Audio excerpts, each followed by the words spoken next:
Hello, everyone, and welcome to Necrobarista. Welcome back. We're back. Yay! This wasn't a one-time thing.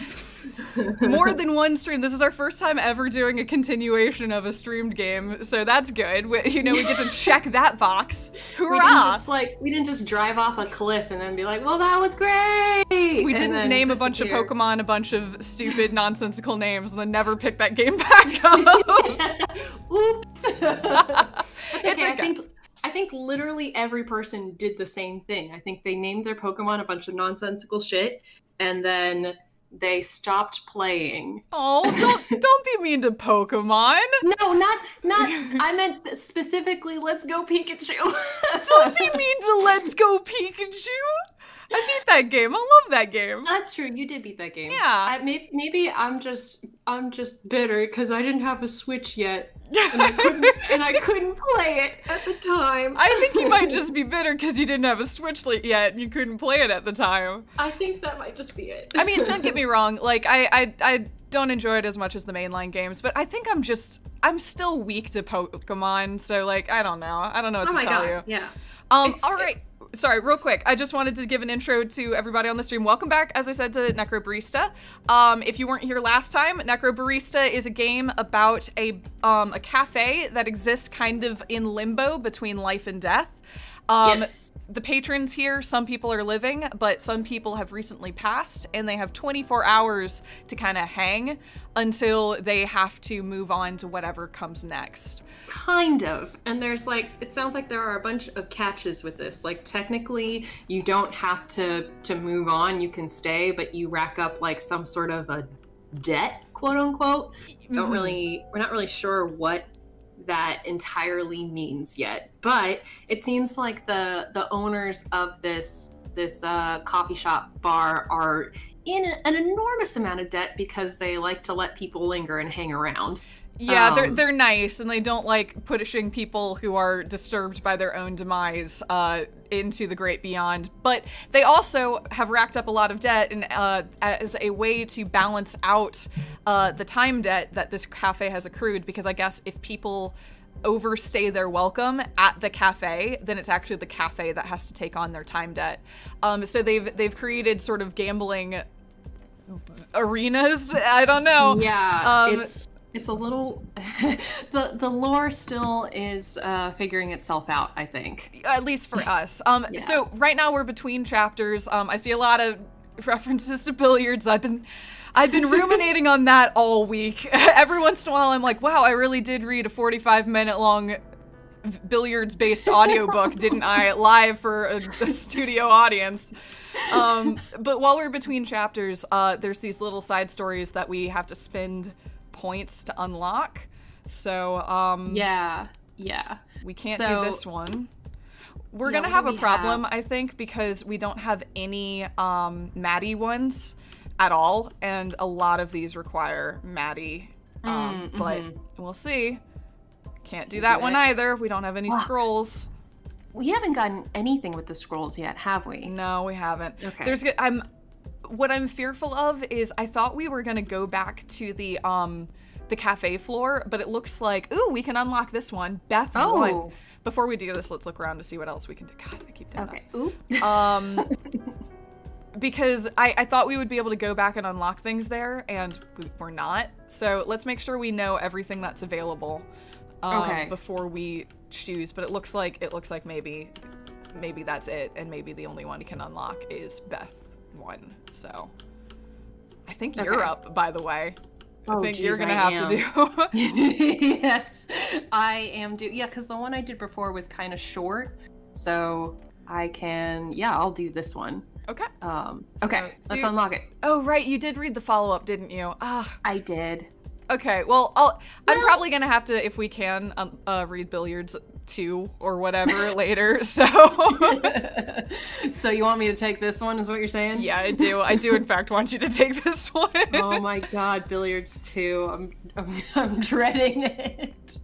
There we go. It's okay. You'll come at it revitalized and renewed. Yeah, I have a ton of energy.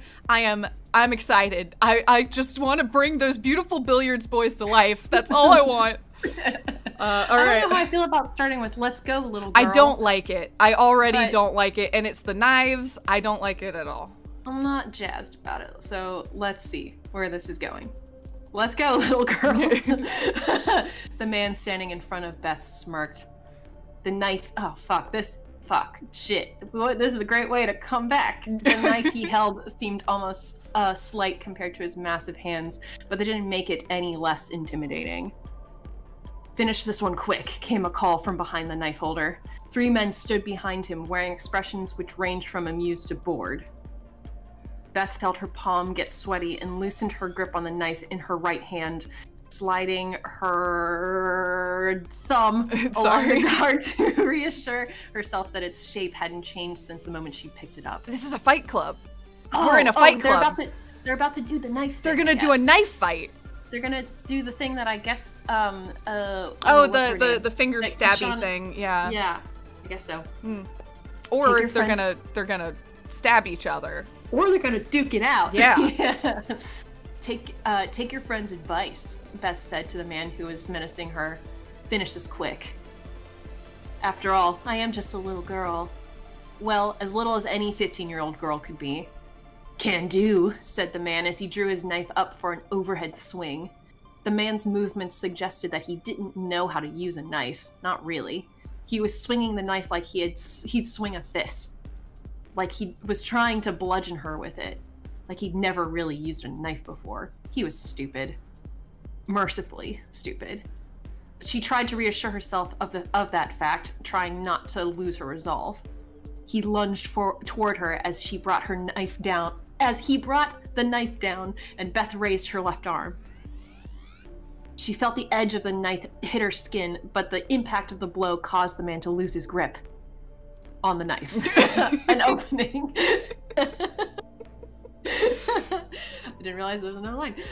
Beth grabbed the attacker's knife arm and pulled him toward her while thrusting her own knife toward him at the chest. She drove the knife into the man's chest with all the force she could muster, and he fell to the ground and gasped as Beth released her grip on him. The man lay on the ground and put a hand to his chest, moaning, "Son of a bitch! You doing okay down there?" said Beth.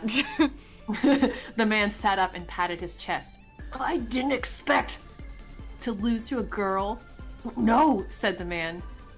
"Well, that too, but I didn't expect it to hurt this much." "These rubber practice knives are no joke," said Beth. "If I'd stabbed any harder, I might have broken a rib." The man stood up. "You got a name, girl?" "You can call me Beth," she said, extending a hand. He shook it with a look of hesitation. "I'm Kyle. I've got to say, Beth, that was kind of a cheap trick." "How do you mean?" said Beth. Damn it. "I mean, the way you blocked my knife with your arm. It just bounced right off. You couldn't do that if we were using real knives." He's right," said one of the spectators. "Not really a fair fight with rubber knives." "I'd like a rematch," said Kyle. "Yeah," said one of the spectators. Rematch. I want to come at this girl with a bladed knife. I want a chance to do a murder today. Come on. The others began chanting along with him. Rematch. A voice thundered from above. "I thought I told you guys to keep it down." Before everyone spun around to face the stairs leading up to the ground floor. Oh, that was Maddie. I read it. You had no way of knowing. Maddie was leaning over the railing of the staircase with a stern look on her face. Oh, so this is like, in the past, they don't always do the finger stabby game. Sometimes they make you duel, or... Sometimes they fucking stab each other. Fascinating. Okay. What? Okay. She tapped a poster on the wall. Beth took a moment to glance at the sign. Fight Club rules. 1. Don't quote Tyler Durden. Love it. Okay, alright, I won't. 2. Seriously, no Tyler Durden quotes. 3. Always assume your opponent is mortal. Practice weapons only. 4. Be considerate of other guests. Keep noise to a reasonable level. We don't have many rules here. Two of them are literally Don't Quote Fight Club. So, like, there's only 4, and 2 of them are Don't Quote Fight Club. We don't ask a lot. Don't quote Fight Club. Use fake weapons. Keep it fucking down. Yeah, Don't we have a be too business to run. We don't want all of our guests working on their laptops to hear you murder someone down here. loud. Please don't make me kick you out of the basement. Everyone in the room cast their gaze downward, looking ashamed with several mumbled apologies. Sorry. I didn't mean it. Maddie nodded and climbed back up the stairs, content that she had made her point. Seriously, though, said Kyle. Not really a fair fight without real knives. Beth walked over to the edge of the room and lifted a rug, revealing 2 steak knives. Oh, shit. Uh-oh. Several whispers erupted from the small crowd. Where'd you get these? Wait, maybe that's why, because earlier they were talking about how knives are banned, and people were joking that it was like a pathologic thing. But Yeah. but maybe this? yeah, maybe it's because they're like, we have to not have knives in the entire cafe because people will try to murder each other. For points. Asked Kyle. I swiped them from upstairs, said Beth. They're not exactly combat gear, but these blades are fit to cut through flesh, whether it's a cooked steak or a human arm. Beth held one of the steak knives by the blade, presenting it to Kyle. We've already broken one rule tonight. How about breaking another one? I won't get hurt, said Kyle. I mean, I can still feel pain, but, you know, I'm not afraid of getting stabbed. Neither am I, said Beth. But don't say you're ready for this when you're not ready to bleed. She turned the knife over in her hands, pressing her thumb against the tip, just enough to draw a single drop of blood. Jeez. Kyle grinned. Beth is hardcore. Jeez. She's 15? Wait, so that's 2 Damn. separate 15-year-olds in this game that have been like knife happy.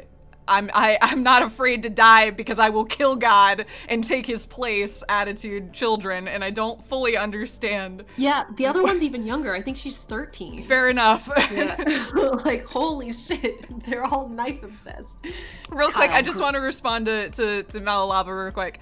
Pathologic didn't scar me. I actually loved it to death. It's one of my favorite games that I've played in recent years. It's just really easy to make fun of, I think is why I keep bringing it up.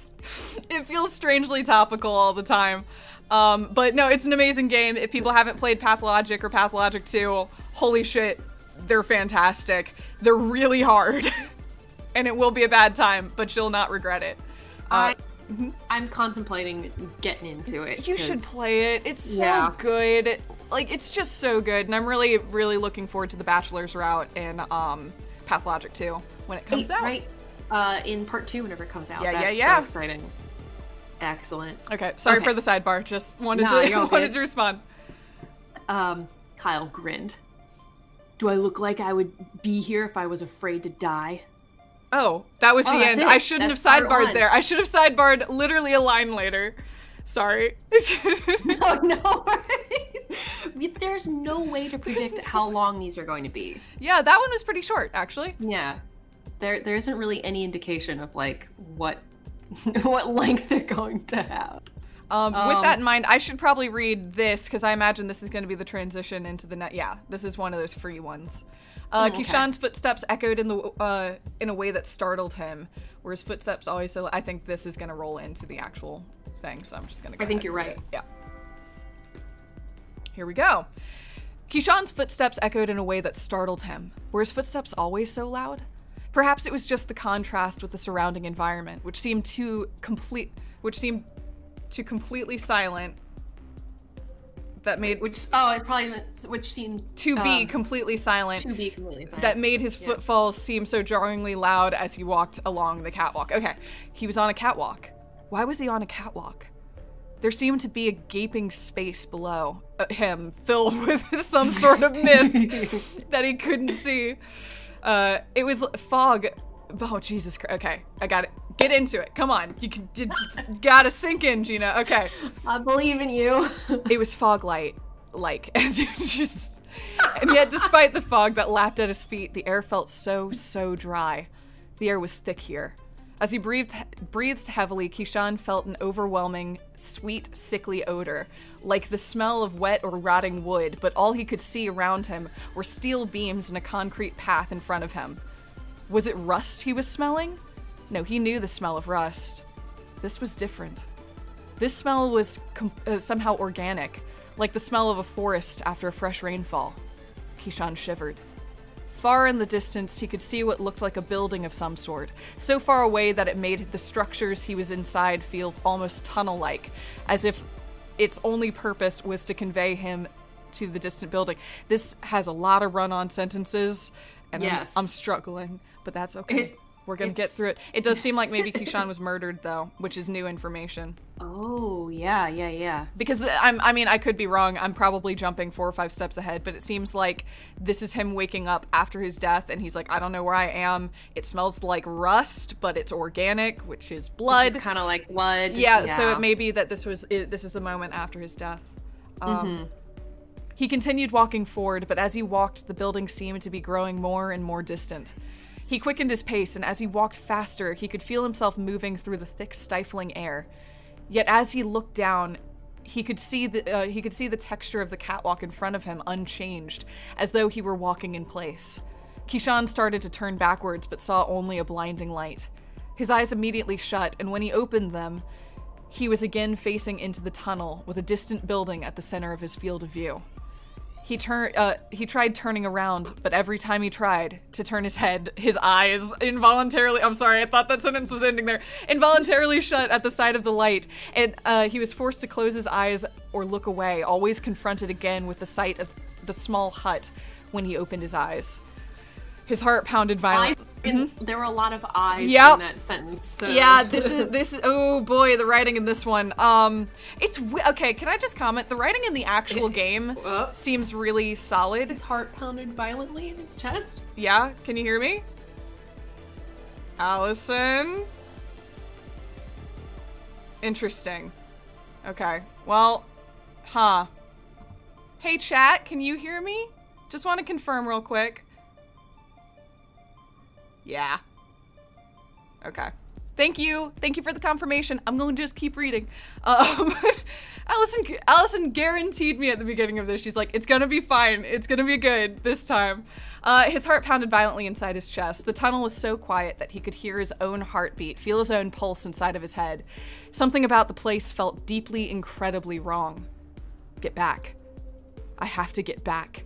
He tried turning again, and this time found himself unable to even begin rotating his body before his eyes snapped shut, placing him again in a world of darkness until he opened them again and was confronted with the sight of the small hut in the distance, now looking even more far away than ever. I have to get back. Kishan kept facing the building and took a step backwards. As he placed his foot on the ground, he felt a gust of wind knock him forward. He let out a yelp of terror.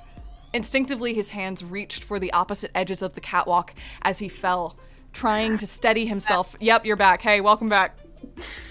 Fuck, man, I don't know what's going on. I have no idea. I don't know how to help you, so I'm just gonna keep reading. That's fine.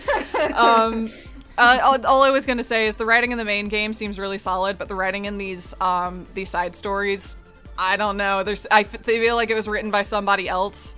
There's just something about it that doesn't feel quite done. Yeah. Yeah. So, like, are we figuring something out about him? Like, what has happened? I was only gone for like... He's still... nothing has happened. He's still stuck on the catwalk. Okay. Cool. Instinctively, his hands reached for the opposite edges of the catwalk as he fell, trying to steady himself for fear of falling off. The catwalk was wide enough that his body didn't land close enough to the edge for that to have been a risk, and yet as he looked towards the edge, he felt a growing sense of dread that there was something down there that would capture him if he allowed it to catch even the smallest hold of him. Almost as he thought it, he felt the sensation of something pressing against his legs. He stumbled to his feet. He ran forward. The hut ahead of him seemed to grow no closer as he ran, but as he ran all the same, running not to reach a destination, but to be away from whatever it was that was behind him. Moments ago, his only thought had been the overwhelming desire to turn back, a worry that he was somehow trapped here. But now that worry was replaced with an overwhelming sense of dread that propelled him forward. He had been pushed forward by something Something was behind him. Kishan leaned forward and ran. He was no runner. He often found himself winded when forced to climb more than one flight of stairs. And yet he ran and ran and felt no sense of tiredness holding him back. No need to catch his breath. Maybe it was the thick air here that somehow never allowed him to run out of breath. Maybe it was the fear of whatever was behind him that was that strong. Kishan felt the air stinging at his eyes as he ran. But now he was running so fast that the thick air felt like a hot wind on his face. Tears began running down his face, but he could not find it in him to raise a hand to wipe at his eyes. That would mean slowing his sprint. So he closed his eyes, fully aware that he was running down a catwalk that had no handrail on either side. At this point, he didn't care. He ran and ran. Long after the tears on his face had dried, Kishan realized that he could hear only the sound of his own feet as they struck the catwalk. He couldn't even hear the rush of wind as it seemed to buffet his face. There was no sounds of anyone or anything pursuing him. Perhaps there was no pursuer at all. He allowed himself to open his eyes and look down. He looked over his shoulder. This time there was no blinding light, only a distant glow like the light at the end of a long tunnel. In a way, it was the light at the end of the long... I'm sorry. I'm sorry. In the end, it was the light at the end of a long... In a way, it was the light at the end of a long tunnel. And in observing the dim blow of the distant light, Kishan suddenly realized just how far he had run. He turned around and saw the building right in front of him. It had no windows. It had windows that were covered in the same fog that covered the ground around him. Kishan reached for the door handle. He half expected it to be locked and felt a moment of panic as the handle bowed under the pressure of his hand. Was he ready to face whatever was on the other side of that door? Did he even want to enter? Did he have a choice? What was it that awaited him inside of this building? Answers or more baffling questions?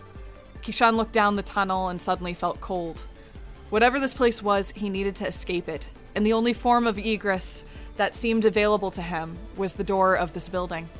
He leaned on the handle and felt the door swing open. Okay. All right. Yep. Yeah. Yeah, I agree. It feels really first drafty. I don't know. It's weird because, like, I think that's an interesting visual. Somebody after they've died being stuck on a suspended catwalk above nothing with a hunter seeking their time, like biting at their heels. But yeah, the writing's not great. Which is again weird because the rest of the game seems so solid from a writing perspective. Yeah. Oh fuck, billiards too! Oh my god, we're already there? Is it already done? No, we don't have enough. We're gonna miss it. We need a person. I think we read Beth instead of... Damn it! I'm sorry! Shit, we have done billiards too? I think so. Wait a sec, let me confirm.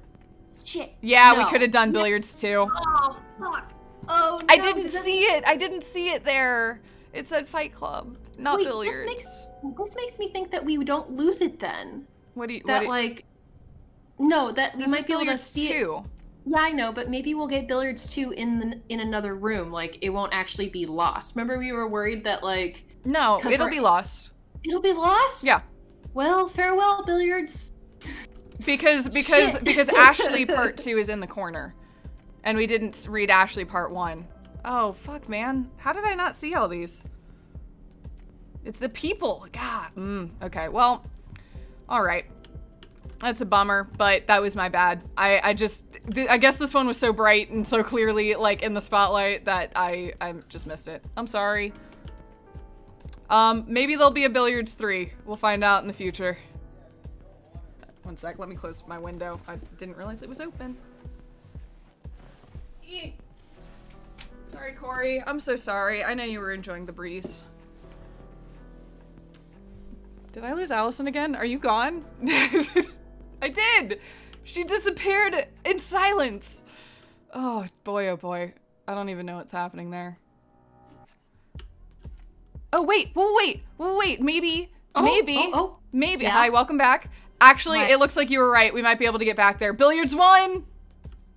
Yeah, it looks like we'll be able to come back there. If we want. Good. Oh, thank God. So we opened up that space so we could go down there. That appears to be the case. Okay, we have not lost our chance at billiards. What that means is we're gonna need the person icon in order to unlock it in the future. And the person is that just clientele? I don't remember how those work. Memories. Yeah, I think oh, this is good. This tells us like what we have. Okay, we've got 0. Can you click on that fragment? It doesn't. It doesn't say what it's called? No. Okay. Okay, well. Shit. Yeah, that's unfortunate. Wait, let me look at these here. I think those are guests. So we have to do things that we think, like pull out words that we think are associated with guests. Cool, good call. And that makes sense because the billiards folks and Beth were all guests of this establishment. Yes. So that makes perfect sense. Okay, cool. We didn't lose our shot. Okay. And I was only gone for a second there. Yeah. Dude, I don't know what's going on. I might have to move to another room. Okay. Can you do that? would you be willing to do that?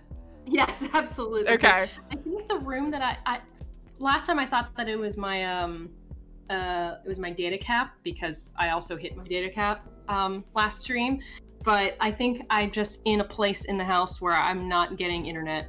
Can I ask a serious question? You're on Discord all day, every day. What? Yes.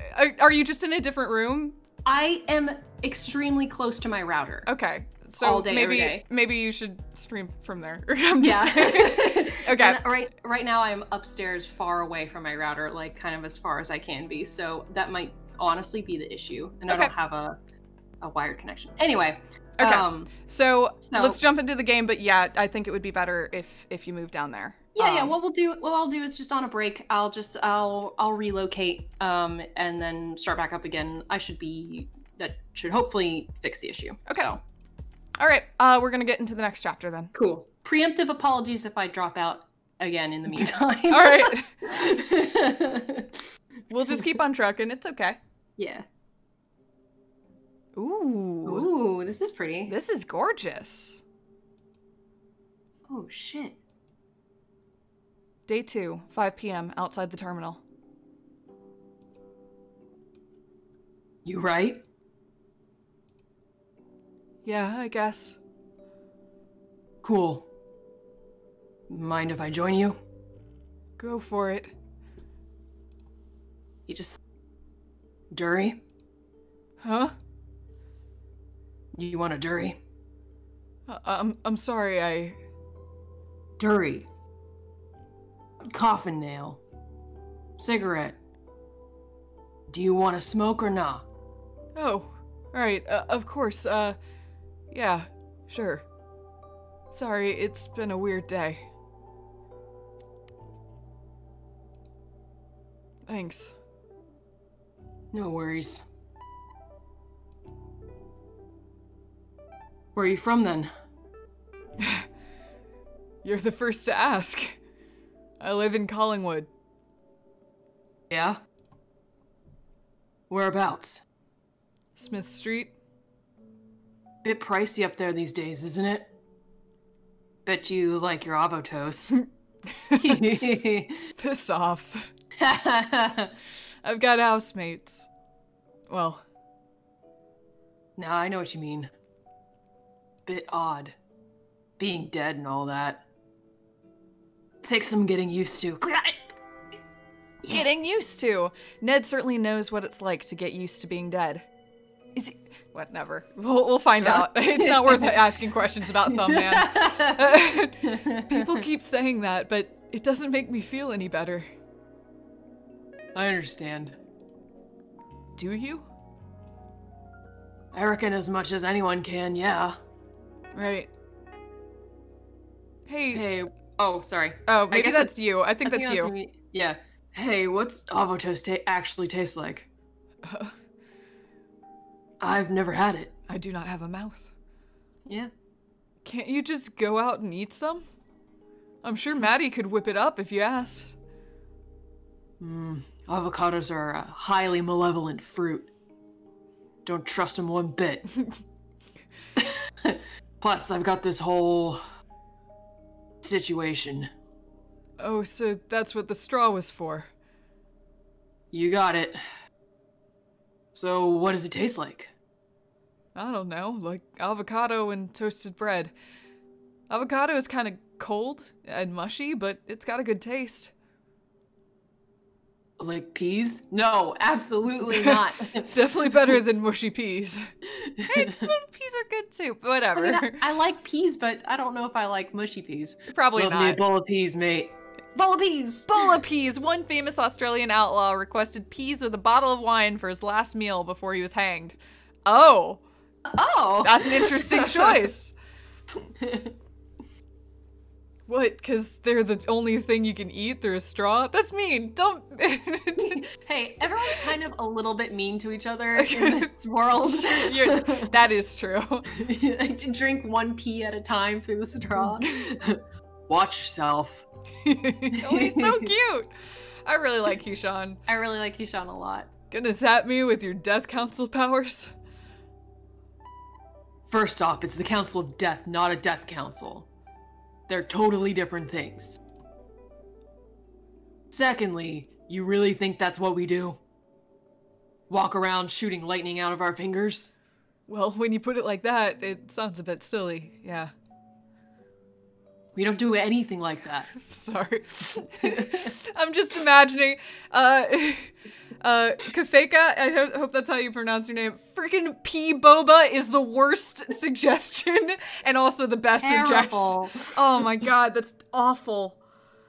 I just imagine it suspended in like gravy, sucked through to a boba straw, and I hate it with all of my heart. Gina, oh my god. I just hate it. I don't know. I read that and had an incredibly visceral reaction, and I just needed to share it.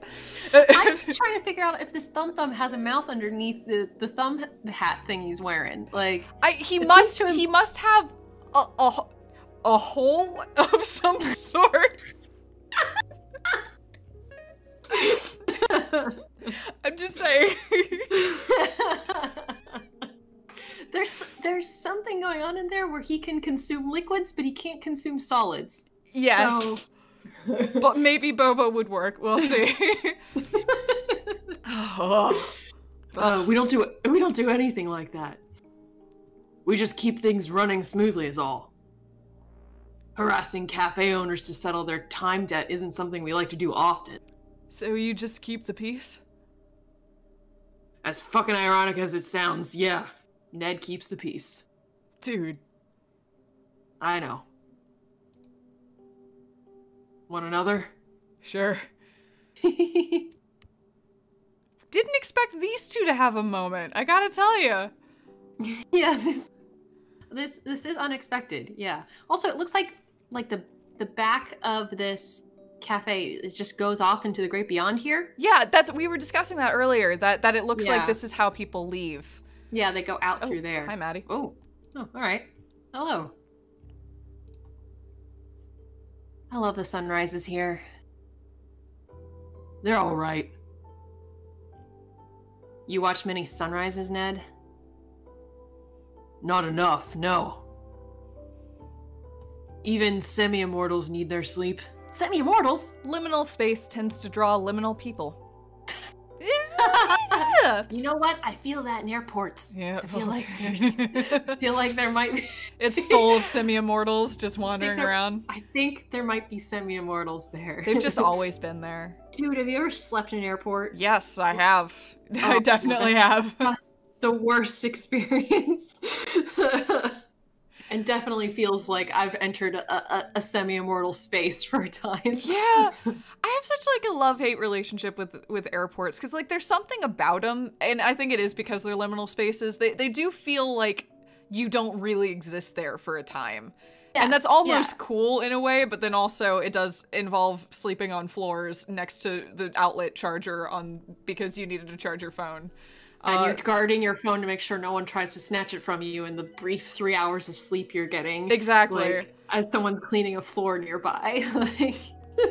And like, you don't even question it. You're like, I will lie down on this floor right here, and nobody's gonna say anything about it. Right, exactly. But then like on the flip side, I don't know, like being in airports is also kind of exciting and interesting. Oh, absolutely. I mean, because by its very nature, it means you're doing something out of the ordinary, which is pretty cool. Right, you're going somewhere. Mm-hmm. Anyway, that's how I feel about airports. I just like to sit here and watch it. Sorry. There you go. Whoa. Even when it's cloudy or rainy, there's just something about watching the sunrise that makes it easier to deal with the coming day. Feeling optimistic all of a sudden? No, I still feel like shit. Huh. How about you, Kishan? Ooh, camera angle. Whoa, this is new. Whoa, Kishan? I don't feel great. I'm still having a lot of trouble, You guys, I'm dead! And I've only got a couple of hours left before I have to go, and I don't think anyone here really properly understands what it's like to see your last sunrise ever without having any idea what comes next. And that is really fucking terrifying. Kishan! And I'm never gonna see my friends, or my boyfriend, or my family again. I'm just gonna pass on, and I'll never know how they'll remember me, or mourn me, or if I'm even gonna be remembered as a good dude who tried his best, or if I'm just be forgotten in a year. But the good dude who tried his best couldn't even win a friggin' game of five-finger fillet in a basement cafe that's basically sits on the banks of the River Styx, as far as I can tell. And God, I can't even tell if that matters. Were the stakes low? High? I can't tell. I'm so disoriented and I'm trying so desperately to feel something, but all I feel is that I'm slipping away with every second. I'm losing myself by degrees, and that's incredibly scary, and I don't know how to deal with it. Fuck. Fuck, man. Yeah. Yeah, fair cop. I actually came out to apologize for that. The game. Oh, for God's sakes, Maddie. Have you been gambling again? Can it, Ned? Kishan, I shouldn't have taken that time from you. You took it fair and square. I don't feel like I did, so I'm giving it back. Believe me, I'm as surprised as you are. I don't usually do this. What's different this time? That's my business. It's Ned. Allison? Okay.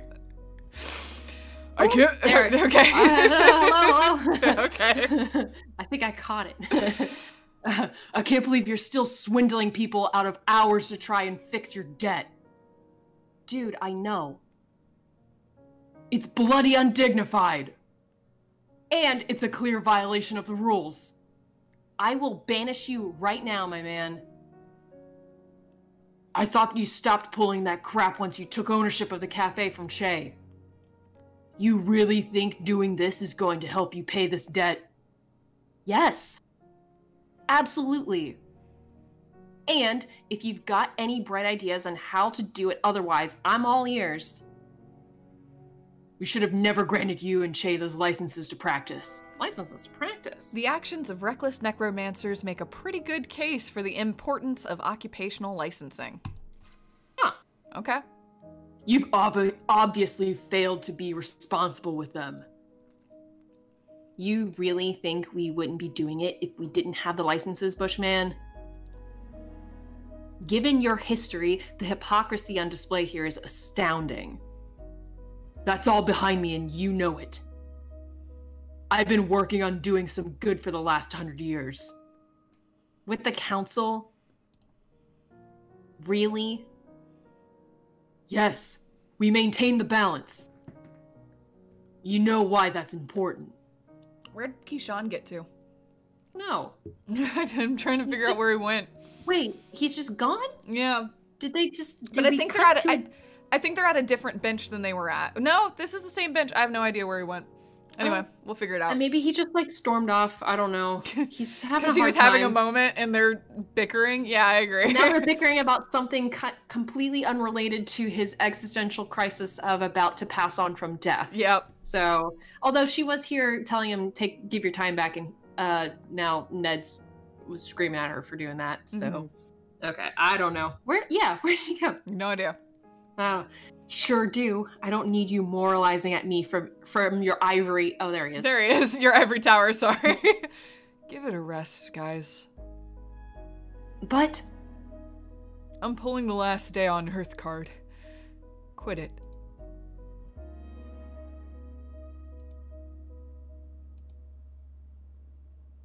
I'll be inside. Come find me when you want those hours back, Kishan. For what it's worth, I'm sorry about all of this. I've never been to the other side. I was too afraid to leave. Walked the land for decades evading the council. That's a crime they call revenancy. Staying too long, upsetting the balance. But in lieu of booting me straight to the next place or some sort of eternal punishment, the council offered me a job. The next place. Ned may have forgotten some of the sins of his past, but he's pretty sure he wouldn't be going to heaven. Okay.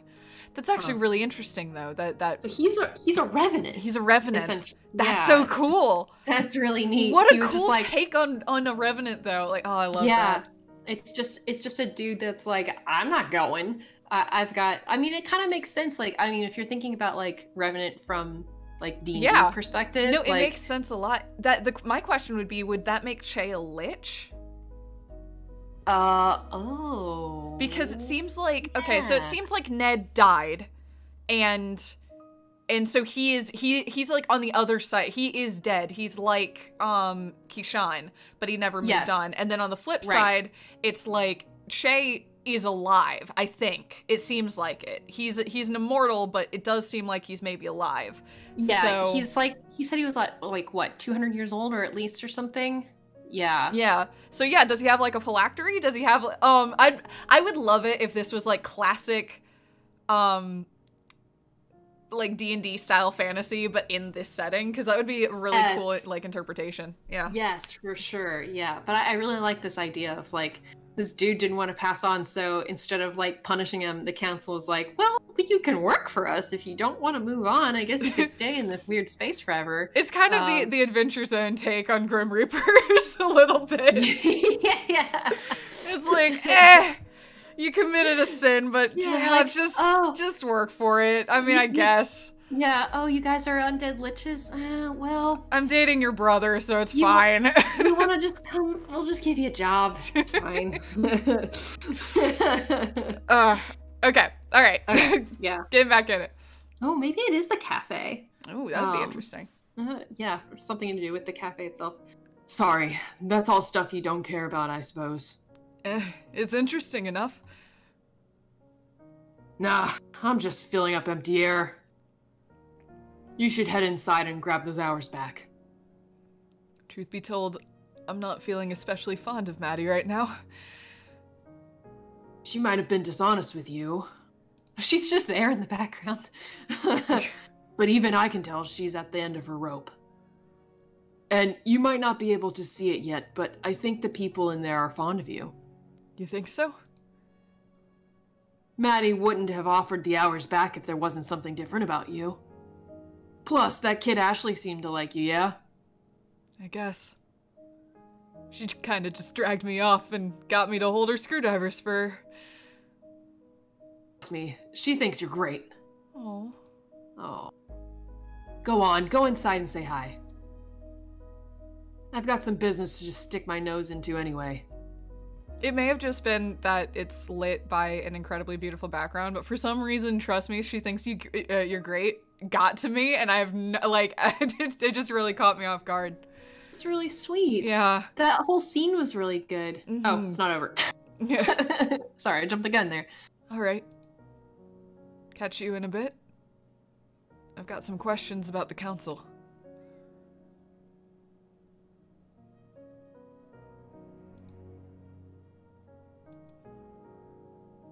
course. I won't be out for long. Oh, is he thinking of... Later, mate. Oh, maybe he's thinking about taking a job. I mean, possibly. Like, he doesn't want to move on. I don't know. It's just if he's got questions about the council, and I don't know.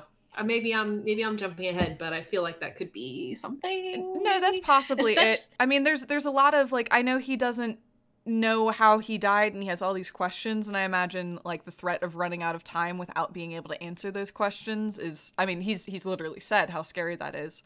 Yeah, totally. Yeah. And he, I don't know, and if that scene we got at this is a little meta, but if that scene we got at the beginning of the game was actually like, you know, like a flash forward of like, and all of this is flashback for getting like our team together or something. Oh yeah, it's like, is this him like, becoming a member of the council or a or becoming part of this group or something? I don't know. Yeah. Oh, hey. Yo. Do you want those hours back? I guess so. It's only 4 hours. I don't think it'll make much difference. If it's okay, I'd prefer that you have them. Ashley's been enjoying having you around. Just Ashley? And me too, I guess. You seem pretty reluctant to admit that, my dude. Don't psychoanalyze me. Sit still for a minute. Alright, lay your hand on mine and place your index finger on my wrist. This a part of your ritual or just an excuse to hold hands? Shut up. Thanks. Watch carefully, and no matter what you do, don't move your hand. There's usually a binding spell I use to make sure that it doesn't happen, but I've run out of the reagents required, and you probably don't care about that. True. Alright, yep. I give this time freely and without coercion. As above, so below, I maintain the balance. Oh. I maintain the balance.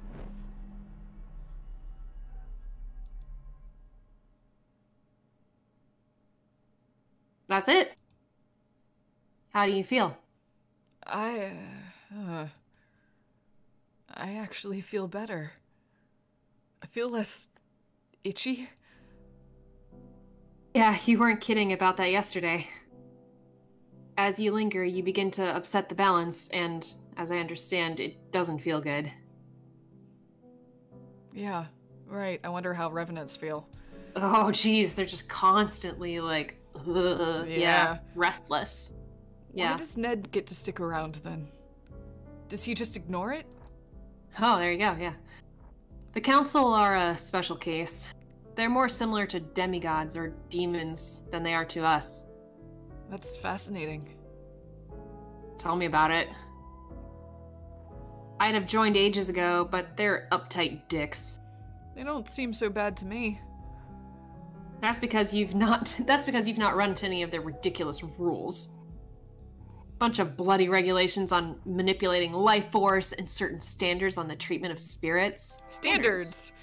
There's got to be more inclusive terms. There's got to be a more inclusive term than human rights for all the not quite human entities that are floating around. Alright. Is that like the like the roadkill that ended up as robots? I imagine the council doesn't love that. It's like, well, it just proves that, like, as everything's passing through, you're like, oh wow, there's a whole lot of consciousness flying around here. Yep. Yeah. I think it's you. Oh, it's me. It's my character. Sorry. Is that why you gave the hours back? Because Ned realized you broke the rules? No, that was all within the guidelines, despite his blustering. I gave them back because I felt bad. That's all. Oh, neat. So you pity me. Oh. I love that. I'm actually really into it. No, dude, it's not like that at all. No, you don't need to clarify. I get it. Seriously. Last day on Earth. Moving on. Fine, sure. I'm sorry. Sorry. I've got to serve this customer. I'll help. Really? It's probably not a two-person job. Two-person job.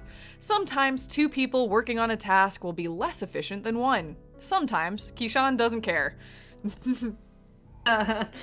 Yep. Come on. It's an interesting exchange. Yeah, it was. Yeah. They're very much on 2 different, like, wavelengths, and they have been from the beginning. Like, they, like, obviously Maddie and Shay will connect, and like Keyshawn and Ned will connect, but Maddie and Keyshawn, just there's not been a moment where I'm like, yes, you 2 are having a connection. Right, yeah. It's sort of every time they interact. Oh, there's like a lot of people in here right now. There've been people floating around in the background in a lot of scenes, but then sometimes they aren't, which is equally odd. Yeah. Oh. Day 2, 6 p.m. The terminal. Anything else that needs doing? Nah, I'm gonna take this tray of glasses into the kitchen. You can go chill for a bit. I'll take them. You need a break. Sure. Where's the kitchen? That way. You'll find it eventually. Cool. Be back in a minute. Okay. Interesting.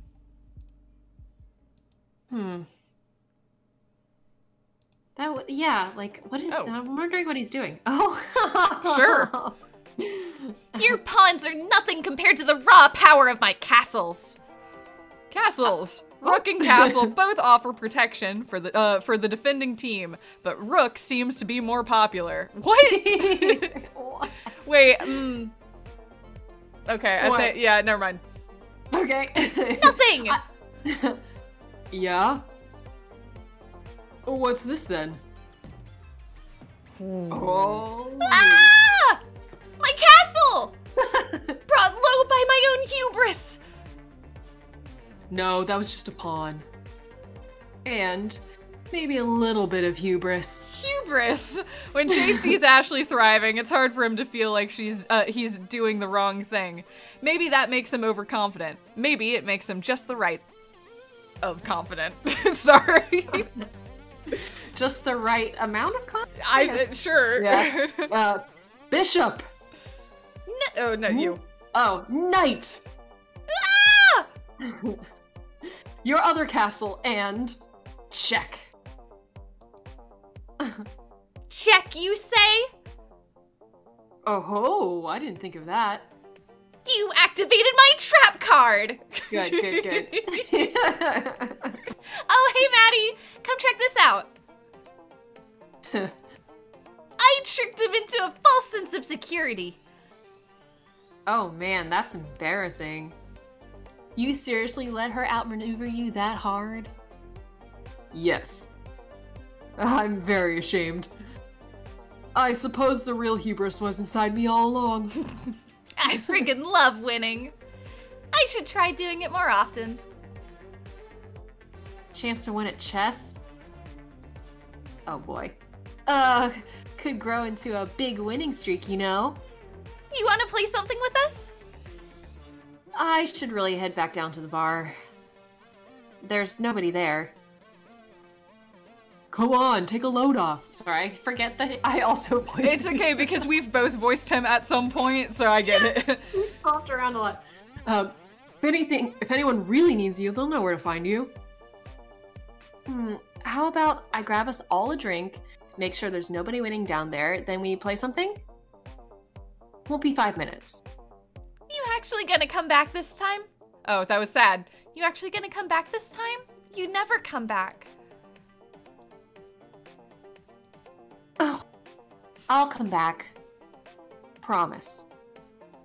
Why don't you pick out a game while I'm gone? Let's find something, Ashley. What do you feel like playing? Something with lots of dice. Ooh, and Dice. maybe role-playing? I mean, oh my god, can you imagine if this just takes a hard turn into a tabletop adventure? I think think Life is Strange does that, where it's like suddenly you're trapped in a D&D game for like half an hour. Oh my god. The past tense of die is died. The plural of die is dice. That's really fucking stupid. That's really funny. I really like it. Dice it is. They're just gonna play dice. We'll see you in a minute, Maddie. Day 2, 6:15 p.m. Ashley's workshop. Okay, so 15 minutes. Oh, she came back. Oh, she came back! There we go. I like how we all doubted her. I would definitely doubted her. Sorry, Maddie. Yeah, they're playing something. Well, I think they are playing. Yeah. And that's why the 4th season of Battle Royale was an absolute betrayal. But you still want to be on it one day? Well, yeah. Unless an indie circuit opens up. Like in wrestling? Exactly like in wrestling. Melbourne's got a local show. I want something like that. You could probably put your own local league together if you worked really hard. Perhaps you could build the robot and get people to battle them? Wait, perhaps you could build the robots and get people to battle them? Human-controlled bots are boring, though.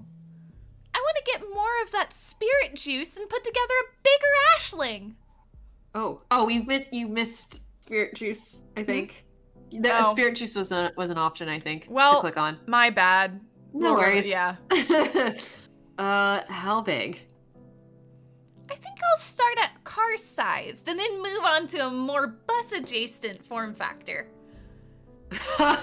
I'm not sure we even have enough to power one of those. You've got to get Maddie to source you a large amount of it. We need liters of it at least. Look at Maddie's like, maybe not. That'd be super cool. Didn't you say it was illegal though?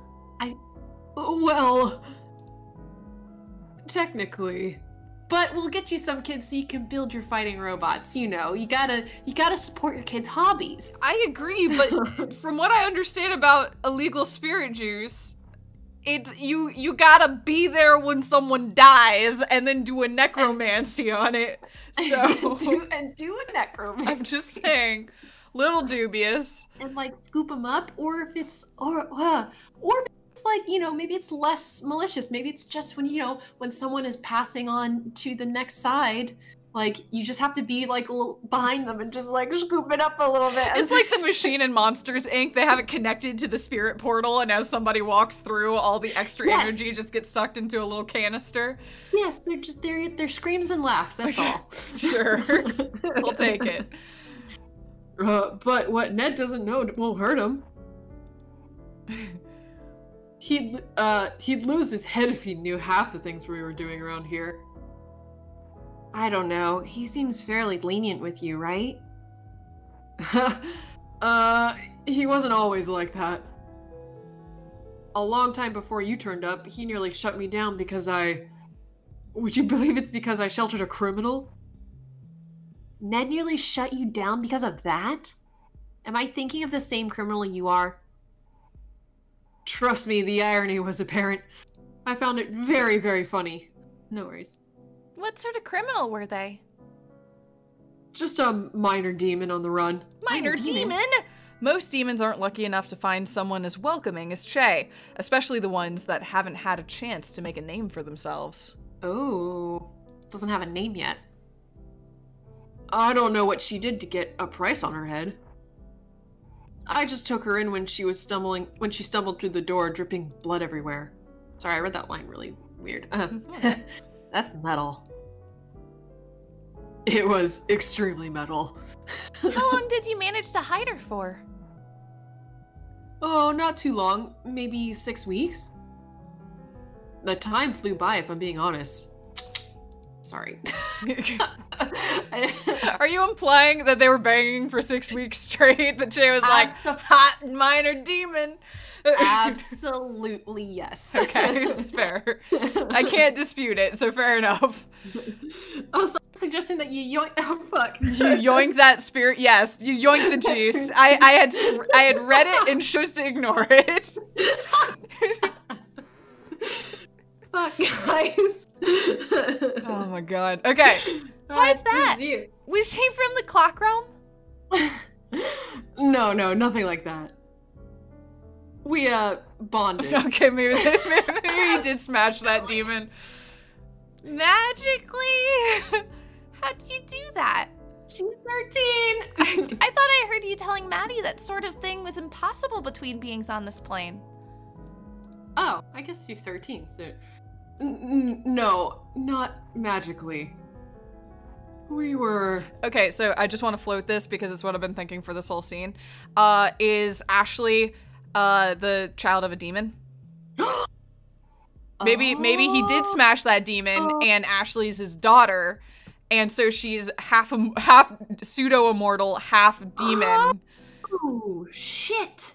That's a strong possibility. That's I my really theory. like that theory. Yeah, so just because clearly Maddie knows who this demon is. So anyway, that just wanted to float that out there because it seems like we're probably gonna get to whatever. I mean, there was a line where, he did. One of them said that like if Maddie's parents knew what she was up to, they'd be really pissed. Yeah, though. that's possible. I You're don't right. know. No, you're right. That makes it less likely. But I still like that theory a lot. I mean, ultimately, my theory is based on the fact that there's not that many characters in this game. So right. yeah. Yeah. Okay. We were... Lovers. Sorry, I clicked too quickly. I think this is both of us. Ew. Yuck.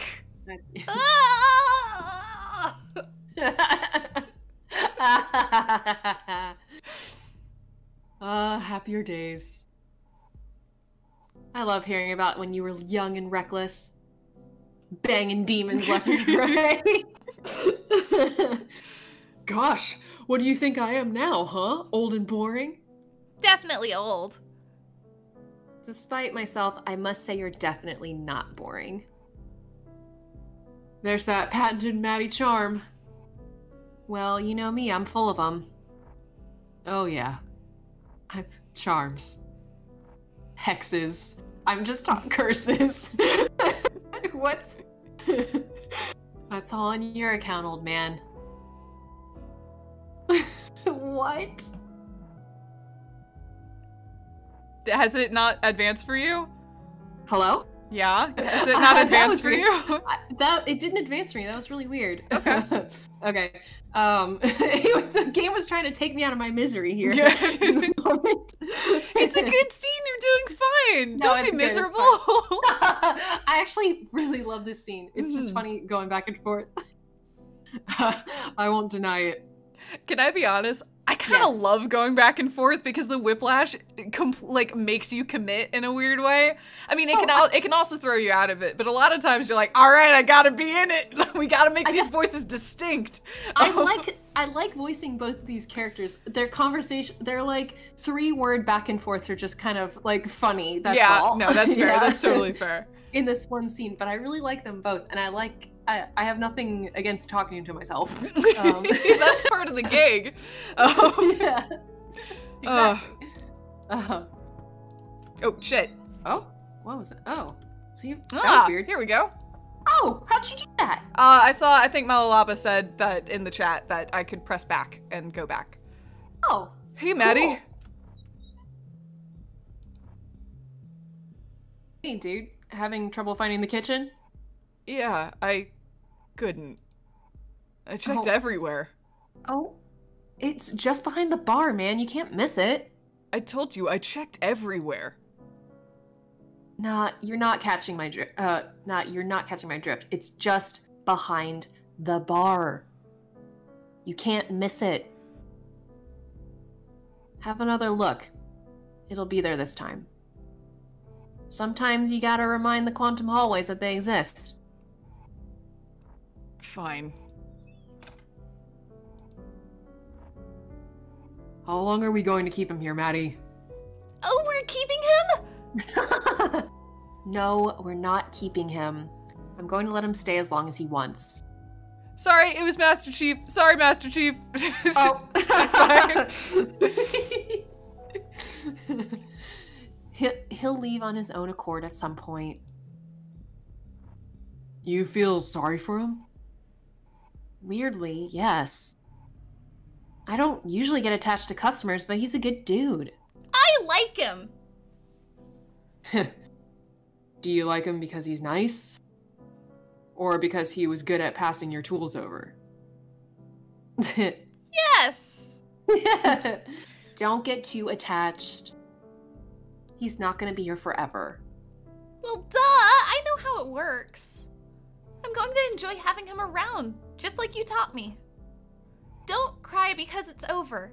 Smile because it happened. Ashley, that's from the motivational calendar I threw out last week. I never said that. Same. I'm used to people moving on, is the point. I'm used to people moving on, is the point. I can deal with it.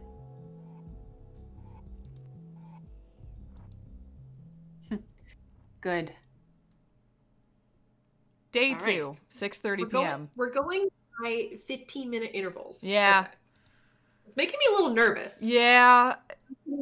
We know Keyshawn has several hours left, but yeah, it's the pace slowed down dramatically, and it feels like we're ramping up to something. Yeah. Huh. Interesting.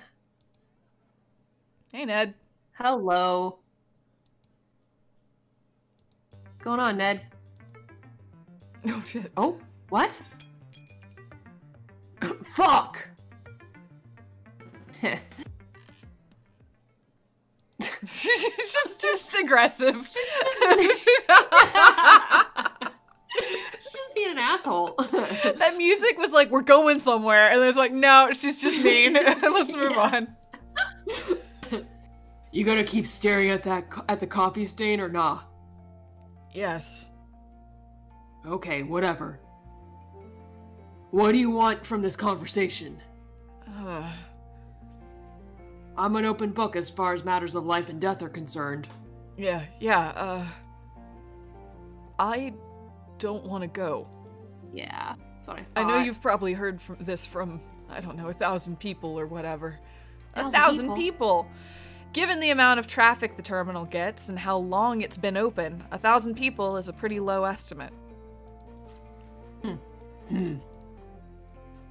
It's not about staying around for people or wanting to go back to my old life. As wonderful and not stressful as that sounds, like, I'm not afraid of what lies on the other side. I don't think there's any point to worrying about it until I'm there. I just don't think I've spent enough time here. A cafe? No. All this. I guess you'd call it this plane? Really speaking, I suppose so. I want to know what you did to be able to stay. Sure. Did Maddie give you back those hours? Yeah. Why?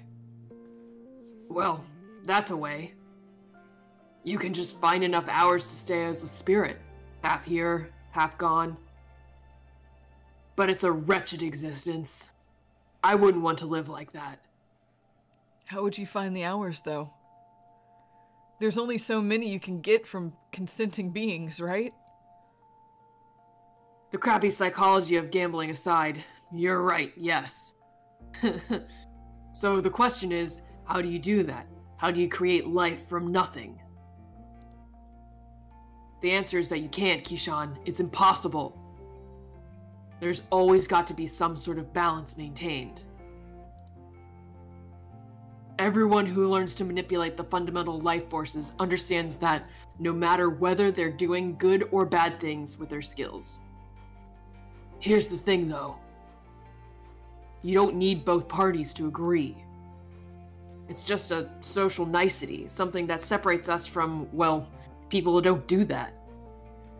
That's where the idea of vampires came from, for example. Those bastards. They're not special or anything, they're just dickheads. Anyway, if you can take life force from people, you can also drain it from animals or plants. But in this business, there's a lot we don't or can't understand. One of the things we can't understand is why life force from animals and plants is tainted. feels gross. If it didn't, everyone would take it. Consequences be damned. How were you feeling today before Maddie took the hours back? I felt like I was slipping away. Like my mind was really foggy. Foggy! It's scary to run when it's foggy. You don't know what you might be running towards. That's ominous! It's really ominous. It was really hard to think or put sentences together. Nobody really noticed, though. Typical. I imagined that, but no. Oh, imagine that, but 10 times worse. You're foggy, but there's also something fundamentally wrong. Like you're a collection of puzzle pieces that don't quite fit together. Like an engine that's running out of oil. That sounds horrifying. Right? So, should I do it? Yeah, probably not. How would I stay otherwise? Well, you could just always go on the lam, just run for it. But you'd catch me. Not me personally, but yes, the council would eventually. And that's it? That's my only option? Perhaps. Depends on how you feel about bonding your soul for eternity to a fundamentally neutral arbiter of justice. Ooh, maybe we weren't too far off with phylacteries. I think so. Neutral. The downside of neutral arbiters is that they are never on your side. Yeah, that's true. Yep, it's very accurate. I have no strong feelings about that one way or another. Smartass. Not being neutral. Would you regret it if you stayed here forever instead of moving on? I don't know. I guess that'd be up to me, right? How do you mean? In the end, how I feel about taking a big branch of my life is just a matter of how I frame it. I can focus on what I'll regret, sure, but it's not a useful way to spend my time. If I focus on the future, on something that's in the possibility space instead of outside it, that's probably better for me. Yeah? Sure. It was really hard to read against his shirt, and I don't know why. I was like, why can't I see these words? I totally get it. You don't sound convinced. I'm just ambivalent on it. I try not to think about anything too hard these days. But if you're willing to accept eternal bondage with the council, I can keep you here. It's not easy work, though. You have to act in the best interest of the system, not its individual parts. Bureaucracy at its finest. How did you learn to deal with it? It took some time. When you're used to it, you learn not to think too hard about what you're doing. As long as you take a holistic view of everything, things generally shake out alright. We tend to only bother the biggest rule breakers anyway. Maddie being one of them? Ugh, habitually. She wouldn't be getting so much leeway if it weren't for Che. I don't understand that guy. He's nice. We've chatted a bit. But what makes him special? Provided services in the past. I can count on one hand the number of people who know as much about the manipulation of life force as he does. He's been researching it for over 100 years. 100 years? A lot has changed since the days when Shay was a young man. Sure. Yes. No way, he's that old? He looks like 60 max. Does he look 60?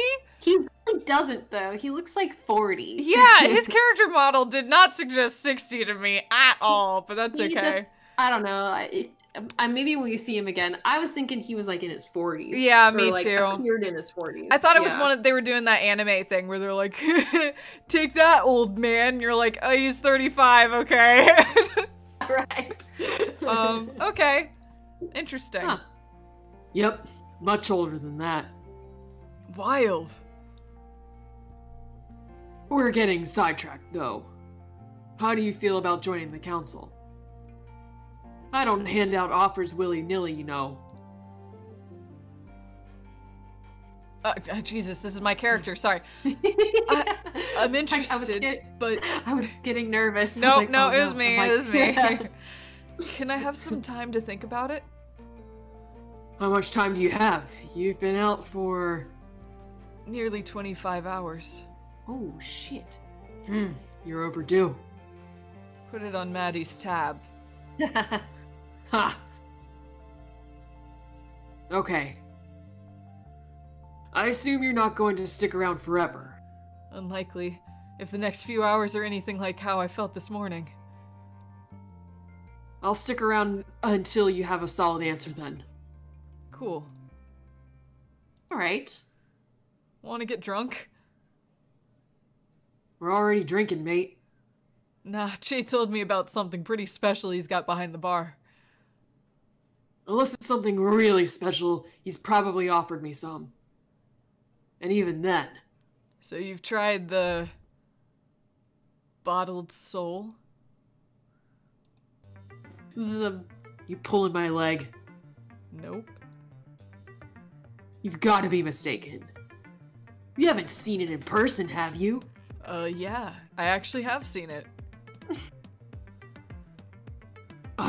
That's quite illegal. I expected better from him. Damn it. So, are we gonna drink it or not? Council regulations require me to confiscate it or force the owner to dispose of it. Confiscate. Ned doesn't steal anymore. He just confiscates. We'd be doing him a favor then. I suppose. And if it's someone that works for the council that's disposing of it. Yeah, he is confiscating it. And then he's disposing of it. He's doing Yeah. his job. He's doing it exactly. Nowhere so... is it written how you have to dispose of the bottled soul. Yeah. Did we actually see the bottled soul last time? I don't remember. Or if Keyshawn is just like... I think this might be why Keyshawn wanted to work behind the bar. Oh, I see. Because Keyshawn's proved himself to be, like, more cunning than he presents himself, for lack of a better... Yeah, like, I think the reason he wanted to work behind the bar is because he wanted to see where the soul was. Okay, I'm Yep. gonna eyeball it and... Yep. What? Keyshawn is fascinating. He's super interesting. I'm really into Keyshawn. I think he's a really Yeah. fascinating character. Mm-hmm. Come on, dude. Jay said it'd knock you flat. When you say you mean me. Or do you mean me, or you, or just anyone who drinks it? Anyone. It's like 200% alcohol or something. He could also just be bluffing. I don't know. Oh, absolutely. Yeah. That's technically not possible. That's not technically possible, but I'll admit my interest is piqued. Well, let's not waste any time. Oh, he just has it. Has it? Damn it. This was a setup, wasn't it? Basically. You in? Fine. He did! He yoinked the soul juice! He did it! He yoinked the yoink soul juice. Oh, what a... Jesus. No. Oh, this looks deadly. Good thing dead people can't get alcohol poisoning. Hey. To bureaucracy. Ha. To bureaucracy. I was not expecting those two to have the most fascinating character bonding in this game, but you know, I'm super here for it. I agree. That was kind of wholly unexpected, but like Ned is growing on me. I didn't really like him from the start, but I guess because he was framed through like Maddie's point of view. Yeah. So yeah, interesting. Oh, get Maddie. Oh, there are phones. Oh wait, we knew that. Yo. Your order arrived. 3 days late, mate. It got held up by a mutual acquaintance of ours. I don't know who that's supposed to be. No idea. That's why I'll read it neutral. Okay. Ah, shit. That explained why he's in my hair. I'll be there in half an hour. Yes, I did do finger guns when I said "ay." So over here, 100%. I'm glad you guys know me. Oh, that was the end of the chapter. Okay. Oh, The catabasis? catabasis? I don't know. Yep. Is considered to be a vital part of the hero's narrative. Oh. Every hero goes to hell at some point. And in the stories, they usually come back, which is a bit that seems weird to me. I don't know that that's how it works in real life. Apparently, this is just this robot right now. Yep. You know what? Every robot needs their time to shine, and this is, I forgot his name. The cafe has had a bunch of heroes come through, claiming that they were going to conquer hell and come back. They never returned, as far as I saw. The idea of a catabasis is that, in the grand scheme of things, hell, or the underworld, or Hades, or whatever you want to call it. Anyway, it's on the other side of wherever we are. Like we're trapped inside this sphere, and we live in it and we leave it to go to hell. Did the ancient Greeks even consider that maybe we've been on the outside the whole time, just waiting to get in? Maybe they did. Matter of perspective. I guess I'll ask one sometime if I ever meet one. But perhaps we're just waiting our entire lives for this, to pass through the firmament to the next place. Was this a dead pigeon? Aren't these all roadkill? Aren't these roadkill? I can't remember which robot this was. This like, is an incredibly educated dead pigeon. It could also be a person. One of them could be a person and the other two could be the animals. I don't know. Maybe. I can't recall. Or it's a very well. I think it's a really educated pigeon.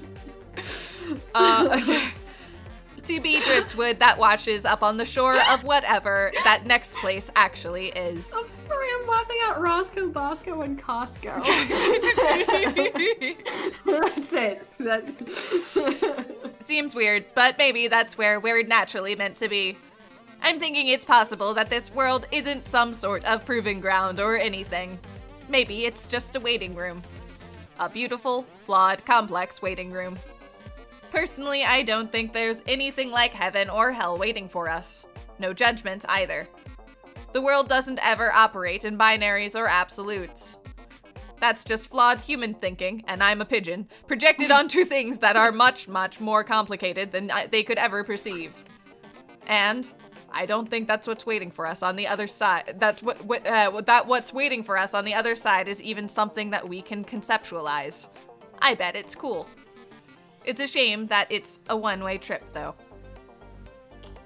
Wow. Sure. Thank you for that, Pigeon Bot. That was... Woof. Yeah. Yeah, that was a lot, and thoughtful, and interesting, and words! Words! Okay, all right. We want people. We definitely. want people. So maybe 1,000 people? Yeah, that seems like a pretty straightforward one. I really would love a Maddie one. This is Ashley. 100 years would be Che. Minor Demon would probably also be Che. Yeah, or I think Minor Demon is Ned. I don't know if Ned has a thing yet. No, but Che smashed that Minor Demon. Oh, that's right. Yeah. Correct. Two-person job would either be Maddie or would be Keyshawn. Yeah, I'm not sure. Spirit Juice might be magic. I don't know if there's anything that we need magic for. Well, we still don't know what the contract is. Or license food. to practice. Want to see if this is license to practice is contract?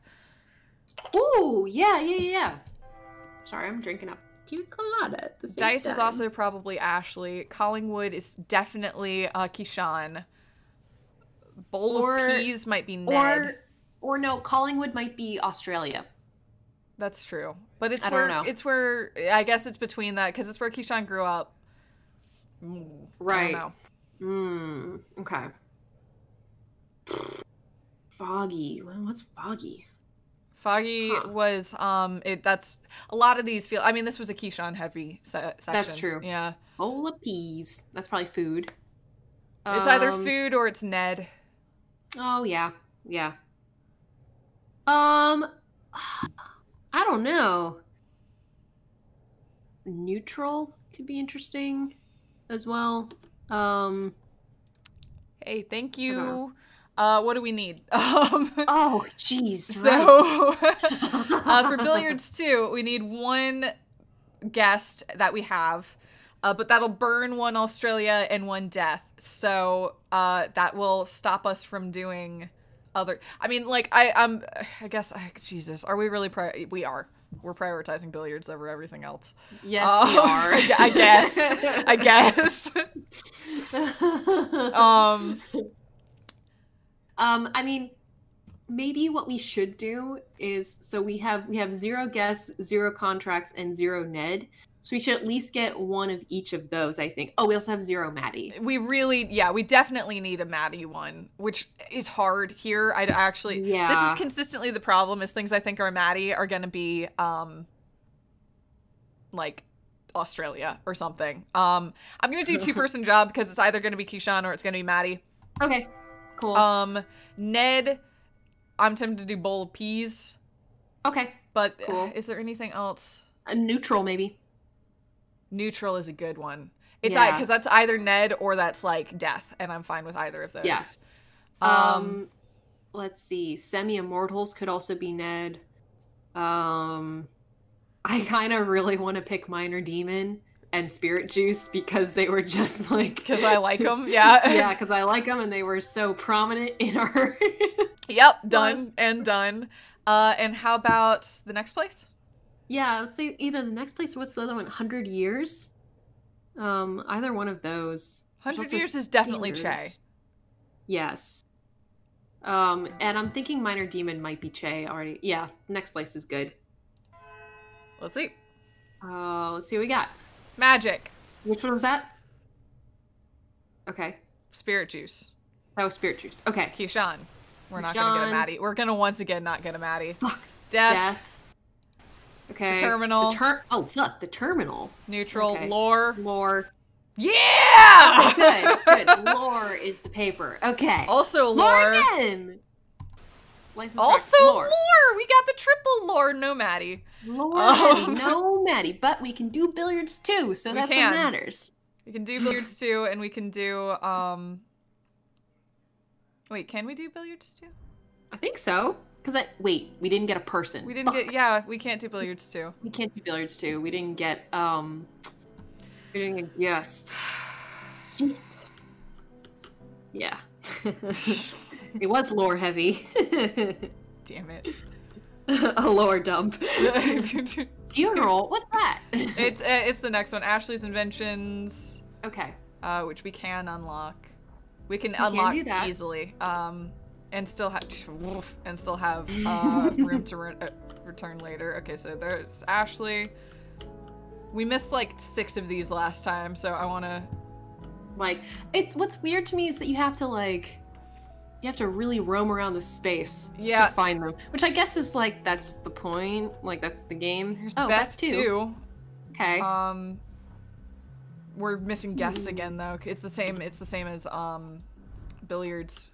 Yeah. Which is gonna bum me out because even if we get billiards 3, we're probably not gonna be able to do it either. Fuck. Because those are the guest focused ones. Can I go? No. No, that's blocking you, it looks like. Whoa.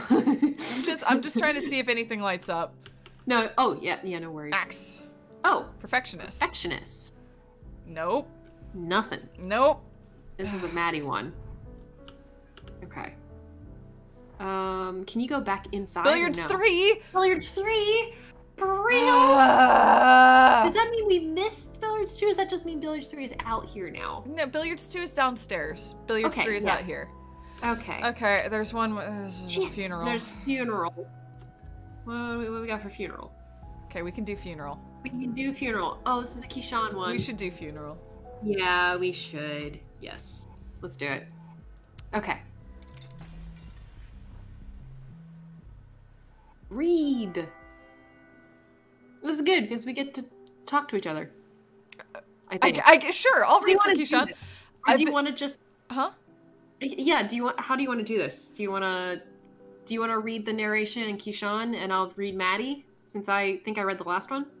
Sure. No, yeah. You read the Keyshawn one, so it's my turn to read the narration for this one. Right? Yeah. Sure. Or yes. Should one person just read it? I've been thinking. Said Keyshawn. Uh-oh, said Maddie. About the people I've left behind. Said Keyshawn. Well, I'm not going to see any of them again. One of them could... Oh, Jesus, this is the hard part. Oh, one of them could be about to walk through that door, said Maddie. Don't taunt me with the possibilities. Said Keyshawn. You brought it up. Yeah, well... He slumped over in a funk. Oh, I guess that's you. Death has a real finality to it, you know? Yeah, it does, said Maddie. That's death. The travel from life to death is a very one-way street for all but a few individuals, and if you're standing here, then it's a bit late for chess paddles. I guess I'm thinking more about the fact that I'm not going to see any of my old friends again. Not as long as they're alive, anyway. That does tend to be how death works, said Maddie. I hope you're not surprised. Not surprised. Said Keyshawn. But also, I wouldn't have been surprised if that wasn't the case, you know? Like, I'm pretty sure on at least one occasion I've threatened people by saying, I will haunt you, and now that's never gonna happen. Pity, said Maddie. You could have been someone's grudge ghost film. Guess that one's confined to the annals of Japanese horror cinema. Hey. Said Keyshawn. I was wondering, do you think there's any way for me to see what's going on at my funeral? Oh, don't, said Maddie. Alright. Said Keyshawn. I just thought, you know, it's kind of everyone's fantasy, right? To see what people have to say about them after they've passed. Wouldn't you want to see what was going on at your funeral? I think it's none of your business what goes on at your funeral, said Maddie. Really? Said Keyshawn. I mean, I think it's pretty common for people to plan their own funerals. At least, if they go late enough that they can see it coming. You know, I'd like to have my brother deliver a eulogy. Don't let them play any Barry Manilow songs or that sort of thing. Maddie blinked. Do you have a problem with Barry Manilow? No, I have no particular opinion of the man or his music. Said Keyshawn. But a lot of people who are old enough to be planning their own funerals do.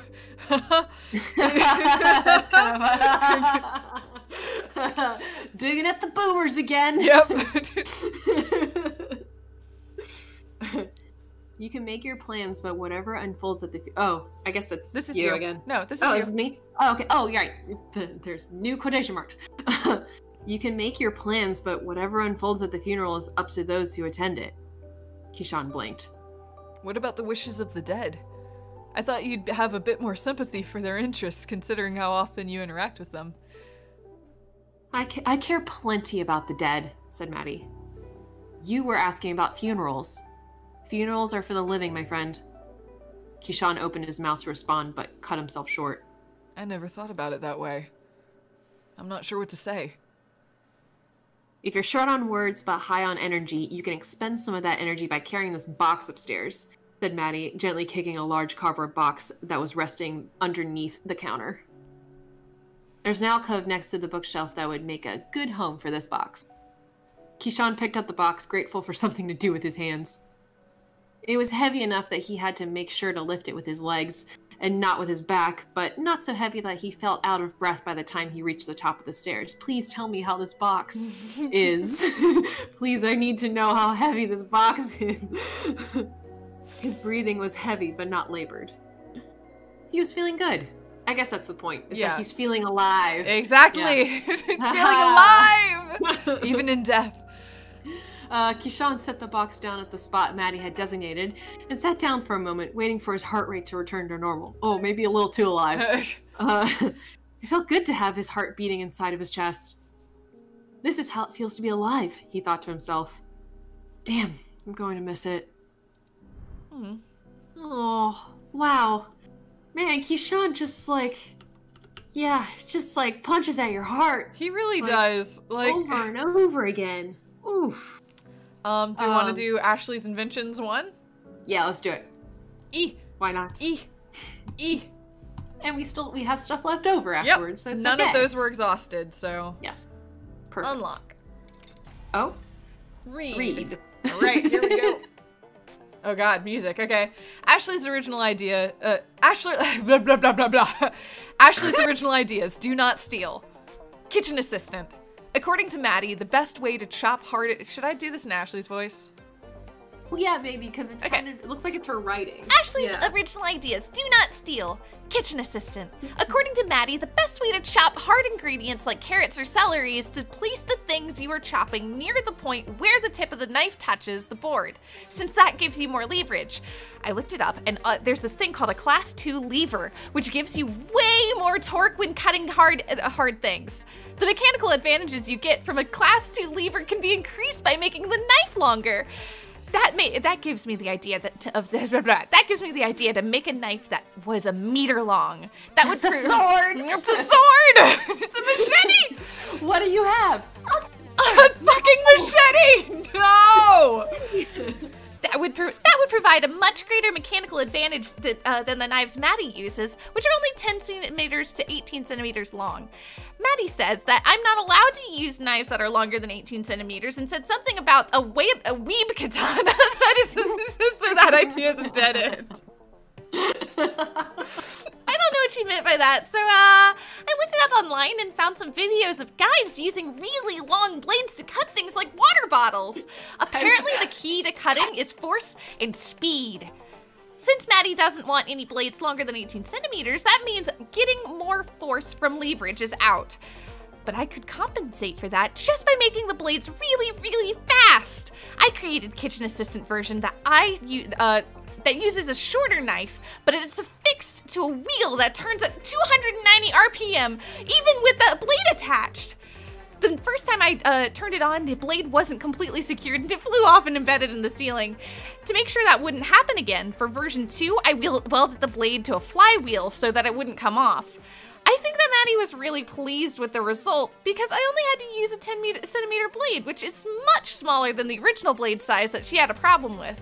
Also, when choosing which knife to weld to the flywheel, I picked a knife that Maddie said is the best one. I think her personal bias will cause her to like my invention more because I built it using her favorite knife. Oh, girl. Oh, sweet thing. Ashley's the best. She's amazing. Knife retriever. Kitchen Assistant version 2 was a big success, but my testing of Kitchen Assistant version 1 left a knife embedded in the ceiling, and I wasn't able to reach the knife by climbing on top of the stepladder. I could probably reach it if I placed my stepladder on a countertop, but Maddie says that's dangerous, so I wanted to find a way to retrieve the knife without breaking that rule. I was thinking of making a giant magnet, but electromagnets require a lot of power, and last time I tried to draw a lot of power from an outlet, I tripped the circuit breakers. And if you try tapping a circuit breaker in place, taping a circuit breaker in place so that it doesn't trip, things catch on fire. And it's a lot harder to fix, especially since hiding that kind of thing from Maddie requires so much effort. Keeping the smell of smoke covered while replacing a breaker box is like doing 2 jobs at once, and that's 2 jobs more than I want to do on a Saturday afternoon. So a magnet is, They did the best job at like encapsulating both a smart prodigy child and a 13-year-old at the same time with his writing. Because it sounds exactly like how like a 13-year-old would write like a little journal or something. I completely agree. It's like it's really sweet. It's very, very good at conveying that she's very smart, but also that she's in that 13-year-old place where thinking through all of the results of her actions is like maybe only 1 step ahead of where she is currently. And exactly. But it's delightful. I think it's really, really sweet. It's hard to read but it's okay. We're gonna keep going. Let's see. So a magnet was probably out, especially because I'm not sure if the knife is made out of a ferromagnetic material. I don't know what Maddie's knives are made of. But if they're made out of aluminum, that magnet won't work. I might have to try an electromagnetic, try the electromagnet thing if I can't think of a plan before Maddie notices. She probably wouldn't like it. The good news is that the knife is firmly embedded in the wood, and the compressive force of the knife is enough to prevent it from falling down due to gravity, unless a loud vibration caused it to fall down. So there's a very low possibility of the knife falling down and hurting someone. The only thing that could disturb it is if it got humid and the wood around the knife started to warp. And the weather forecast said that we're not going to get any rain for the next few days, so I should have plenty of time to get the knife down before there's a risk of it falling. God, it might be foreshadowing for the knife to fall. Yep, nope, definitely. Good call, Pip-Up Commander. Just as long as Maddie doesn't look up when she's standing behind that part of the counter, everything will be fine. Visibility reducer, there's another one. Okay, to prevent Maddie from looking up, I need to. Okay, all right. I gotta engage. I'm gonna lean forward. We're gonna really lock in. To prevent Maddie from looking up and seeing the knife on the ceiling, I created a device to dissuade her from looking up. If you put a really bright halogen lamp somewhere, it really makes people not want to look in that direction. So I figured that if the knife had a halogen lamp next to it, then anytime Maddie thought of looking at the ceiling, she would decide, no, I don't want to look up there because there's this bright halogen lamp that will probably blind me. I'll look down at the counter instead. Or maybe she will look up at the light and then she'll become so disoriented by how bright it is that she won't be able to see the knife on the ceiling. The LED coriander, the LED on my headlamp only goes up to 50 lumens, and it takes about 500 lumens to disorient a person. The problem was that I couldn't figure out how to affix a halogen lamp to the ceiling. That was the same problem I had with retrieving the knife. It's too high up. Then I realized the simple solution. I could get the halogen lamp up to the ceiling the same way I got the knife up there in the first place, by having the kitchen assistant V1 throw them. The halogen lamps aren't sharp enough to embed themselves in the wood, so I'd have to apply a layer of fast-drying adhesive covered by another layer of wood glue. I figure the fast-drying adhesive would hold them there long enough for the wood glue to dry. And that will get it. Sorry, I'm gonna take a drink my drink. Do it. Oh, I can hear it. That was a very cute noise. That's a cute meow, Coriander. Hello. I heard the tiny squeak meow. Long enough for the wood glue to dry, and that will keep them from falling until I can figure out a way to get the knife down. My first attempt to use Kitchen Assistant V1 to throw the halogen lamp to the ceiling did not go so well, since it let go at the wrong time and instead flung the lamp into the wall. It took me almost 5 minutes to clean up all the big pieces. There were a lot of pieces that I didn't have time to pick up though, but they were so small that Maddie probably won't notice them, and if Che notices them, he'll probably clean them up without saying anything. The second attempt, I got the kitchen assistant V1 to throw at the ceiling, but its velocity was too high, and when the bulb hit the ceiling, it shattered instead of sticking. I tried lowering the RPM of the kitchen assistant V2, but after my fifth attempt, I realized I was out of halogen bulbs. I wonder if I can recycle the broken pieces for anything. Coriander? Okay. Lamp bulbs seem like they would be very hard to reconstruct. Whew! Yeah! Everyone says hi to Corey, by the way. Corey says hi too. She's very much present at this exact moment. You want a meow? No, she just wants pets. She wants lots and lots of pets. Hello. Yes, you're very cute. She's also got that look like she just woke up. Because her eyes do that lizard thing where they're like not. They're like half closed and like they've got that like weird lidded look to them. Yep. It's an odd look. Okay, that happened. Oh, that's it. Yep. Your voice for her is so good. Thank you. So I feel like it drifted a little bit as I lost energy, but I really enjoy voicing her. She's very cute. Getting these really long high energy. I know. I feel really bad. No, it's okay. It's okay. I honestly, I should have been drinking water throughout all of this. My throat was just dry, which is why I kept dropping out. Hello, can you guys hear her purr? Let me hear. Wait a sec. Here, Corey, I'm gonna pick you up and I'm gonna put you near a mic. We have a cat intermission. Can you hear? No, That's I can't. All right. I'm sorry. I mean, she's not. I used to. Yes, apparently yes. What? Cause like Kit Kat purred like a motorboat. Like he was picked up on every single recording we ever had. But Corey so purrs very loud. quietly. But she's very sweet, even if she's causing chaos. Yeah, like Kit Kat could sit like on your shoulder, back and away from the mic, and you could still hear him like purring. Yep.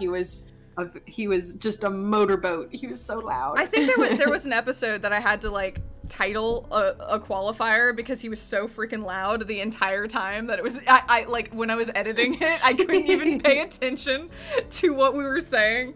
Oh, you're so good. Yes, you are. You're so good. Okay, all right. We can play the game. Okay. Do we have to pay for this one?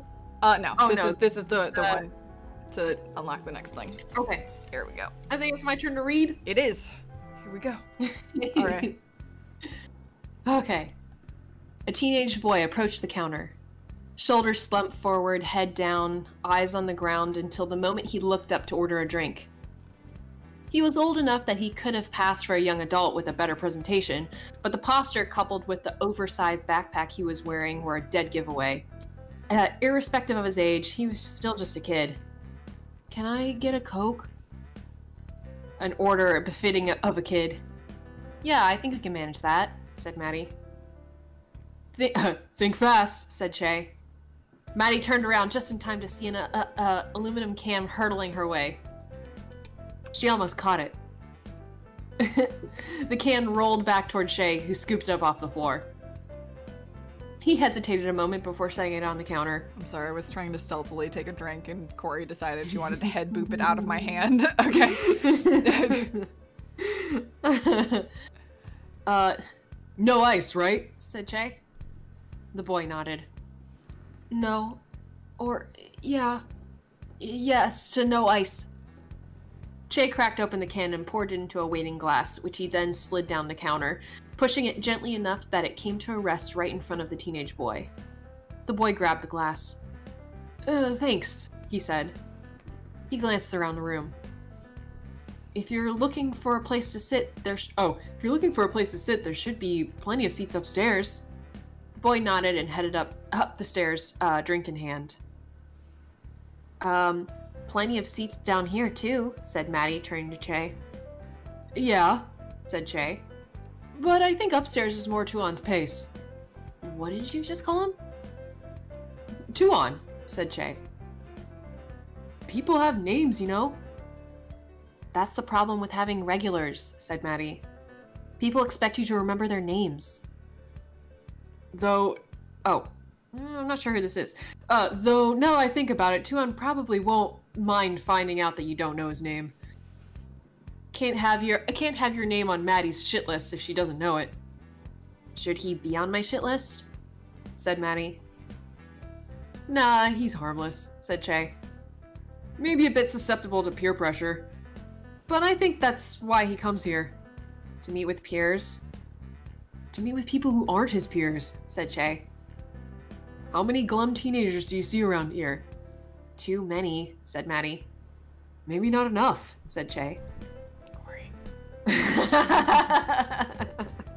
I'm sorry.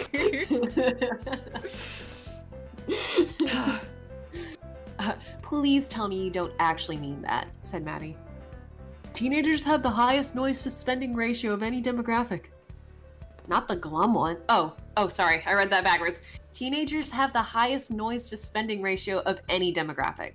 Not the glum ones, said Che. And if I were a glum teenager trying to find my place in the world and trying to carve out an identity for myself, I could imagine a worse place to do it than right here. Teenagers can go be glum somewhere else, said Maddie. Whatever happened to proper teenage delinquency? Be careful what you wish for. Oh, Sorry. Nope. That was Maddie. It's hard to follow.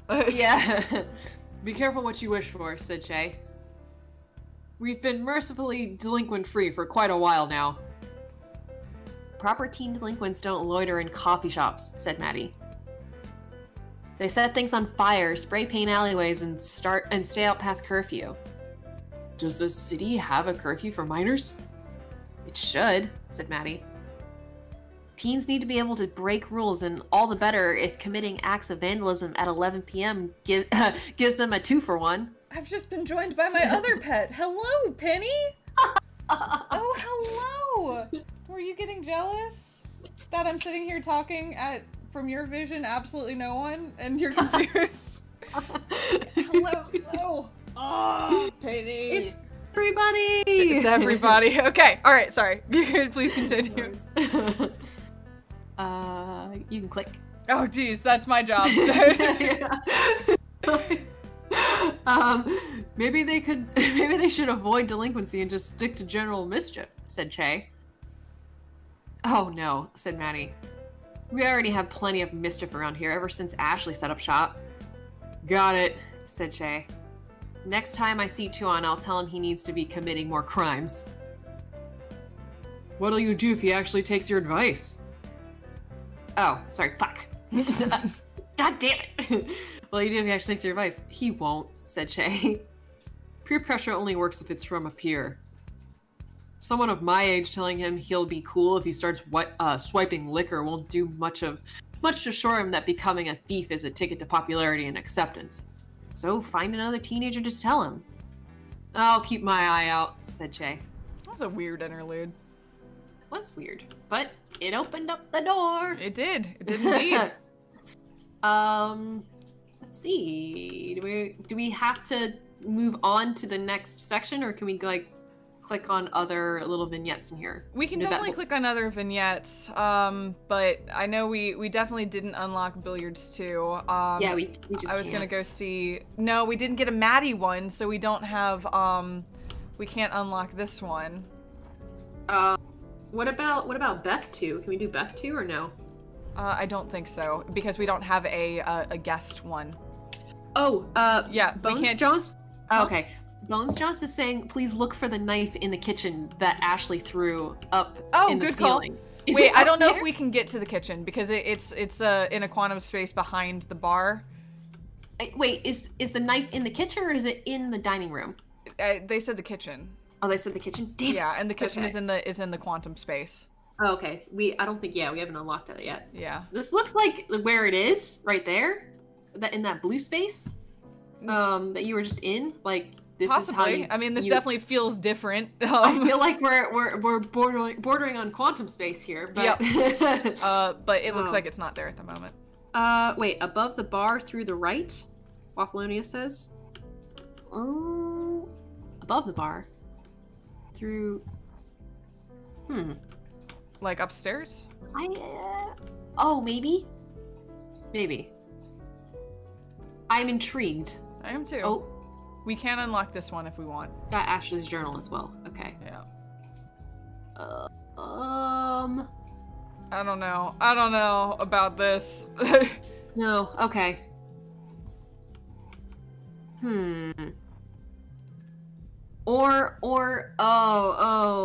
Master Chief's saying that there's another Ashley Tools Part 2, so that might not actually be there. Okay. And that's just a continuation in the story or something. Gotcha. Okay. Well, do we want to unlock that one other thing that we this? Ashley's journal? Yeah. Yeah, sure. Yeah, we could do that. Battle Royale robots. Oh, right. I should have just clicked unlock. There we go. Okay. Okay, let's do it. Let's do it. Row Battle Royale. Okay. Row Battle Royale robots power rankings. Windlass. When I first saw the name of this bot, I thought it was styled to be like a girl who could run control storms and run like a ninja. run doesn't need to be there. Okay. Style to be like a girl who could control storms and run like a ninja, a real lass of the wind. Or maybe a girl of the elements, somebody with the ability to become the wind itself. If I were a wind lass, I would vanish in an instant whenever Maddie appeared. She would look around and say, "Where's Ashley?" And I would be right there, but she wouldn't notice it because I would be one with the wind. Then when she left, I could fade back into the room like a ninja. This would only work outside, and in the rooms where it's really breezy, so I could probably set up fans in the workshop to make it really drafty. Then I looked it up online and learned what windlass was actually a fancy name for a winch used to pull anchors up, which at first made me think the bot was lame. It works by hooking its arms under an enemy bot and pulling it up to flip them over. It never even tries to smash the other bot to bits or melt it with fire. But then I watched it in action and realized this flipping your enemy on their back to incapacitate them is the ultimate ninja move. Windlass moves like a master, spending the entire match trying to bait its opponent into exposing its weakness. And then, like a ninja master that knows how to jab at exactly the right pressure point on the back of your neck to make an enemy's head explode, Windlass grabs the enemy bot by one part of it that happens to be sticking out in the wrong time and flips it onto its back. Wait, there's an actual robot that fucking does this in what's the name of the old robot battle show? I know what you're talking about. Yeah, BattleBots. Yes. Yeah, yes. We're just like, ugh. And yeah. I just made a gesture that was wildly wasted. Oh man. I mean, it's also, we knew that Ashley suplexed, so this must be where she learned it. Okay. Note, most bots only have wheels or legs on the bottom, not on top. On the bottom, not on top. So when you flip them over, they're totally helpless and the match is over. To avoid this happening, make sure to put wheels on top as well.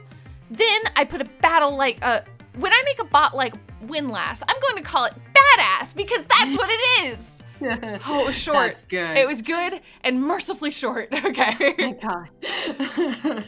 Whew. I really miss BattleBots. Apparently there's a new season of it or a new like a reboot of it or something. Cool. Or there was. I don't know. Oh. All right. Did you watch BattleBots? No. Oh. I think I've seen clips of it online, but no, I didn't Gotcha. know it was a thing. I watched it with my dad. It was like a me and my dad thing. Continue? Yeah. Sure. Let's do it. Hell yeah.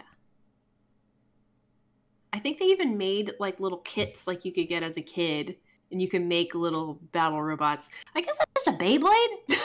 I mean, but it's a real life Beyblade and like Yeah. not nearly as silly. Because like, yeah, I mean, I definitely know, I mean, like in college, we definitely saw like robot competitions. We saw robots play soccer and things like that.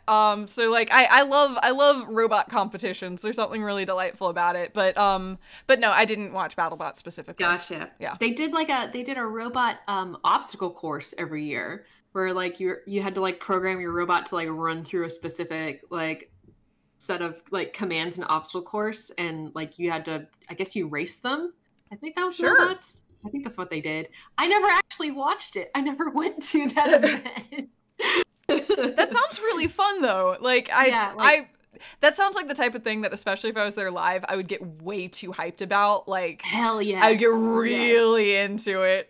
Like, hell, I freaking got into Hyperdrift on Netflix, and that's like. It's American Ninja Warrior with cars, and I got way too into it for the 2 days I watched it. Oh my god. I just really, I don't know, something about obstacle courses really like, yeah! I really enjoy them. Okay. Day 2, 8:15 p.m. outside the terminal. Ugh. I don't have the energy for this. Oh, energy! Shit! I can fix it. Okay. I got it. Oh! Maddie's been running on empty for several days now. Especially for everyone watching me. I hope he packed enough conductors. My order form was pretty vague. I shouldn't be worrying about the conductors when I'm not even sure I can pull the whole thing off without some sort of major screw-up happening. Supplier knew what I wanted the conductors for anyway, so he would have packed enough. Supplier. A good supplier knows enough about the clients to anticipate their needs. There's a certain amount of nosiness that is polite. And he knows I've got Ashley helping me. Helping you? Oh, helping you with what, Madeline? Is that Ned? Yeah. Oh, sorry. Piss off, Ned. Rude.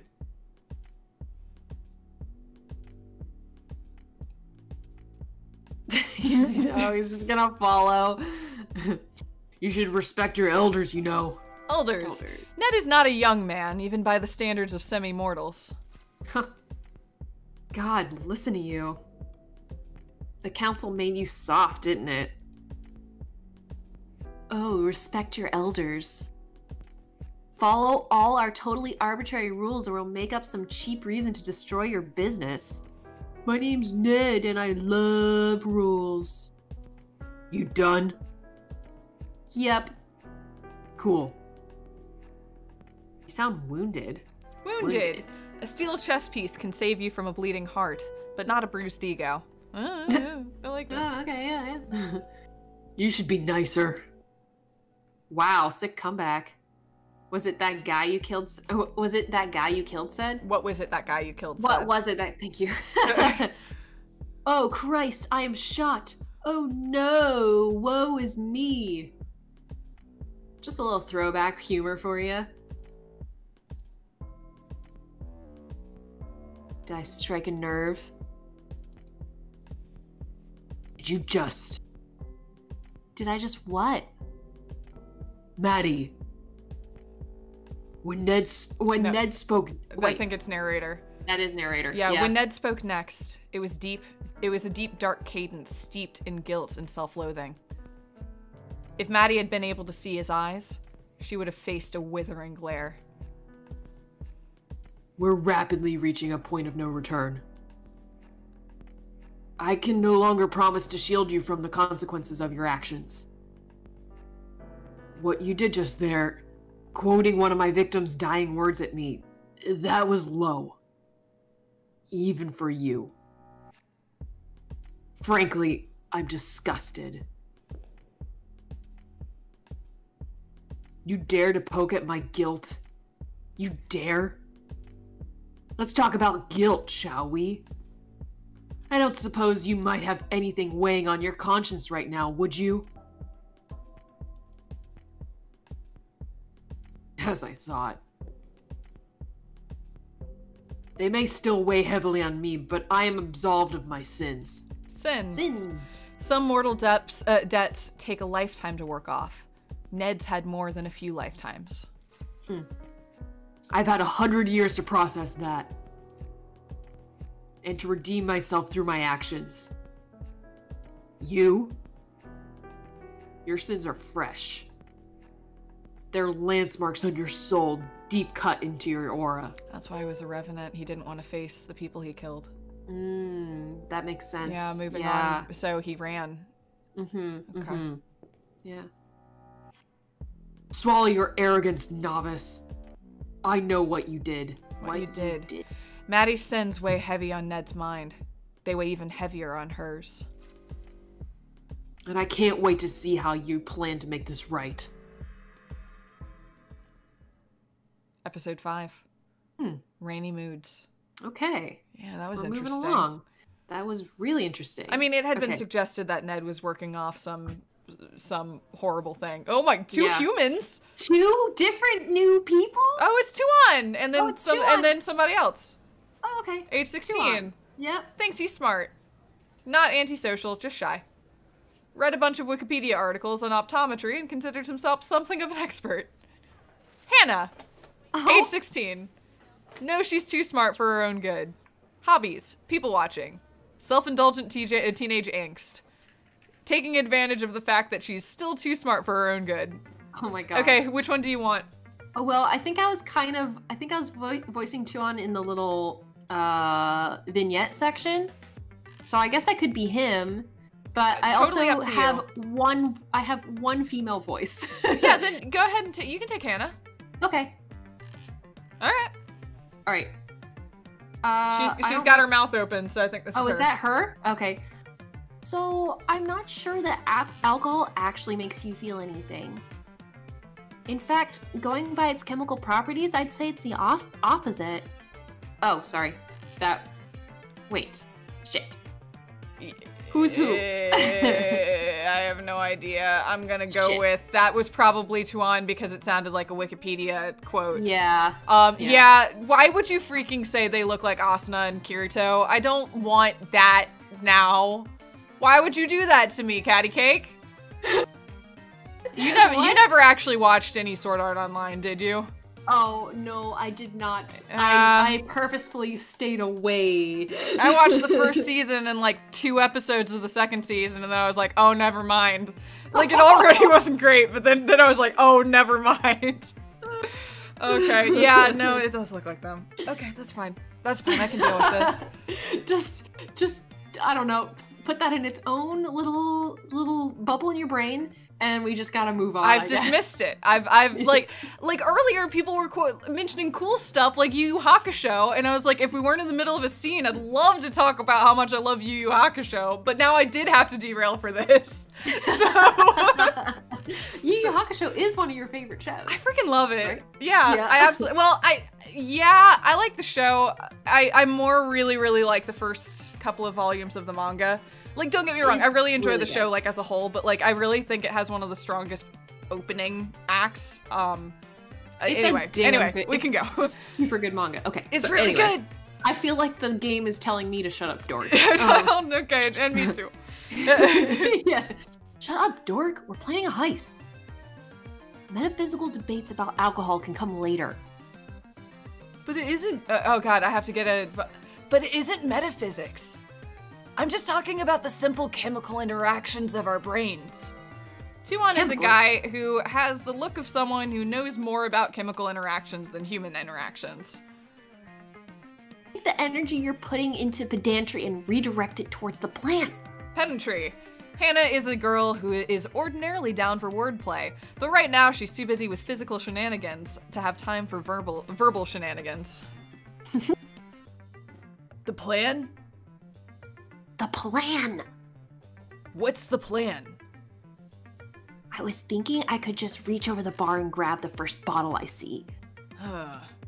Sounds risky. Very chaotic neutral. And what's your alignment then? Neutral good? Uh-huh. I'd say I was lawful neutral, but...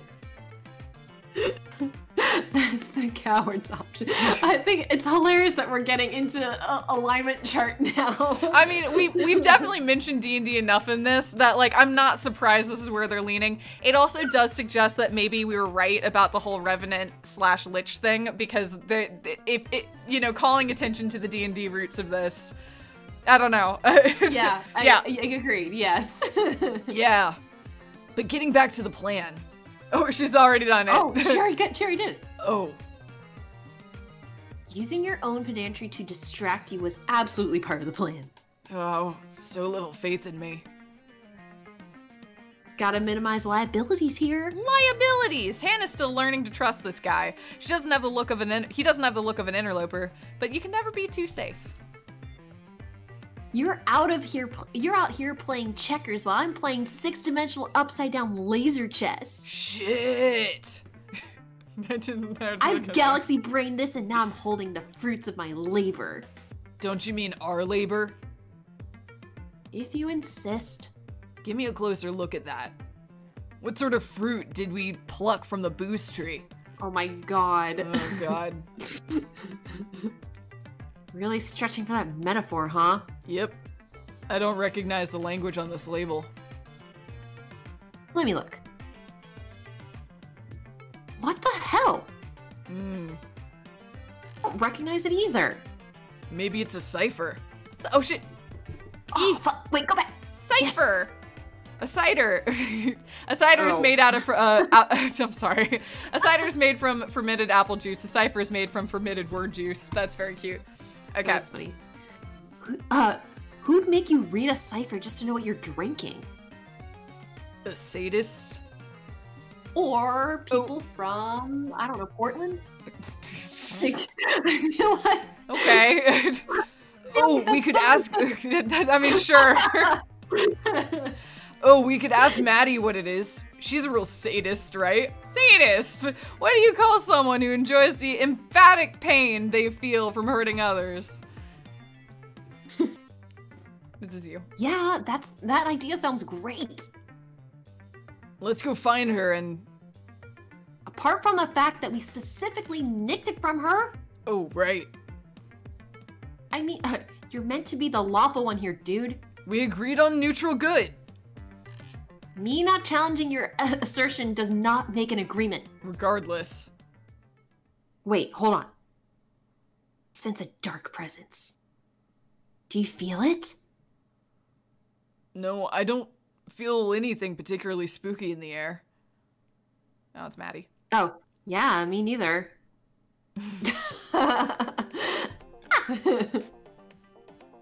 Hello, children. I see you stoop to petty thievery. Petty thievery! Some of the bottles on the shelf are old enough that swiping them could be an act of grand theft. Not this one, however. Alas, sprung. Can't believe my heist career is over so quickly. Aw, don't give up on your dreams, kid. Speaking of, you know what happens when you drink this? I was assuming some sort of drunkenness. Does it make your teeth fall out? Well, last time I had a shot of it, I woke up in Adelaide. Whoa. So the result was 700 kilometers worth of drunkenness and bad decisions? I woke up 6 hours before I took the shot. Ooh. Whoa. Had to drive a rented car back and explain to Che why I disappeared without a trace and somehow accidentally time traveled. Holy shit, can I give it a try? God, no. You ever heard of a liquor licensing laws? You end up in jail. I think it'd be an excellent formative experience. Yeah, if you're not perpetuating teen drinking culture, you're a loser. Somehow, I remain unconvinced by your passionate arguments. Well, we tried. You kids have way too much time on your hands, you know that. Better than not having enough, right? Damn! That feels like a burn. I don't know. Like, Tuan seems like he's just kind of like going with the flow of things. Yeah, it's true. Maybe he didn't mean that as a burn, but she hit probably too close took one. Yeah. Yeah, it hit too close to home for Maddie. I don't know. I'm utilizing my time to practice my skills. It's not wasted. Well, the non-existent industry sector that relies solely on the skills of reaching over bars and stealing bottles of enchanted booze is gonna be lucky to have you. Oh, that's so validating. Thanks. I really like Hannah's design from I this do angle. too. Yeah. Yeah. I like her little pom-pom earrings. I don't really want those. Yeah. Can I get you two a coffee or anything?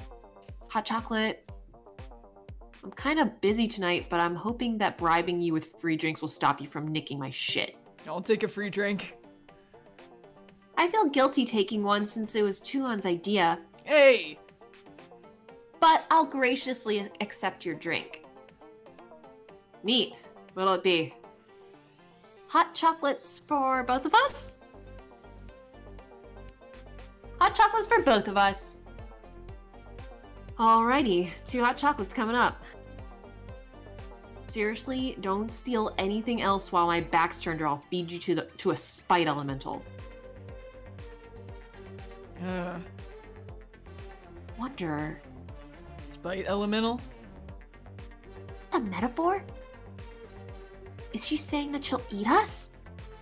Is she the spite elemental? Oh no. Maybe the real spite elementals were the friends we made along the way. Oh my god. I hate this. Fair. Hello? Hello? Ooh, all the... Is this a new person? It's a new person. A new person. What's with all the cast? The cast is expanding before our eyes. This is so exciting. Hi, Samantha. Okay. 32. American? Visiting Melbourne for work. Devastatingly patient. All right, who wants Samantha? I have no strong opinions about this. She seems cool. She seems cool? Yeah. Why don't... I vote you take her, Gina. Sure. Trust me, you kids wouldn't want to meet a Spite Elemental. Have you? Yep. Got pretty close to not making it out alive. I guess you have a fairly exciting line of work then. Work. This woman's line of work might be woman's line of work might seem intriguing to someone looking in from outside, but to her it's all business. It gets that way sometimes. But Spite Elementals aren't exciting. They're terrifying. They suck all the air out of the room and make the world ache. And they don't die easy. Huh. That's kind of metal. You sure do need brass balls to face one down, that's for sure. And a steely gaze? What? Cause steel is a metal, and I said it was metal, and then you mentioned brass balls, so, Hannah, please back me up. You brought this one on yourself, mate. No. Nah, she's totally right. What's going on here? You bullying my customers, Samantha? Of course not. Good, because that's my job. What is this cast? I don't know. I think I saw... I know Necrobarista is releasing a bunch of free DLC. They might be DLC characters. Oh, I see. You two should go enjoy the evening. There's a nice breeze blowing. Oh, that camera shot. Okay, that was really weird. Look at, yeah, they're gone. Look at this light bulb here. And they might have been there just to introduce Samantha. Oh, I okay, remembered yeah. my name. That's sweet. Sweet isn't the word that people often use to describe Maddie. That's the kind of remark that says more about the person who's talking than the person they're talking about. Of course I did. You're interesting. Doesn't that describe everyone who walks through your doors, though? Absolutely not. Especially not in the way that you are. Some people would take offense at that. Your boss, must be very different to mine. Oh, I didn't realize where that was going. Well, my old boss, I guess. I'm my own boss now, actually. My own boss. My own boss. Maddie thinks she can make it all on her own. She just might turn out to be right. Apologies. Your approach to hospitality works... oh my god. Your approach to hospitality work is very different from what I say I'm used to, is what I'm trying to say. Figures. Where'd you work? Just some dive bar overseas. Wretched hive of scum and villainy. The owner would never shut up about treating every client like royalty. Sounds like a pain in the ass if you ask me. I'm not asking actually, but I appreciate the sentiment nonetheless. So, can I get you anything? Surprise me. You'd like me to pick you some... Oh, you like me to pick you something? Yeah. Mind if I ask you a couple questions? Are they related to the drink? Yep. Shoot. Okay. What's your favorite white wine? You're not going to make me a wine cocktail, are you? No. I'm partial to a glass of Marsanne every now and then. Fancy. Next question. Have you ever read a star chart? Like in astrology? No. Why? I don't put any stock in mysticism. Hey, this place isn't mystical. Hey, this place isn't mystical. Period. That's a period. It's not a question mark. To some people, this place seems otherworldly. For others, this is just the world they live in. Hey, this place isn't mystical. It's built out of cold, hard facts. I just don't know how to get all of them yet. All right, fair enough. Last question. Ooh. You're walking in the shallows of an ocean that seems to go into the distance forever. You can't see any land aside from the sand under your feet. Whenever you step forward, the sand sinks just a little bit. As far as you can see, there's no way to escape. Drowning is the only possible outcome. Oop. What do you do? Wow. I feel like you're about to pull off a Vought comp machine or something. It's obviously some sort of test. I run, I swim, I dive when I can. And if I eventually drown, so be it. There's nowhere else to go, and no point to sitting and waiting for starvation or sharks or someone to save me. I have to take action. Interesting. So, what's the verdict? Samantha didn't get a response. Maddie's eyes had glazed over as soon as she'd answered the last question, and now she stood perfectly still, gazing intensely at the rows of dusty bottles lining the dustier shelves. Her lips moved, but no words came out. As Samantha watched, a flask of red liquid twitched seemingly of its own accord. Maddie craned her neck up at it and scowled. In response, a smaller bottle next to the first, and surely only big enough to hold a few drops of something, began to glow. Her scowl shifted into a wry smile.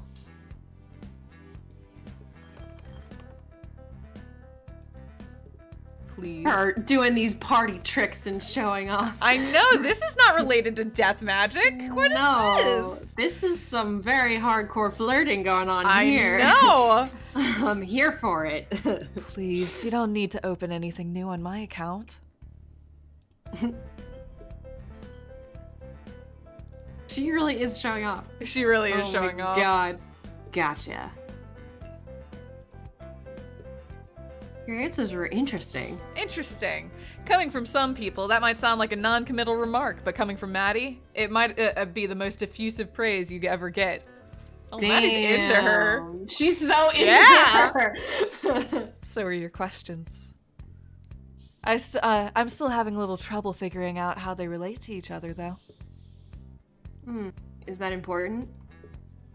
I try to maintain a vague hope that maybe, one of these days, things might make sense. And until then? I just try to go with the flow, of course. She is making a wine cocktail. She is. So, I think she is.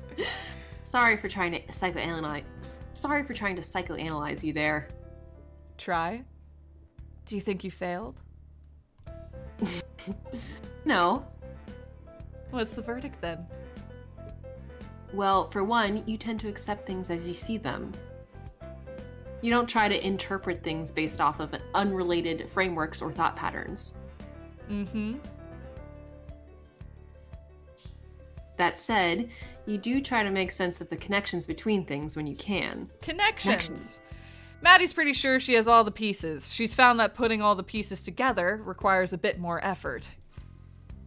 Thank you, Waffaloni, for quoting yourself. That's so on brand.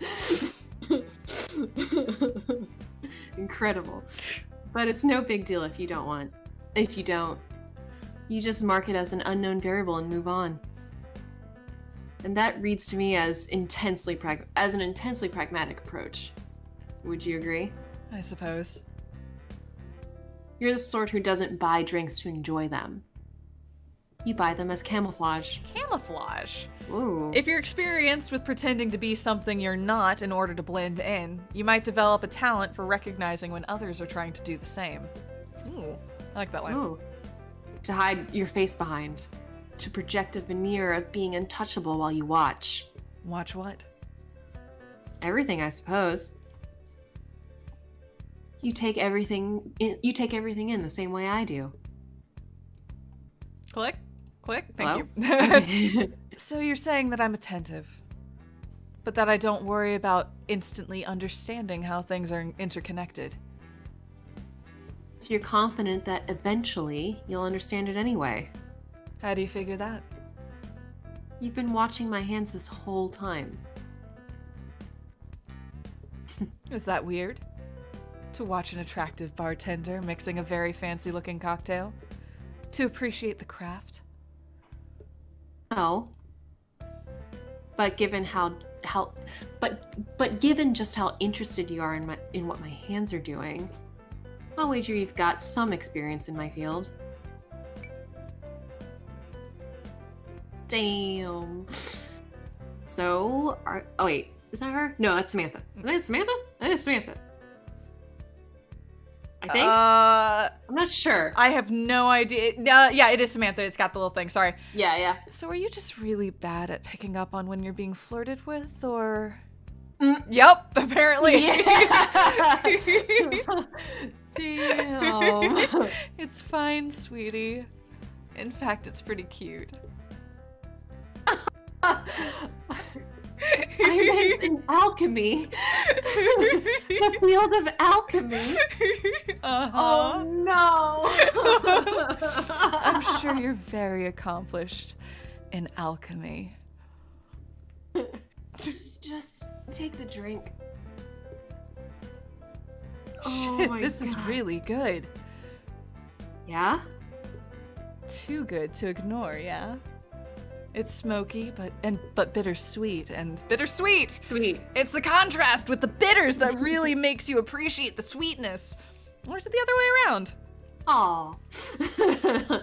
Almost makes me feel like I'm reaching the end of something.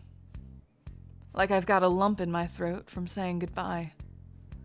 But I can't quite tap into that feeling. Like, what did you even put in this? It is a wine cocktail. It's exactly what you said you didn't want.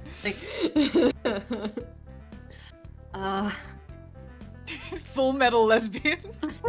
Sorry, I'm looking at the chat as well, and I'm like totally feeling all of this. Full metal lesbian.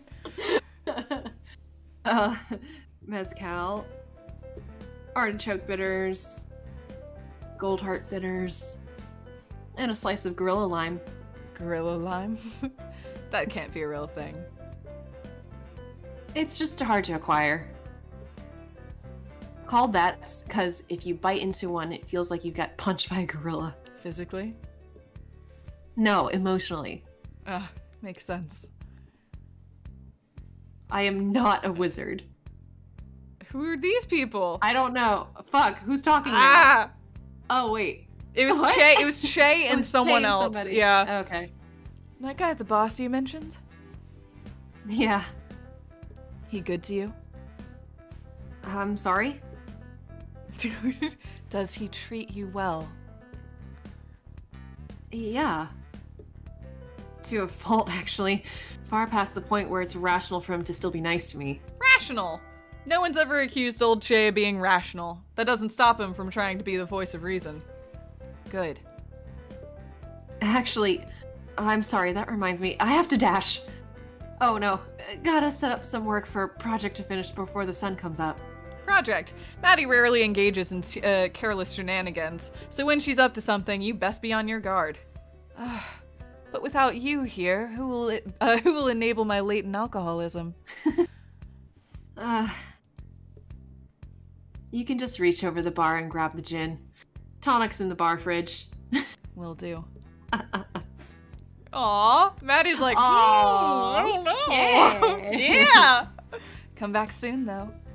I'd love to discuss alchemy with you some more. Damn. Catch you later. She is powerful. Holy shit. Ooh. Wait, one last thing. What was the meaning behind the question about what wine I like? Oh. I was just curious. That was great. I love that. That was so much fun. Really good. Oh my gosh. Damn. Samantha is powerful. It is. I like Maddie pulling that line right at the end too. You're like, Yeah. oh, you thought that I didn't know that you were flirting?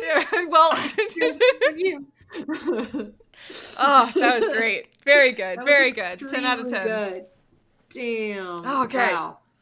Okay. Whew. Maybe we can finish up the scene and then we could jump off for like a 5-minute break or so. What do you think? I think that makes Okay. sense. Absolutely. That sounds great. All Awesome. right. That looks like Maddie and Abby. That's the last one, I reckon. Does this have magic caps in it? I think so. You can just call them caps, you know. They're built for something different. I refuse to use non-specific language. Yep, they're in here. Okay, what about the, thing? You'll have to be a little more... Oh, you know, the thing! Sparky thing. non-specific language. Yeah, Ashley likes having friends who can understand her even when she fails to be specific. Electric. Sweetie, how long have you been awake? It is better for you if you don't know, I think. Do you mean the voltage regulator? That's the one. Good job. It's in one of the other boxes. I didn't think we needed another one, though. Are you kidding? The last one literally melted. Whoa, the text flies in from... Crazy. It's a good thing I have an extremely sick metal arm, otherwise I would have been badly injured. Yeah, thank goodness. Is there anything missing? I shall check. Need some espresso? I think I will literally die if I have any more. Damn. Hey, that's really mature of you. Nice job. Yeah, whatever. You can get me some chocolate if you want. Nope. Oh, I guess you got, yeah, chocolate. Don't tell Ashley that chocolate has trace amounts of caffeine. At least it's not espresso. Sure thing. Be back in a moment. Time to steal. Yep. Oh, hey dude, where have you been? Hey, just chilling. Not much to do when you're waiting to die. Yeah, jeez, Keyshawn. Well, it's interesting though, because Keyshawn is both over his limit and then also, he drank soul juice. Right. We don't know what happened in that scene. We just cut away and never learned. Shit. Yeah, you're right. Hey! Come on, Cooper, I know you're hiding down there somewhere. It's Cooper. Hello. Hold on. Hold this, will ya? Stealing. Did Ned really say that? Yeah, Do you believe it? I'm not sure. Well, it's not a lie. Lie! The most dangerous lies are the lies we tell ourselves. Sure. But, It's not the whole truth either. and? And I don't quite have the time to untangle it for you. Untangle. Maddie's the sort of person to weave tangled webs without too much consideration on who's gonna have to untangle them. I've got a hungry teenager downstairs and a summoning ritual to complete. She's part of this too? Don't you take that judgy tone with me. Hey, far be it from me to moralize at you. Getting a lot out of these days, mate. Oh, getting a lot of that these days, mate. I'm just trying to keep everyone happy. Tough gig.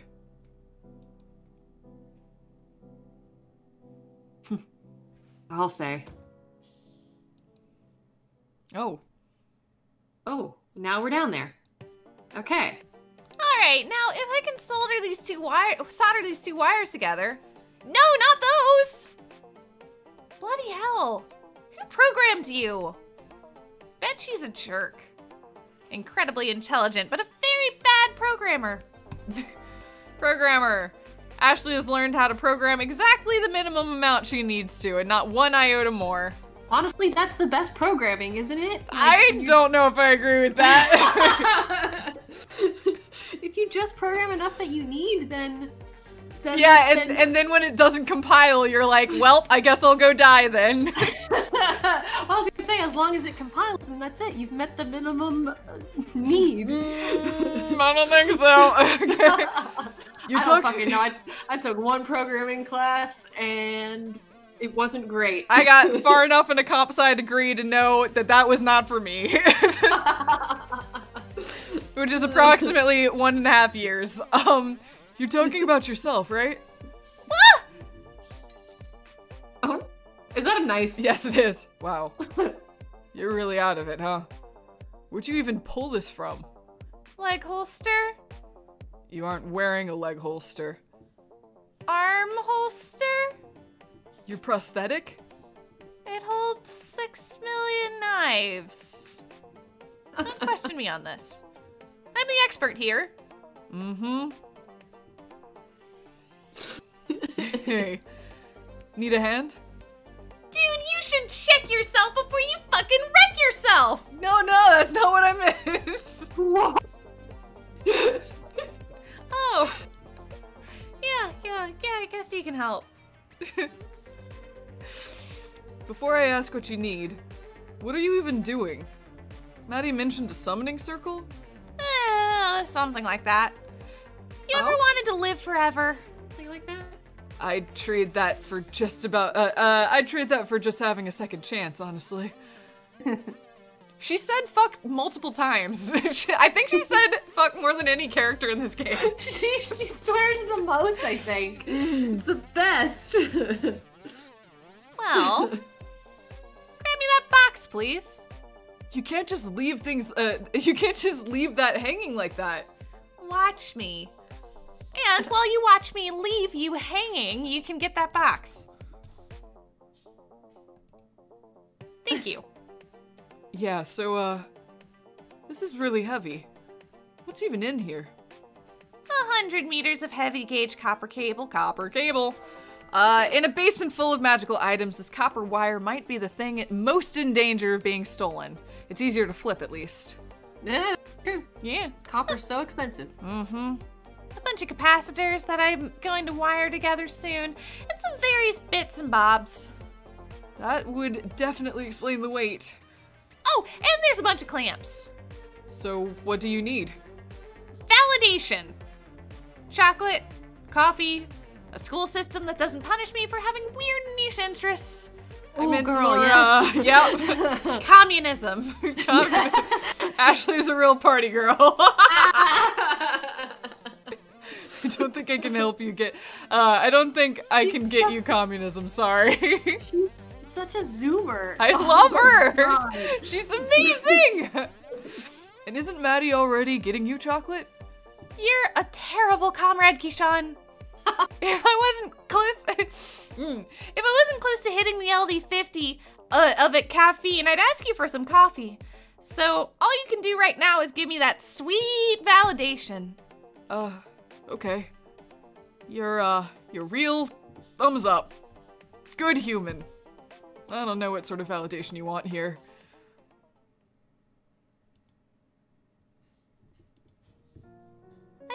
I feel like I'm stuck in a loop of trying things that are inevitably going to fail.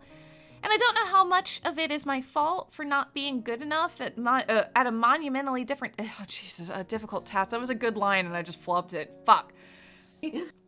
I'm used to being effortlessly good at things.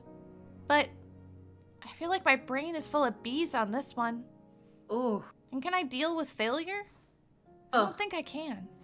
Stop. I'm not equipped for failure. My entire perception of myself is that I'm good at things. I'm gifted and talented and incredibly afraid that I'm going to let people down in a vital moment. Ashley, This stop. is that vital moment. But I just sit here, paralyzed. And I rationally know that a lot of this pressure is just me being hard on myself. But Maddie and I, we tried this already. And we failed pretty bad. It was a disaster. Disaster. Oh god. For Ashley, of all people, to call something a disaster, it must have been a real catastrophe. Thanks. I can't understate how badly it turned out. So even with all this prep I'm doing, is that enough? Did we learn enough to do it properly? numbers and formulas and hard science are good, but I can't shake this feeling that I'm gonna screw it up for everyone. And I'm so afraid of letting Maddie down. Oh, jeez. There are a few things we fear more than disappointing the people we love most. Game. Ugh. That's heavy as shit, mate. You reckon? Fully, yeah. I don't know what to say to that except that I don't think Maddie would ever feel let down by you. I know I've only been here for like 2 days, but her and Shay seem to really care about you. And I'm sure that extends to accepting you for who you are, limitations and all.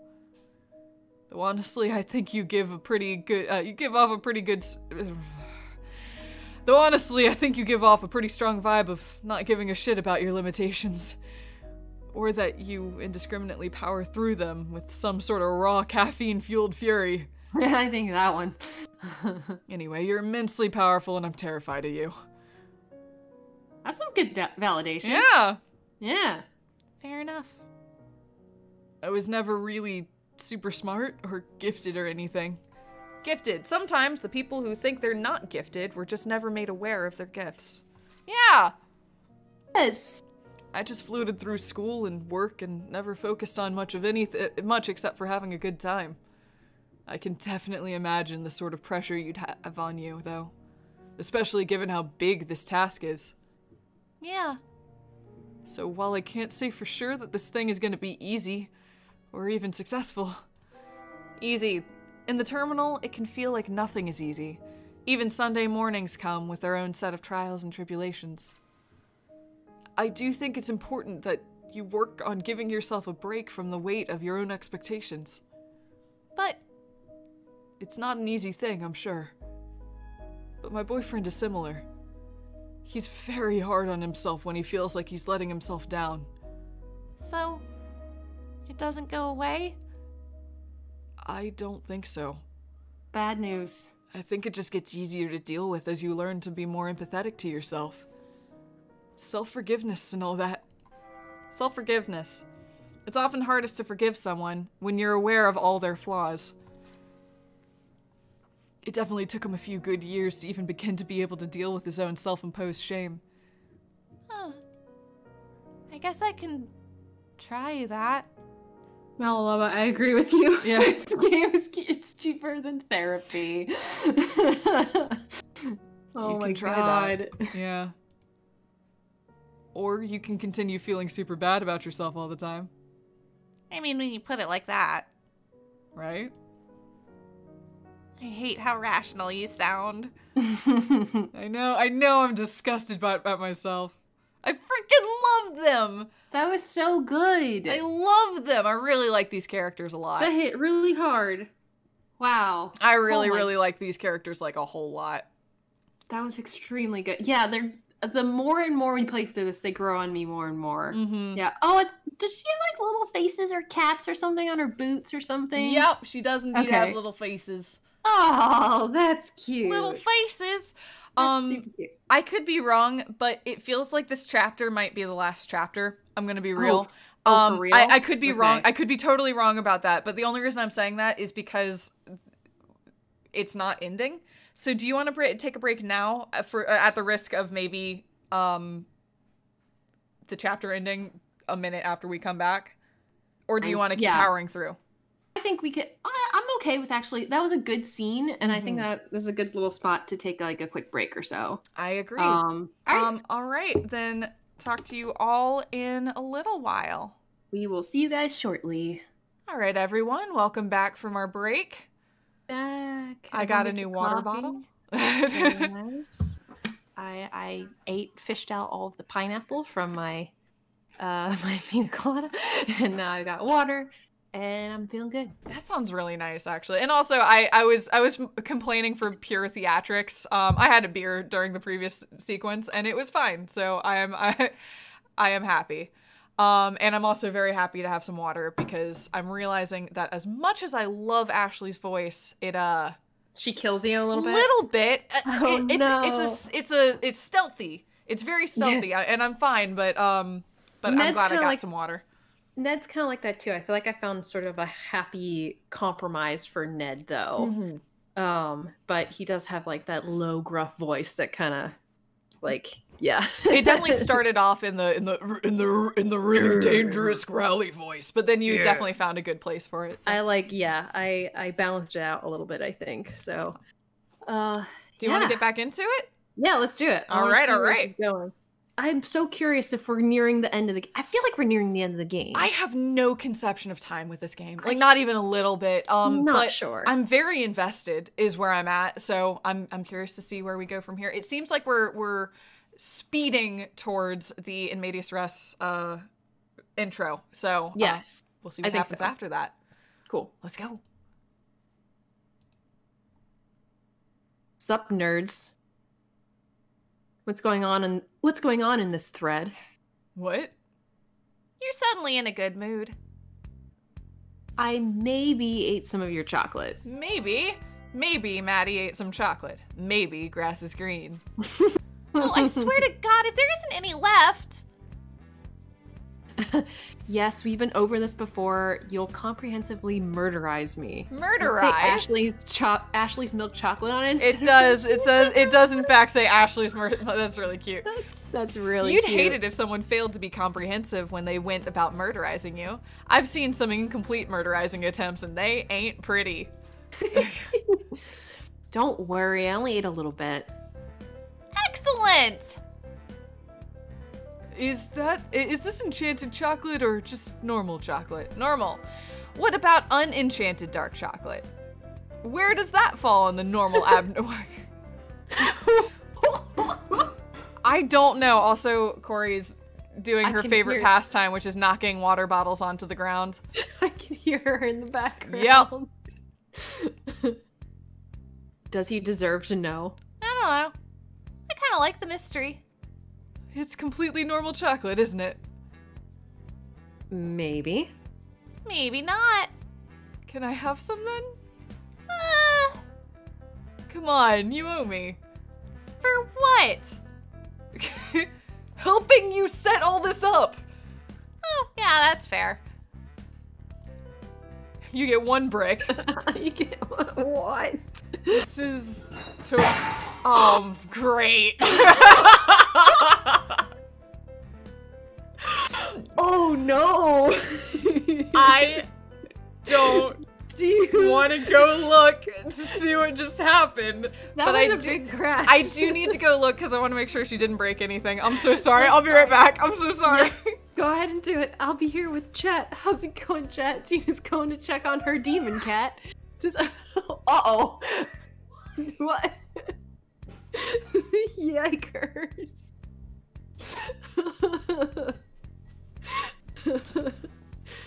So this is like her new thing now, is knocking shit over. I'm here to report that it was a can of soup that she knocked over. Okay. So yeah. Not breakable. That's good. As long as you're keeping all your glasses in your sink, you're probably a-okay, right? Yeah. Like... You'd think, but she broke like half my glasses when I was unloading my dishwasher the other day. Like I'd done nothing safe. Oh no, Gina. You want to sit with me? I don't know what to do. Anyway, all right. It's just soup. It's just soup. Soup. Anyway. All right. This is soup. Yeah, I know. It's hot too. This is totally normal chocolate. Yeah. Wait, did you expect it to not be that?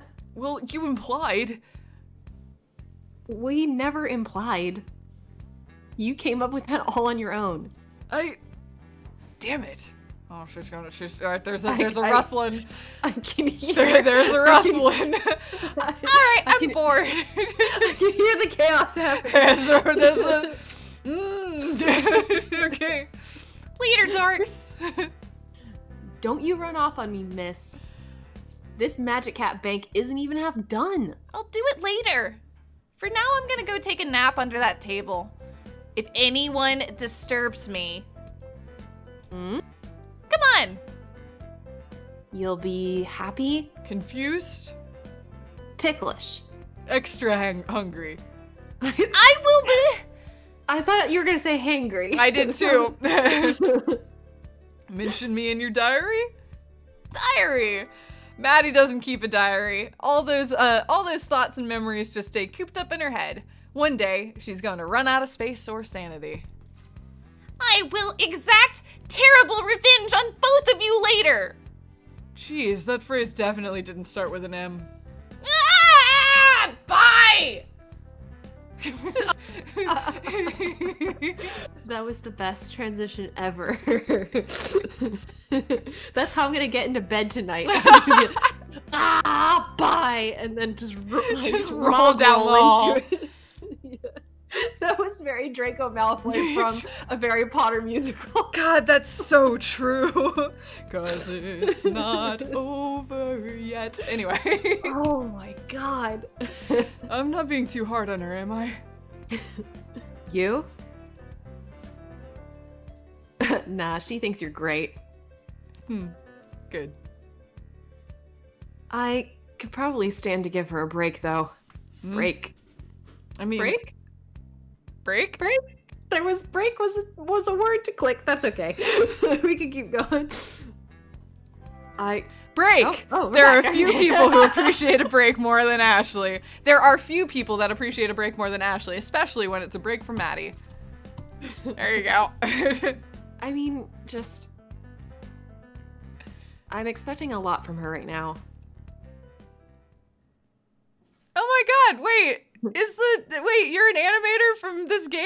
That's awesome! This is really good! Wait, who? Hey, oh Joe God. Animates! Thank you! Shit. I'm very much enjoying it. This is a delight. We are loving this so much. This is wonderful. The animation in this is so, like, well-timed and just, like, so well-utilized. I love it. It's great. Thank you so much for joining us as we play through this. We're thanks. like I said, we're really, really enjoying it. Yeah, really great game. She does seem a little overloaded. Fuck. But she didn't tell me if things were too much, right? I Oh, don't but know. she'd tell me, yeah. It seems like she idolizes you. Idolizes. Idolatry's a sin, isn't it? It can't be healthy behavior. I reckon she'd pretty happily burn herself out for you, you know? I just need her for the next 4 or 5 hours. Then everything will be okay. Is that when you're planning on performing the ritual? This thing? Yeah. What's it for, anyway? Conduit ritual. Super forbidden magic. Oh, cool. Are you actually cool with this, or... Not hugely, actually. Why is that? Well, you know, I was talking with Ned earlier and... Actually, don't worry about it. It's fine, I don't care. What's it do? I took a couple hours from you down here. Vividly.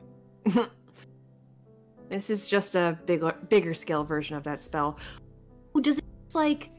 Oh, like, maybe it just, like, sucks hours from, like, unwitting people? It's like spirit bomb. It it drags a little bit of energy from everybody. Yeah. Yeah, big, large scale. Yikers. Wow. It takes like an hour from everybody and like they don't necessarily know. But that's weird. Interesting. Ooh. Who are you taking hours from? Nobody. Don't worry, bud. You're a deficit already. You're at a deficit already. When you get deep enough into the hole, you kind of stop worrying about climbing out of it and just accept your fate. Ugh. I can't touch you. Right. Okay. Oh, right. He's already over hours. Yeah. So even if you're lying right now, having taken enough to pay off your debt multiple times at this lying right now, shouldn't you have taken enough to pay off your debt multiple times at this point? Huh. The hours weren't for that. Hours. Or maybe it's just felt like hours. It can be hard to judge time when you're wandering around aimlessly. What the hell do you do with them then? Where'd they go? For our research, we use the following materials. wire of copper heavily drawn, Yasmin chalk, not Dover, sustained electric supply of at least 20 volts, car battery, capacitors composed of something, need better durability. However, we believe extra components are required. Our conduit's properties varied with the layout of our summoning circle, and despite the departure of our test subject during our trials, we were able to ascertain a number of efficiency-oriented refinements. Is Victor cleaning up in the background? Yeah, can you hear him? Yeah. Uh-oh. Refinements. Certain kinds of optimization require real dedication to craft, as well as the absolute necessity of living but non-essential vessels to act, of a living but non-essential vessel to act as a so-called storage container. Oh, sorry, I totally hijacked the narration here. Oh no, you're fine. I think this actually is her reading. Oh, okay. Yeah. More testing for... That was my bad. I thought you were turning back towards Victor, so I was like, I'll just go ahead and read. Go ahead. Oh no, you're good. I just made a look. That's all. I just turned it.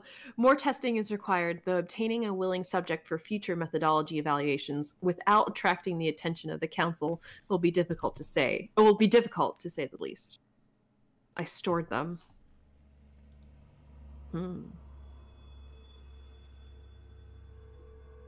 In this tree. Oh yeah, it's that white tree. Oh, yeah. Oh shit. That's why it glows. All those hours are in this tree. Whoa. Oh boy. There wasn't. Okay. I miss eating. Why? What was your diet like? I remember sushi. Oh, were you a man? I think this was a man. This one is a sugar glider. Yeah, one of them is a sugar glider. One of them is it's gotta be a man. Okay. Sushi? I thought you said. I thought it was a crab. I thought you said you were a crab. I was joking about them being a pigeon, but I definitely remembered them being like. Yeah, one of them was an animal. What, you think crabs aren't dexterous enough to make sushi? Unquestionably, yes. What is this sushi? It's delicious is what it is. Rice and fish and seaweed. Humans eat it. And crabs. I just don't know where a crab would find rice, or a way to make good sushi. I also ate garbage. What? Yes, I also ate garbage on occasion. Unbelievable, you two. Unbelievable. Garbage is good for the soul. Garbage is garbage. It's in the name. What did you eat when you were alive, then? Grass. Normal grass. See a Boring. cow? And tree roots, sometimes. There are tree roots here, yes? Yeah, there are. Why don't you chomp on them? Well, I'm not hungry. We don't eat. And also, more importantly, they are powerfully magical. Maddie needs them. If we damage things that Maddie needs, then Ashley will be disappointed in us. A suboptimal state of affairs. I can feel the power in them too. However, I do not feel compelled to chomp on them. What a strange thought. Love to chomp. Chomp sushi, chomp sandwiches, chomp garbage. You're so weird. These little characters. They're really cute. They're very cute. Oh my god. Oh, we got a lot of words on this Well, wait, one. now... Wait, so now... Yeah, I guess it was just a long chapter. I think these are all real. Yeah, I'm looking at them. Yeah, these are all real. We just have a lot of options now. Yeah, it was just a very long chapter. Which means it's kind of getting harder, Yes, you know? definitely. Yeah. Absolutely. So we need We need guests. Yeah, we need guests. We desperately need guests. If we want to get through fucking billiards 2 and 3, We have really lofty goals here. Still forgiveness, chocolate, break, chemical interactions, connections, gifted, deficit, pedantry, programmer, my own boss. My own boss would be Maddie. Yeah, we definitely need some Maddie. too. I'm just doing one. Yeah. Murderize, interesting. Communism, wounded. I'm trying to think of anything that the kids said. Yes. Let's see. Sparky thing is petty thievery? theft. Yeah. Yeah, that's Maybe? fair. Where's petty thievery? Let's give it a shot. Yeah. Yeah, I'll try that. Let's see. Or Cypher from when That was Maddie Hannah, wasn't it? Oh, yeah, that was Hannah. Yeah, that was Hannah. Yeah. Okay, let's give it a shot. Okay. Because frankly, if it's not guess, then it's probably gonna be lore. Which we have a lot of, but that's okay. That's true. Let's see, what else? Who else are we missing here? I mean, we're still missing a lot of Maddie. Yeah. So anything guaranteed to be Maddie, I might. People are suggesting chemical interactions. For Maddie. Oh yeah, I think. that Yeah. was for that's not for Maddie. That's or for Sadist. I forgot his name. The kid. Yes, that's right. Yeah. Sadist for Maddie, maybe. Okay, I'll take it. Yeah. I don't. Or sins. There it is. And then, is there anything else that we want? We need death. Is there anything that's clearly death? Murderize. Murder. I mean, I thought Murderize was gonna be. It might be Ashley. Yeah. Yeah. Communism, camouflage, copper cable, untangle is definitely Maddie. There's stuff at the bottom too. Rational, programmer, gifted, self-forgiveness, easy, chocolate. We have 2 more. Okay. How about? Let's see. What is it? Elders or deficit? Elders. I'll do deficit. Deficit feels like a good one because it could be Maddie, could be death. And I'll take those chances. Do you want to do elders or do you want to do something else? Let's see. I don't know. I wait, is what you did is one? Yeah. That's not, whoa. It's weird because that one's standing out to me because only the first word is capitalized. Yeah, that's true. It's kind of funny. Want what you did? We don't have a Ned one. Yeah, that's probably a Ned one. Done. Yeah. Let's just do it. All right. Yeah. Cypher is lore. Great. Okay, awesome. Maddie. We finally got a Maddie. one. Deficit is magic. Magic, okay.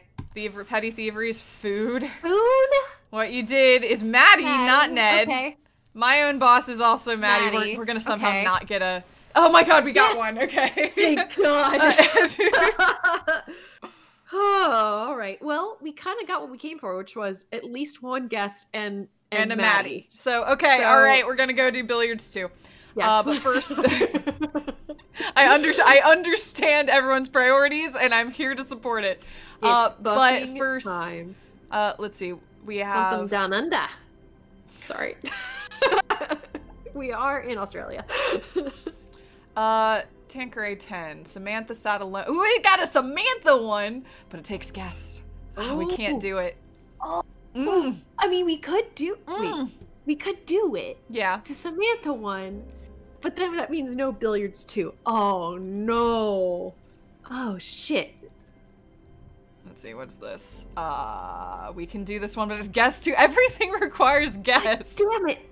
Ashley's inventions too. We can. Okay, we can do this one, but it's it would use our only Maddie. No, that's Ashley. Jesus, we can do this one.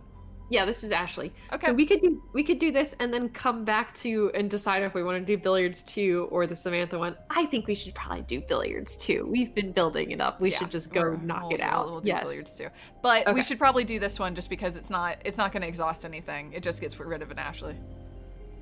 Okay. Yeah, let's do it. Right? Wait. Yeah, that's fine. Okay. Yeah. Because yeah, everything else we have Yep. at least one more. So. Let's Okay. see. Oh. Ashley's original idea. Do not steal. Oh shit, Gina. This means that I have to read billiards too. Yes! Yes! Although, wait, do you want me to read billiards too? Well. Do you want to read Ashley? I guess I could read Ashley. I could do Ashley's voice. Okay. Okay. Oh, shit. Yeah. All of these choices are punishment, so it's okay. All right. My last experiment with Kitchen Assistant version 1 was a big success if you measure success in how quickly it was able to pulverize things generally. The throwing objects at the ceiling technique does not work for pulverizing carrots or celery for salads, but it is very good at pulverizing halogen lamp bulbs. This made me think about how much better it would be if the floor were self-cleaning. Ashlings can sweep up a bit, but usually all they do is move dust around and it's hard to get them to actually collect debris and put it into the trash. If the entire floor were covered with air jets and small bits of debris that dropped onto the floor would get quickly whisked away toward a counter or toward a corner where a vacuum or something could suck them up into a disposal chute. This is how like wood shops work. Like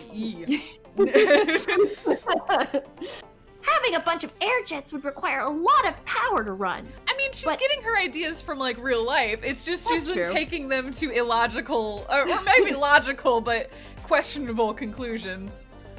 But air isn't the only fluid that... Fluid? It's not a fluid, but okay. That could be used to catch dirt and dust and broken shards of halogen lamp bulbs.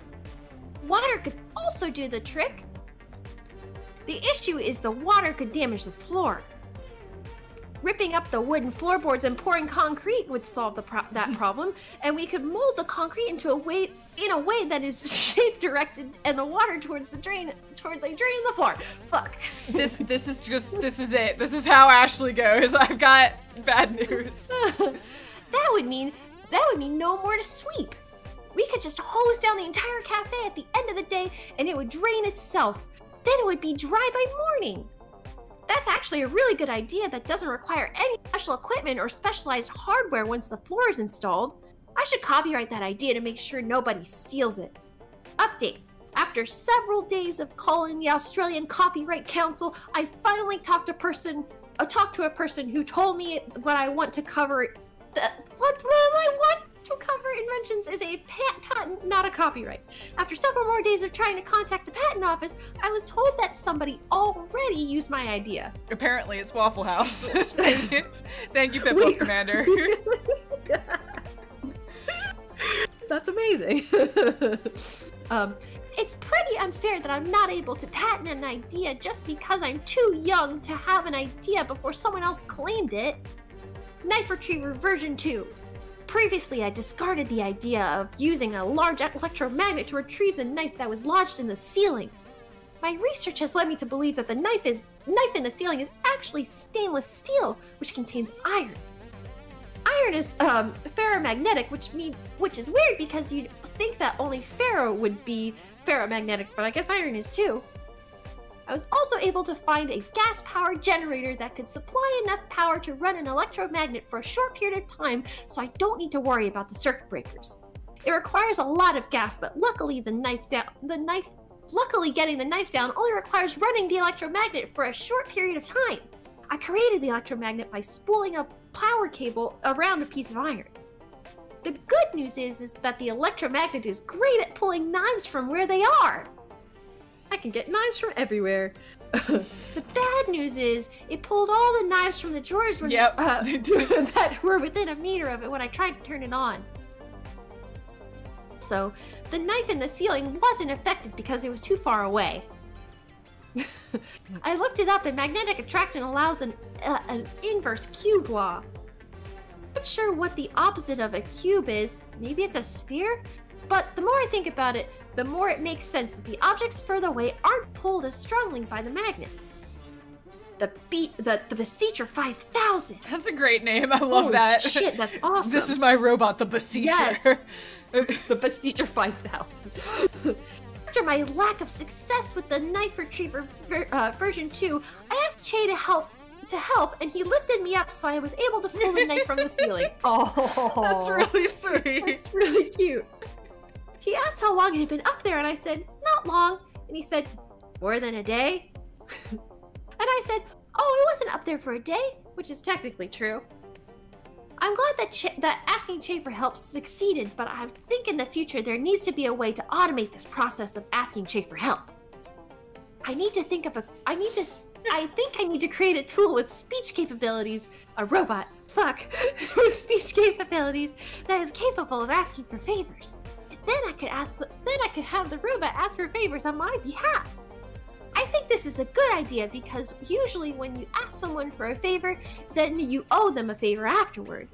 But if it were the robot asking for the favor, then the robot would owe the favor, not you. Then the person would ask the robot to do them a favor, and the robot would say, sorry, I am only capable of talking to people, not doing tasks. Then, if a person asked the robot to ask you for a favor, the robot would say, I'm sorry, my battery is running low, and then it would self-destruct. It would be expensive, but a new robot, I see what you mean, Gina. Oh my god. It would be expensive to build a new robot every time you have to ask for another favor, but it would be better than to owe someone a bunch of favors after they helped you. Yup. I'm so glad you got to live the Ashley experience, Allison. That was very good, by the way. Oh, thank you. Yeah, that was really cute. I'm like foaming at the mouth, like at the end of that. It's like my mouth is all. Yup. I need a drink. It's rough work. They just jam a lot of words in there. They sure do. And they don't necessarily. The fate of Icarus. Oh, but we know. Yeah, and we don't have an Ashley, so. No, we and Ashley. Okay. Damn, we just sped an Ashley. All right. I think we need to leave, and then we can go to billiards. Wow, it's like I just came down from a high. Yeah, no, it's like a different universe, and yes. Wait, so we need to unlock out of here, and then we can go to billiards too. Yeah. Okay. Cool. Oh man, if we circle back around, I guess it does. If you're reading this one, shit, I think I am destined. I mean, it does seem like the video game is coming specifically at you to ruin your day personally. I guess we'll cross that bridge when we get there. My dear Maddie, thank you for getting in touch with me. Or perhaps I should say congratulations. I make such a point of making myself hard to find that it's always a surprise to hear from anyone. I suppose I sometimes find myself fearing the day when I'll be contacted by someone who isn't a fan of mine, and who is more interested in locking me away than seeking my advice. One might think that people interested in putting me away would be more capable of, and in possession of more resources than those like yourself who simply possess curiosity. And yet, it's always the latter who manage to break through the veil I've erected between myself and the outside world. You're the first in over 3 years to manage this, and so it is now time for me to find another hiding space. If your next letter manages to find me, I'll truly have something to worry about. If you're looking for a solution to the problem of that you outlined in your letter, I'm afraid I must disappoint you. My business is that of teaching people how to ask the right questions so that they can find the answers themselves, not giving the answers. After all, the most worthwhile answers are the ones I haven't found yet. All this is very vague. Yep, that is true. And it feels like a new character, so I don't know. Or it could be Che. I don't know. We'll see. Oh, yeah. That being said, your question about time transference is an issue of special interest to me. The idea of storing vitality within a living, non-sentient creature such as a plant is one that I've long considered. The issue has always been one of retrieval. If you did find a way to transfer vitality from a plant to a sentient creature, it would result in a tremendous discharge of energy. Such a great discharge that I'm sure it would kill whatever subject was on the receiving end.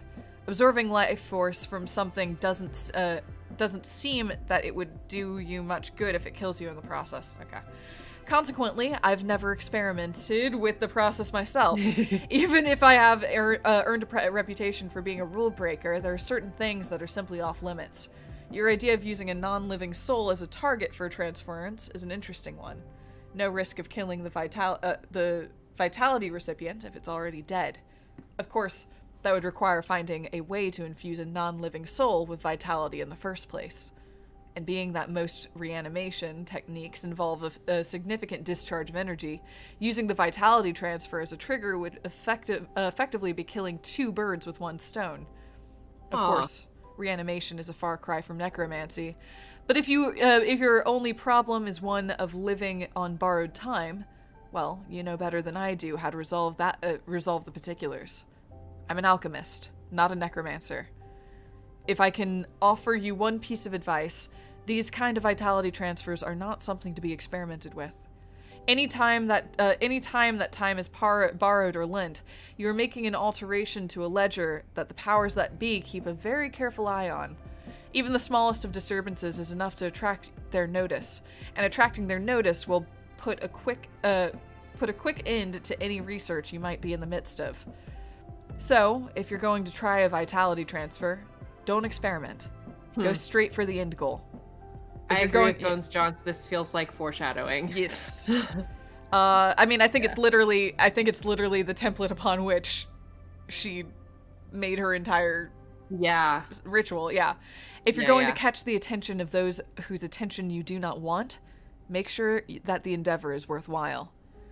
If you have a good reputation, it would be a shame to squander it on something so trivial as allowing a mouse a few extra seconds on this side of mortality.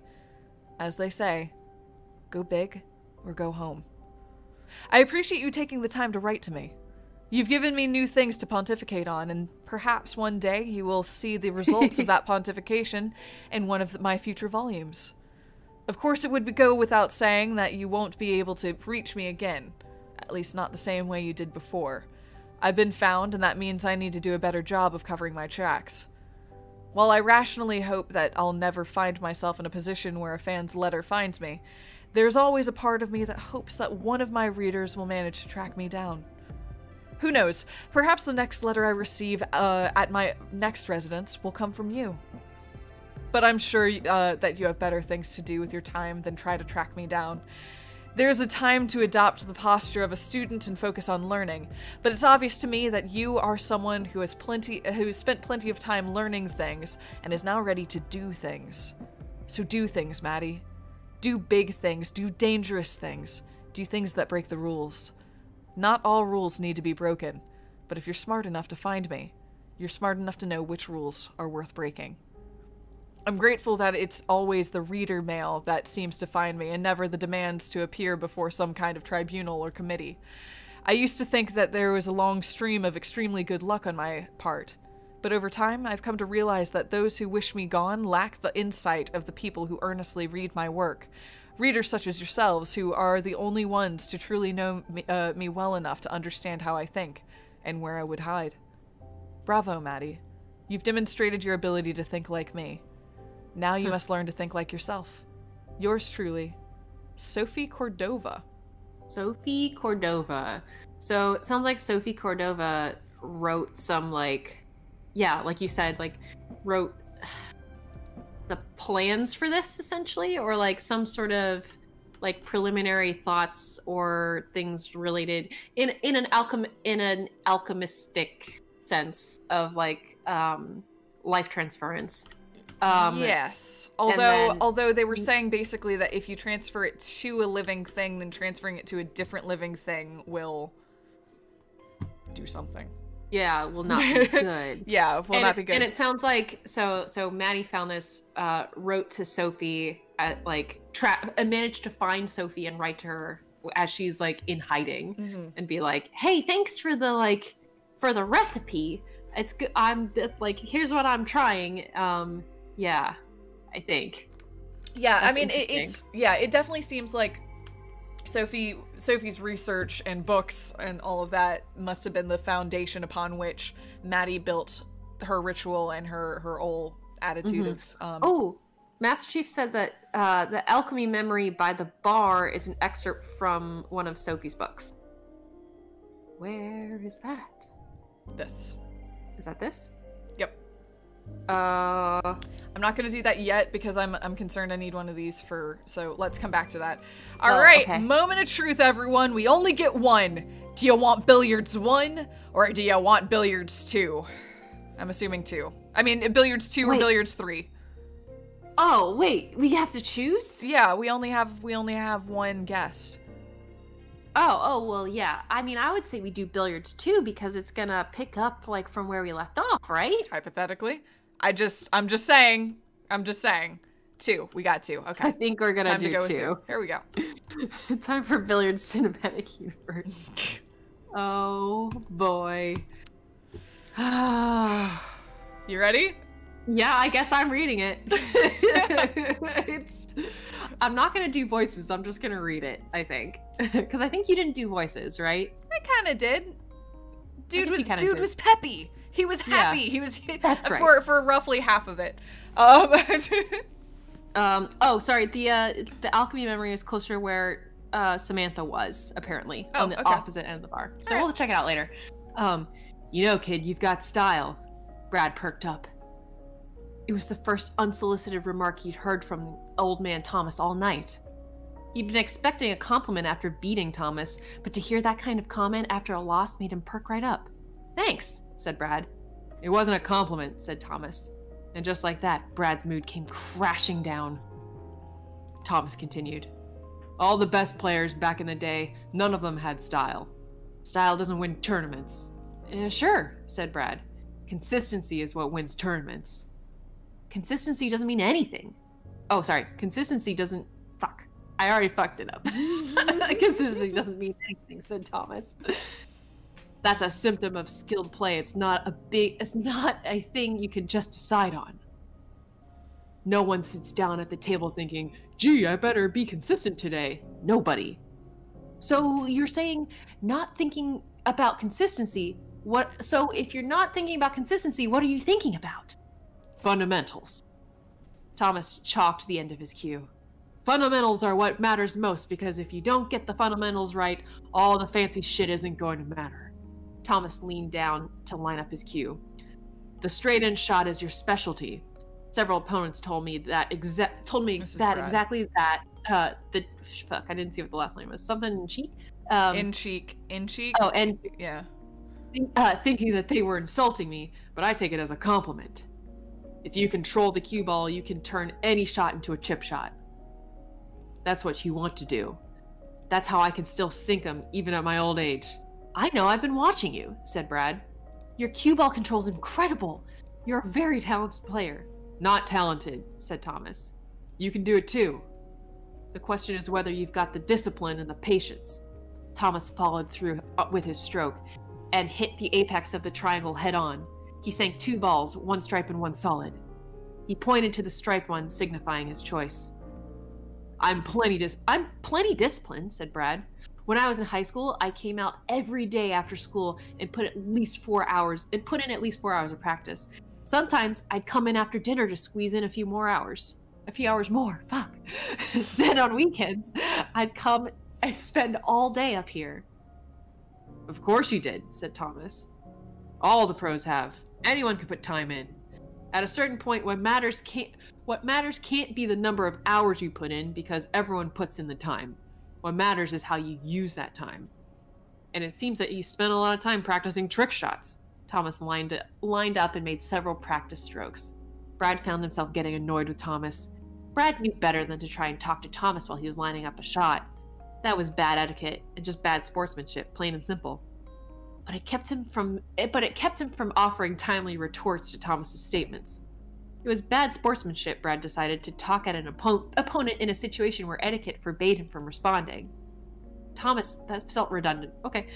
Thomas finally that makes sense. It's like he didn't want to be accused of bad etiquette, but he thinks that Thomas is conducting himself with bad etiquette because he's not allowing him to respond. Yeah. Yeah. Okay. Yeah, that totally makes sense. Thomas finally took the shot and sunk a solid colored ball, but a bad bounce put the cue in front of the pocket with it. Brad sighed with relief as he took control of the ball, and with it, control of the conversation. You're right, it takes a lot of practice. Brad lined up a shot, aiming at one of the balls in the opposite corner. If he could get the angle just right. He took the shot, and the cue ball knocked one of the straight balls into the back left pocket before ricocheting and hitting another ball into the back right pocket. A clean double. Brad tapped the table with his cue, as if to emphasize the shot he had just made. You don't learn how to do shit like this overnight. That's a nice trick, said Thomas. Now, can you do the same thing 10 times in a row without messing it up? Uh-oh, I heard that. No, said Bad. No, just say Bad. No, said Bad. I have to read it. It's a hard shot. About a 10%er for most people, but I'm good. I can get 30, 40%. And a 30% shot isn't worth taking, said Thomas. If I offered you a coin flip bet with a weighted coin, would you take it? No, of course not, said Brad. And yet you take the low percentage shot. I make it a higher percentage shot, though, said Brad. Yes, and I'm sure you look like a big hero by doing it, and when you miss, no one calls you on it because defensive shots are boring, said Thomas. I can play defensively, said Brad. But you don't win games playing defensively. Of course not, said Thomas. There's nothing on the scoreboard that lets you tabulate the places where you denied your opponent a point. Brad was angry now, and he began lining up his next shot, just so he wouldn't have to hear the old man talk. Some players might get tilted in a situation like this, but Brad played better when he was emotional. Whatever it was that made him play better under pressure also made him play better while angry. He couldn't even think about the shots he was making. He was operating on pure instinct and conscious thought. The thought that he was chased away by anger was only a distraction. Brad tried for another double. He missed the second ball, but one was enough to set him up for a triple bank shot, which he followed with another shot that he put a spin on. Oh my god. He didn't even need to curve the ball around anything. He just wanted to show Thomas that he could do it reliably. Fortunately, he didn't get punished for it. His last shot placed one of Thomas's balls between the black 8 ball and the white cue ball. Brad knew that he could sink the shot easily by hitting Thomas's solid into his stripe, but he was on fire and he wanted something flashy. He struck the cue ball's base, driving the leather tip of the stick into the table, and it bounced the ball up and over Thomas's ball, hitting his own and sending it into the pocket. Brad turned to Thomas with a look of defiance. Looks like this is a game. Looks like this game is mine, old man. Oh, I feel bad. he was like, I'm so confident. He turns and he like flubs his one-liner. Looks like what's that? Oh my god. Yep, said Thomas. He took another sip of his beer. Is that all you have to say? Oh, sorry. Is that all you have to say? Yep, said Thomas. How about, oh, you outplayed me? Do you need me to tell you that? Said Thomas. A little acknowledgement would be nice. A moment after he finished saying it, Brad found himself cringing. He was sounding like a petulant child. You are, Brad. You're sounding... It's true, but Thomas is being so mean. Like, Thomas is also being an ass. Yeah. So, yeah. You know. He was frustrated and angry and disappointed. But knowing all of that about himself didn't make any of it less true. What? But no, well, okay. Thomas shrugged. I thought you played to win the game, not for validation. Oh, give me a break, said Brad. That line coming from a pro. When you compete, you play to win, sure. But there's no money on the line. But there is money on the line. Oh, but there's money on the line. Okay. Thank you. And the money goes to the person who gets the W. You play to win the game, you get the money. But I get the feeling you're playing for something else. What are you talking about? Said Brad. You play to impress people. That's different from playing to win. That's why you never take the defensive shot. I just won! Yep, said Thomas. But you weren't playing to win. Just because you happened to win doesn't mean you made the right decision. How the hell does that make any sense? Said Brad. Thomas took a coin out of his pocket. Here's a hypothetical. Suppose I have a coin.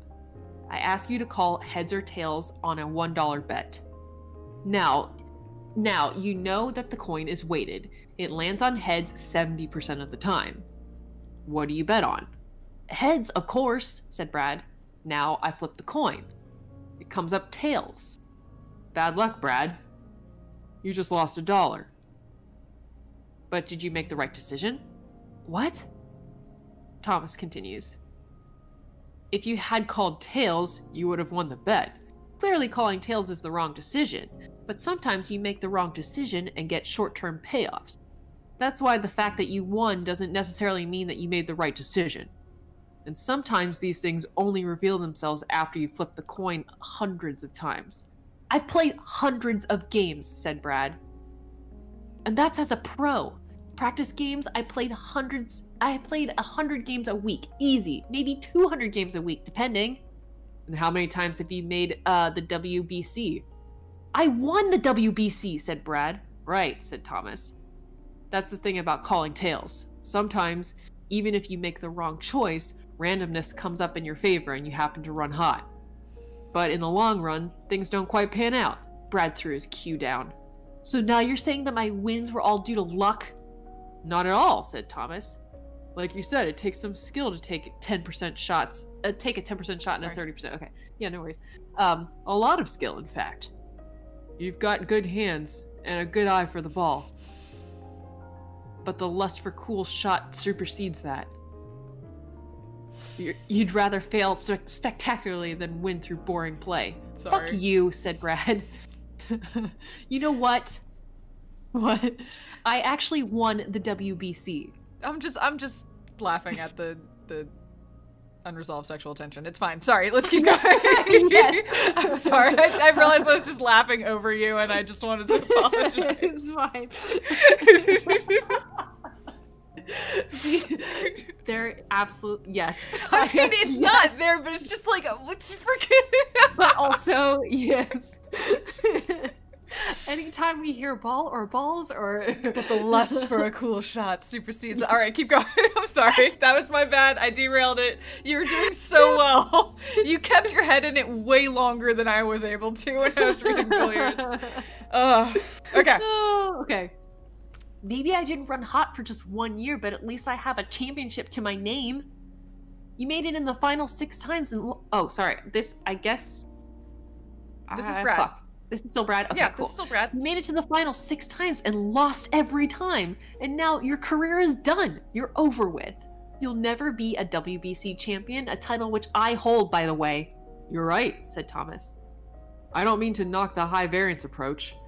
Maybe that's what you want, to win once and then burn out.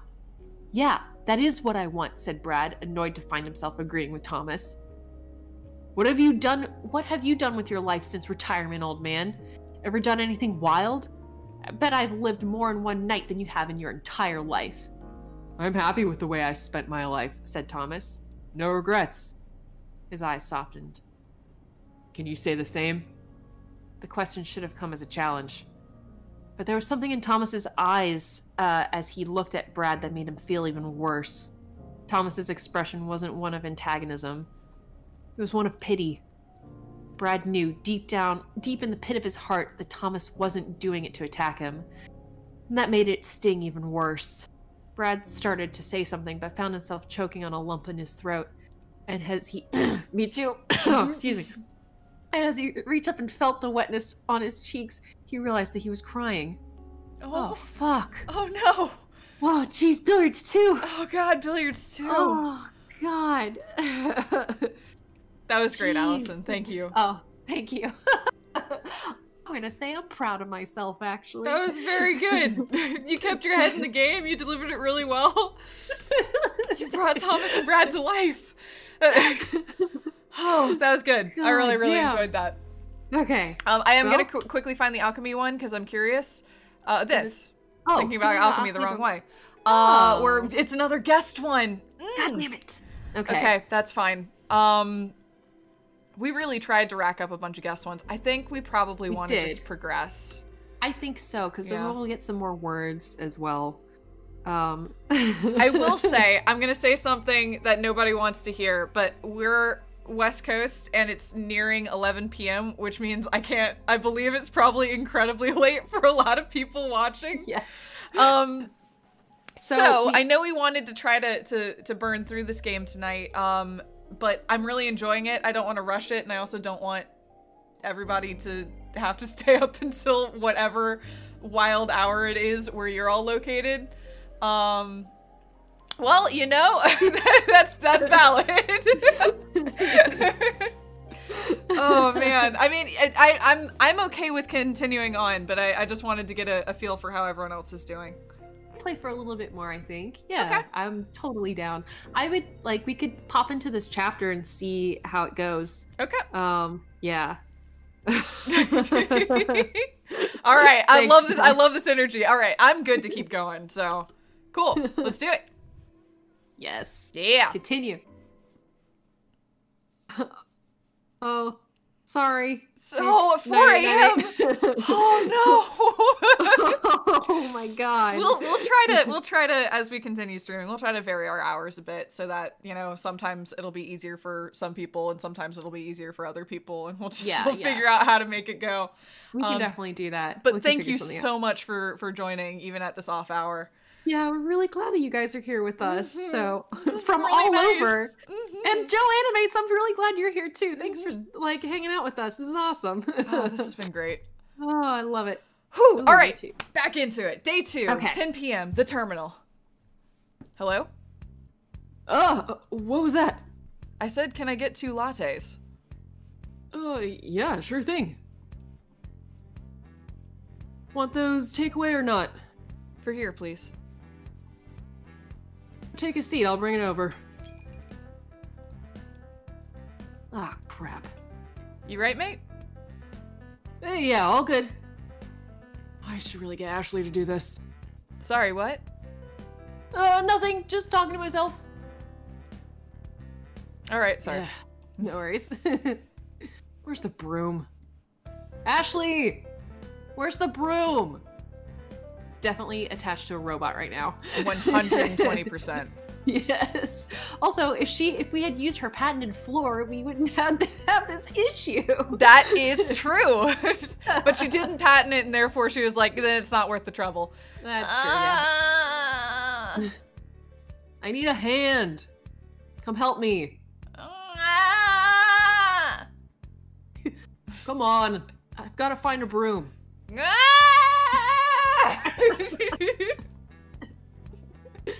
Atta girl. Okay, here she comes. Dragging a broom. Beautiful.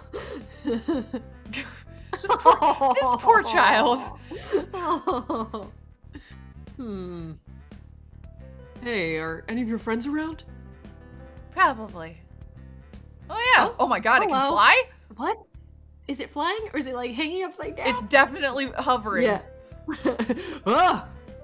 When did you teach them to do that? I didn't. That one's just weird. That's the sugar glider, right? Yeah, I think so. Yeah. Uh-huh. How you doing, kiddo? Sleep deprivation's kicking in. Sometimes I feel like nobody ever sleeps in this cafe. Except Keyshawn. He has slept a lot while he's been here, hasn't he? It's because you keep getting him drunk. What? I haven't done that once. Not you. I mean, you!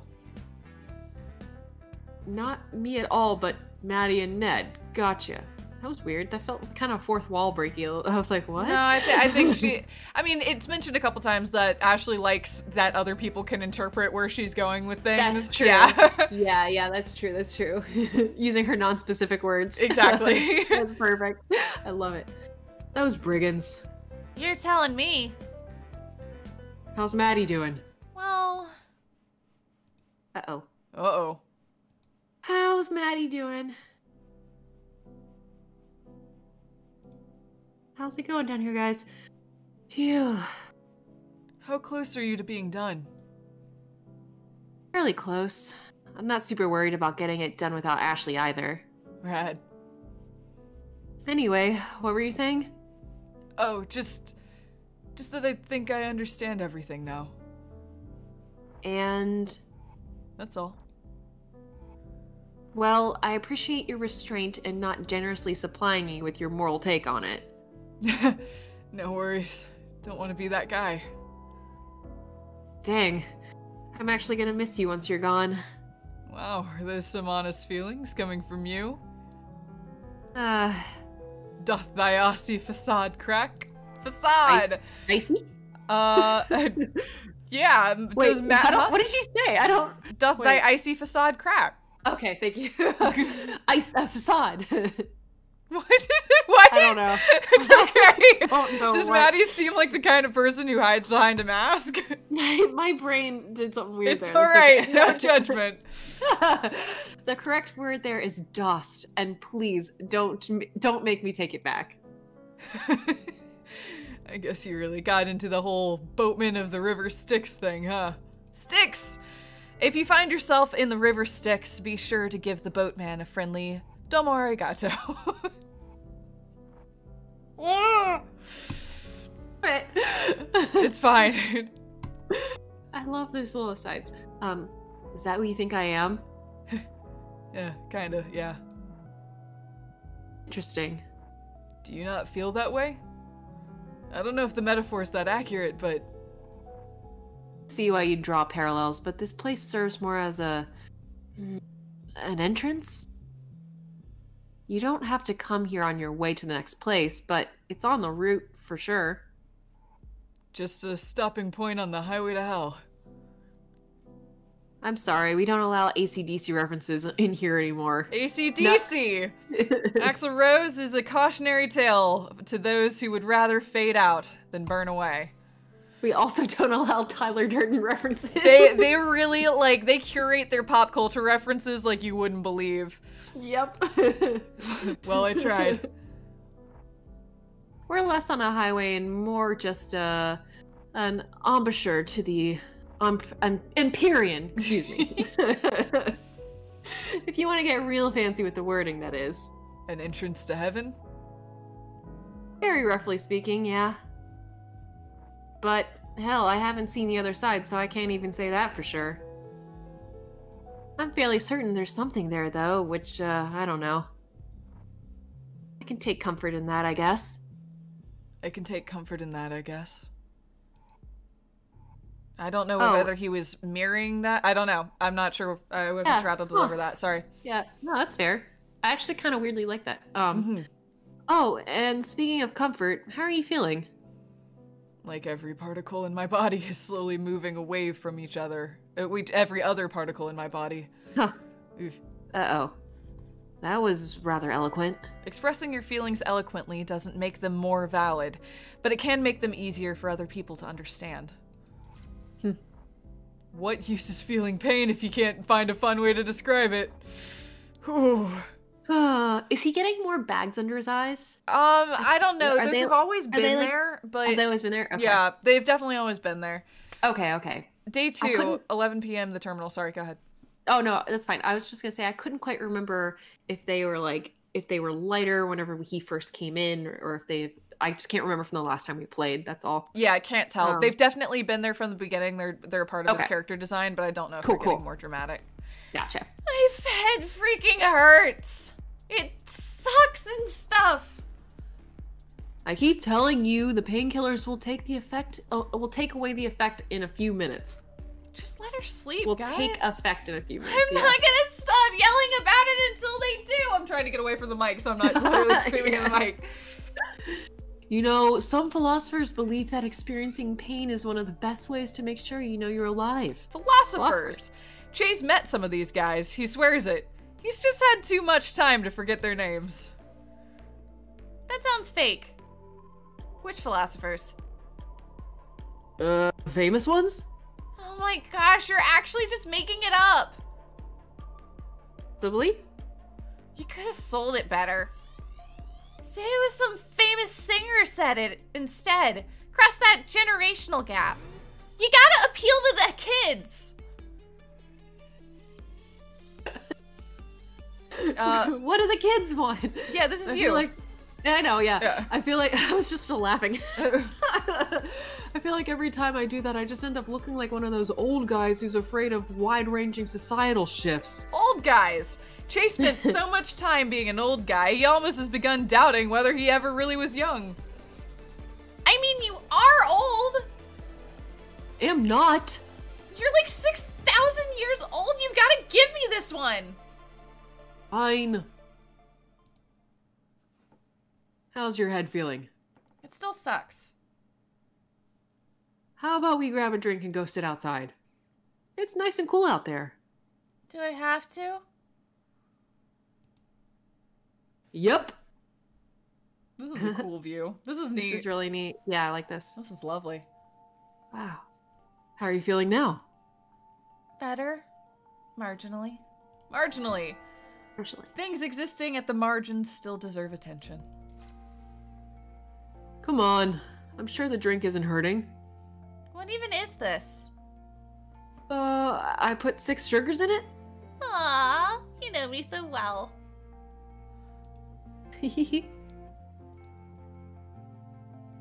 So, how are things at home? Meh. Does that translate to an old people language? Things are normal, I guess. Mom's nearly done with her PhD.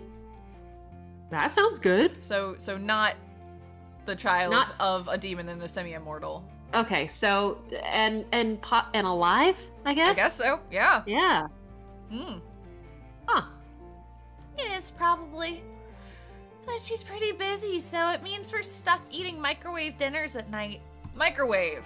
Ashley's parents have forbidden her from tinkering with the microwave after witnessing one incident too many.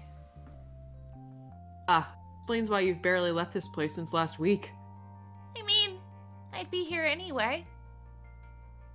True. You did ask her, right? What, if I could be here? Yeah, don't want to invoke her wrath, do I? She doesn't worry about me being here. You remember when she talked to Maddie about liquor licensing laws? Licensing! Don't you love it when the government offers to sell you sell your rights back to you after they've confiscated them? I think it was more of a lecture than a conversation. After all, wait a minute. What? Interesting. I wonder who her mom is. I mean, there's still the chance that her mom is the demon lady. This actually doesn't render that entire theory obsolete, because for all of Ashley's talking about her family, she's only talking about her mother. So it could still be the minor demon. We'll see. That is true, yeah. After all, Maddie wasn't doing anything wrong aside from letting you hang around after hours. I'm still amazed that Maddie just didn't tell her that we're not technically subject to the regulations since we're not registered with anyone but the council. She made the right choice. That would have been an ugly argument. But anyway, she's fine with me being here. She's got a mobile number. She's got my mobile number, and as long as I respond to her check-ins, she's not gonna come and get me.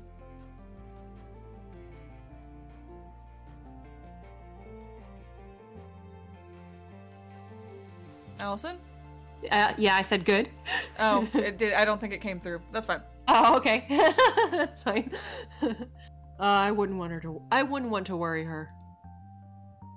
Oh, now it's really raining. Holy shit.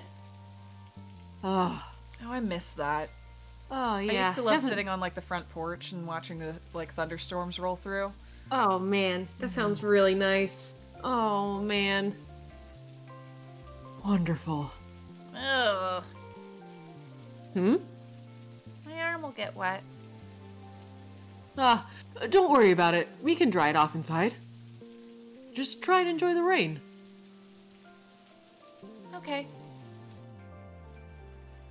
I was joking about fake philosophy earlier, but I really do think it is important to take a moment to enjoy things when you can. Rain can feel oppressive. It can stop you from going outside doing the things you enjoy. But there's nothing like the smell of rain before sunrise. Petrichor, because I've seen Doctor Who.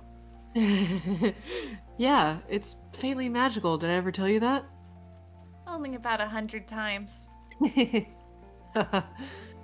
can hear it 101 times. It's okay. Oh. All right. I'm actually getting kind of wet. Let's head in. Yeah, I like the theory that Che's dad. Che is dad. What I also just generally like about this game is that it really gives all the characters time to have like a moment with each other. We've really gotten a different look at a lot of these different relationships, and I really enjoy it. Yeah, exactly. Everyone is getting sort of like mix and matched around so we can see what their dynamics are like with each other. Yeah, I really like that.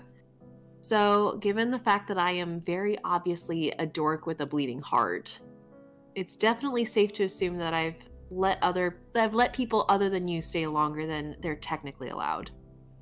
You're so emotionally repressed that I never could have guessed. It's actually impressive. Well, you know, we all have our ways of coping with persistent extreme stress. Millennial things. Oh, man. Why don't all these poor kids just buy more money? Yeah. It's so true. But yes, I do understand how you feel.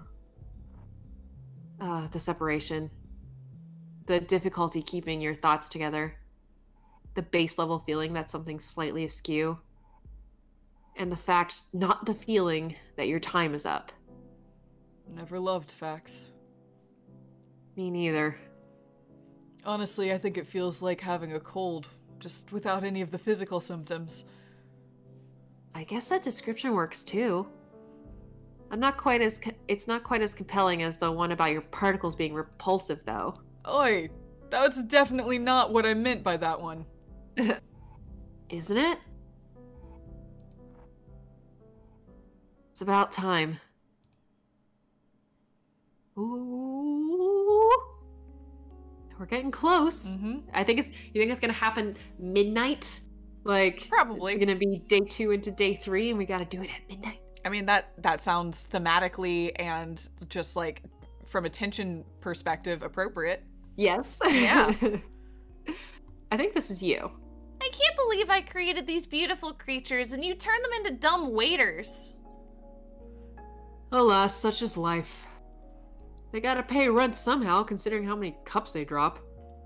It's a feature, not a bug. This is a bug. Anyway, It's to make them seem more alive. You've taught them to intentionally drop coffee cups in the name of verisimilitude? You'd hate for your little mechanical critters to be too good at their job. It would totally kill the vibe. Maybe. I've got to get Maddie to start ordering cheaper cups. See, I'm promoting efficiency in our procurement cycles. I hate whoever gave you that management book. I'm sensing some hostility. Do you need to talk to HR? Who's our human resources manager? I'm sure it's very good at its job. Just not at bussing coffee. This poor little sugar glider.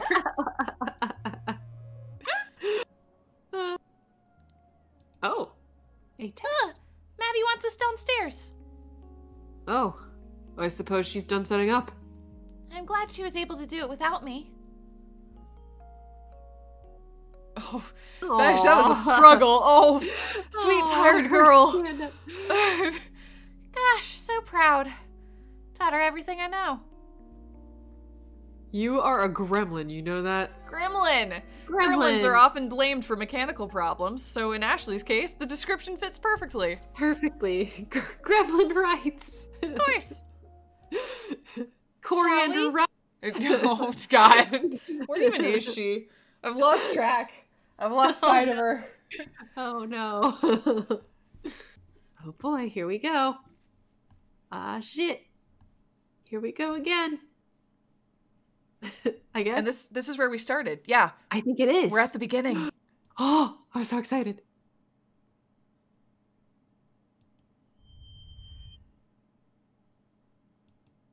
Man. Yeah, Day you're three. right. Midnight. Yep. Midnight. Day Oh, 3. Shit. 12 a.m. basement. Whoa. I don't remember who coughed. I think this is Che. Oh, okay, good. That's me. So bloody damp down here. I know we're in a cellar, but I don't suppose you have a window we could open or anything? Oh, we've got a vent that leads outside somewhere. Maddie, can you open it up? Get some fresh air coming through? I'm pretty sure it's got a dumpster or something sitting on top of it right now. Besides, I'm busy. Just grin and bear it. Can we get this over with? We've done this before, old man. Old man! Some people think Che is wise beyond his years. The truth is he just doesn't look his age. Yeah. He doesn't look any... I'm still... He really doesn't look even the perceived age. He's the most ambiguously aged-looking man. I like that, though. I like that, too. Yeah. It makes him mysterious. Yeah. You know it takes a while to set up. Calm your farm. I do not appreciate your tone. Sorry. Can we get some more lights on, maybe? All the crap you've got scattered around the place. Scattered! Maddie has more important things to do than declutter the cafe. Help, it's again! I'd like to at least know where I'm putting my feet.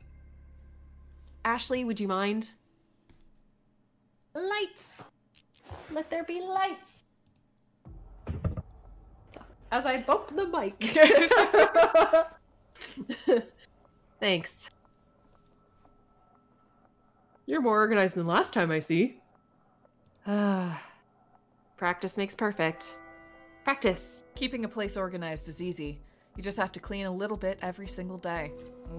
This is fun because now all these lines have words to them. Yep. And we can click on them. Yeah. And it's new shots too. It's reminiscent of the old ones, but I think they're new shots or new lighting at the very least. Yeah, or they changed the lighting Yeah. up on them. Hey, Maddie. How much more wire do we need? I think that's enough. Great. Now, Che? what's up, little P? Little P.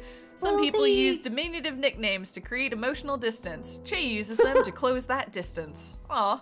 Aw. I think found that's you a you. chair. Yep. Yep. Found you a chair. Ah, thank you. So, this whole thing, surely it's not legal, yeah? Yep, we called it. Yep, this is good. Yes, the council found it confronting. For good reason, I suppose. Because it utterly upsets the natural order. Mate. Sorry, it's not just bureaucracy. Bureaucracy. Sometimes the powers that are willing to turn a blind eye, powers that be are willing to turn a blind eye, but patience and leniency are both in limited supply these days. You. Most rules can be bent after all. And Maddie has a particular fascination with breaking rules. A lot of words. Maddie Yeah. says that the only reason she learned the rules is so that she would know how to break them. She's only half joking.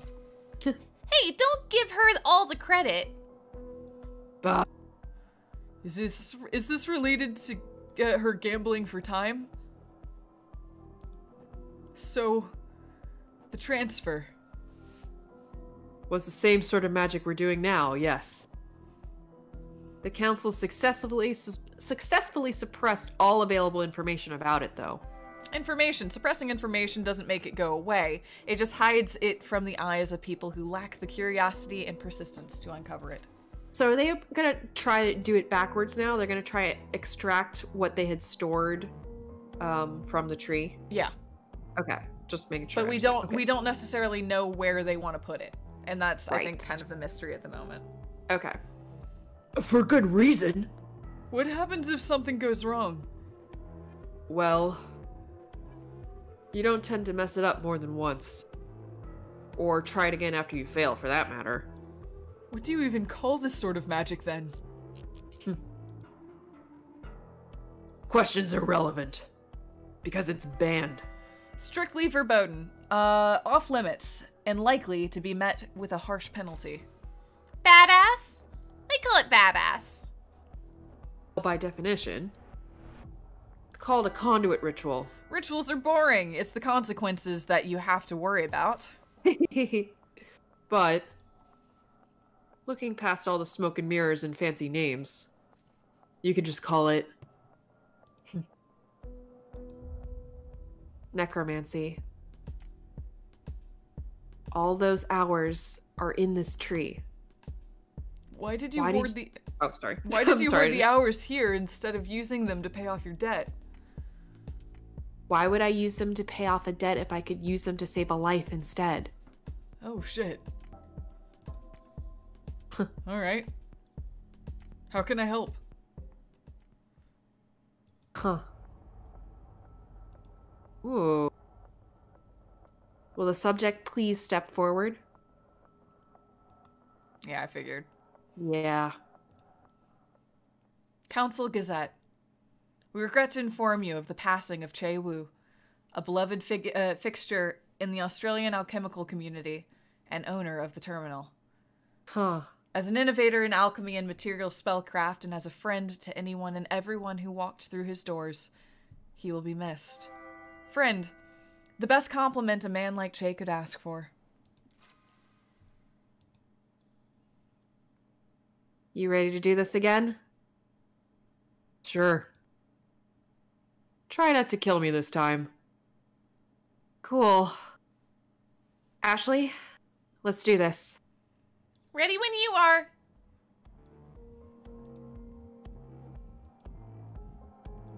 Hate this. You have reservations? It's unnatural to store hours in a non-sentient being like that. I can still feel pain, and this is a very painful process. For everyone involved. Yeah? Yeah. Guess it's time for us to watch the show. Let's see how badly this can go wrong. Yay! Calcination, solution, separation, conjunction, putrefaction, congelation, cibation, Yeah? sublimation, fermentation, exaltation, multiplication, projection, conjunction. Conjunction. This is crazy. This is cool. Also, I'm getting like FMA vibes a little bit too. yeah. Maybe that's just because of the circle on the ground. I right think now. that's also just been like a like a feeling throughout a lot of the game. Yeah, but true. it's just like alchemy and giving and receiving energy and all of that. Like, yeah, it's hard to avoid the comparison. Yeah, let's go equivalent exchange. I agree. That's so like that does feel like a you're right, like a similar theme, like like you said, the taking and receiving, moving of energy around. Yeah. Well, and the general high level theme of you can't get back what you've lost, and they're obviously trying to combat that, and we'll see how poorly that goes. I've seen how alchemy circles and basements go. Yikes! Indeed. Good enough. Ashley, Everything's normal on my end. we're looking good, so let's get started. Oh, increase power to 80%. Cibation. It's just freaking. It's just a philosopher's stone. Okay, that's fine. I've been getting really bad vibes. I'm getting bad feels about this. Oh boy. Holding steady. Cool. Next segment. Activating. Oh boy. How are we doing? It's going fine. Conjunction's about halfway open. Just concentrate. Ooh. Oh shoot. Ooh. Having some issues here. Hey, we need more power. Yup, we're upping it up. I don't know if this will melt our conduits, though. Oh, crap. Yup, our conduits are definitely melting. Shit. Ashley, language. Cibation. Okay, Dad. Oh no, that was you. Bypass it. I can patch the wires, but I don't know what else I can do. Do that now. On it! How close are we to finishing the cibation? We're about 90%. Oh, shit. Oh, no, oh, no, oh, no, oh, no. Oh, fuck. Shit. Shit. Are we gonna try again? I think I have to reinforce the wires and that'll fix it. Yes. We're gonna keep going until we make it through. Do or die. Reset then and start again. Calcination. Separation. Conjunction. Libation. Okay, we got a little further. Okay. Not again. Just a couple seconds more. And you got it. Oh. Yes! Beginning sublimation. Sublimation. You got this, Maddie. What's next? We've opened the connection. Now all we've got to do is transfer the time. How are you feeling, Shay? I don't know. Jay?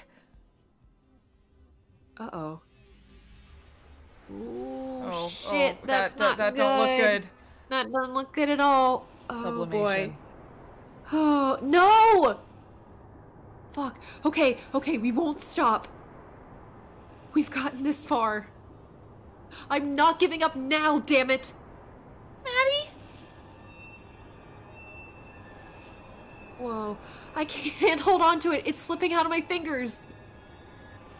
Energy levels are dropping again. See if you can keep going for just a few more moments.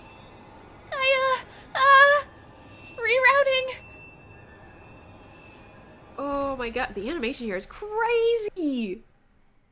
Oh.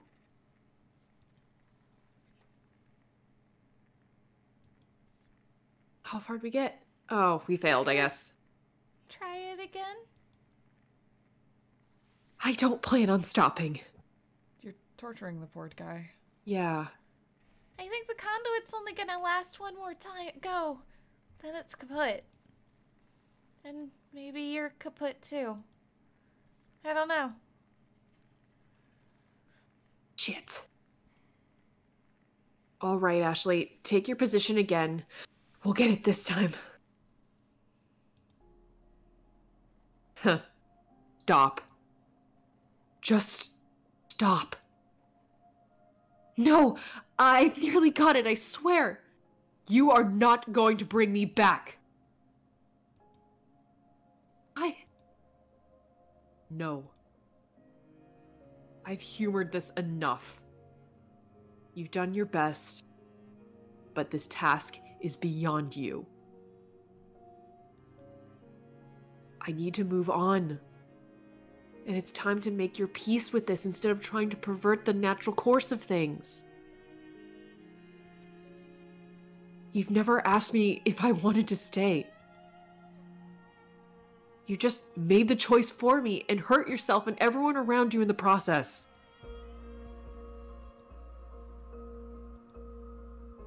Let me leave.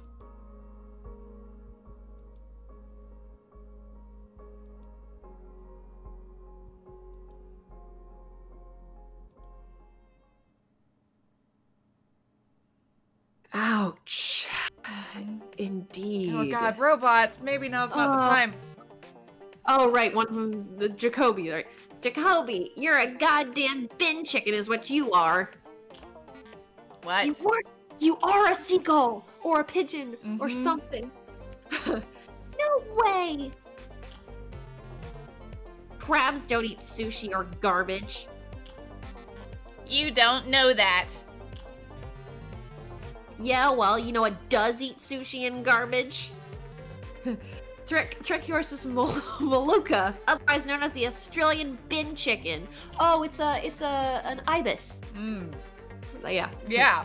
Yeah, we find that term offensive. We're actually white ibises. Aha!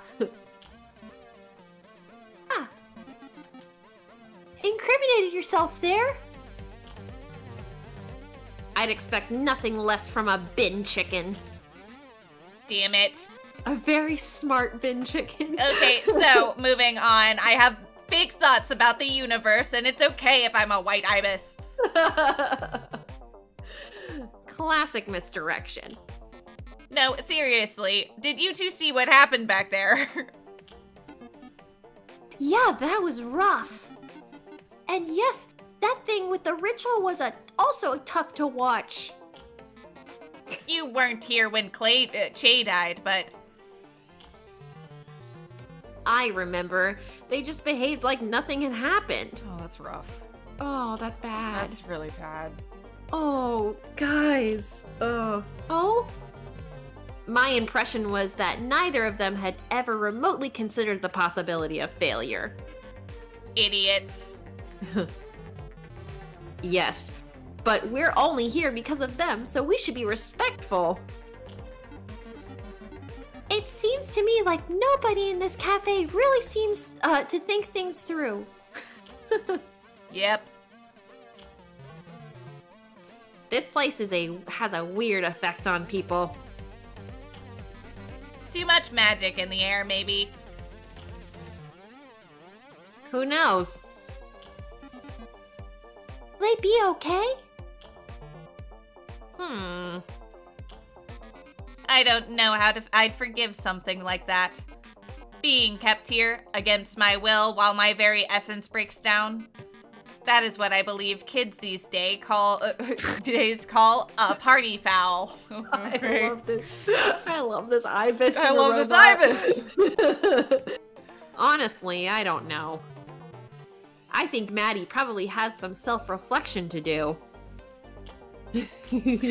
Thanks, robots. Thank you, robots. Thanks, robots. Amazing. Oh boy. Oh shit. Oh, we got a lot here. What are the chances that we're gonna get guests out of any of these? Oh wow. Okay.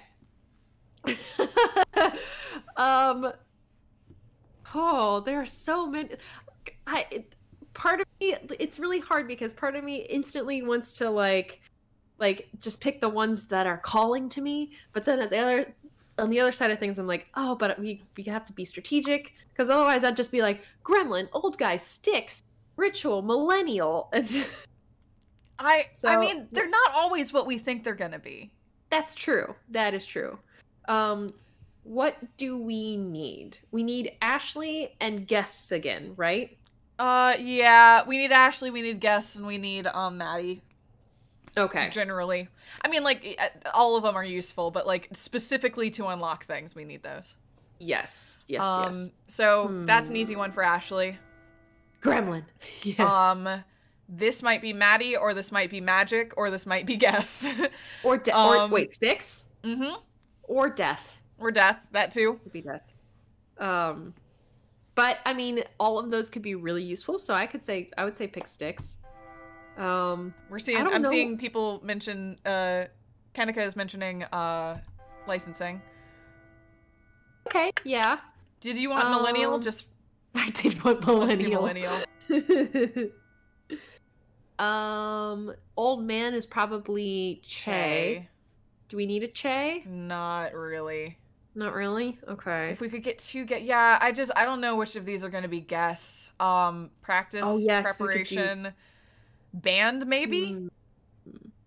I mean, that could be it, or that could be Magic, or I don't know. I'd say pick it. Sure. Let's see. What else? Information? I don't know what that would give us.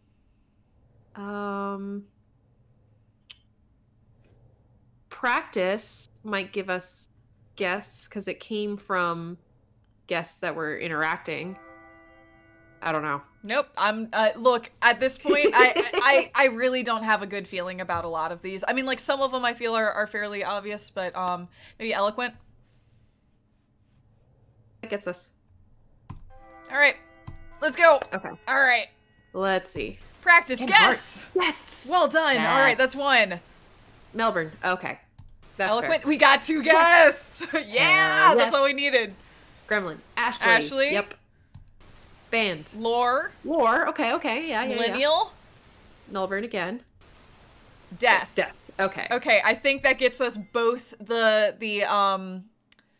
Billiards 3 and hopefully the Samantha one too. Oh, Those are the only 2 I care about. And that's maybe oversimplifying, but I really care about those. Oh, but there's shit in the tree room down here There's now. Beth 3. Oh, Beth 3. I think we're gonna have to, if we want to do the Samantha one, I think we have to bail on the Beth one. Sometimes I just sit. Well, it's a Che one. Okay. I am, you know, here's my thought.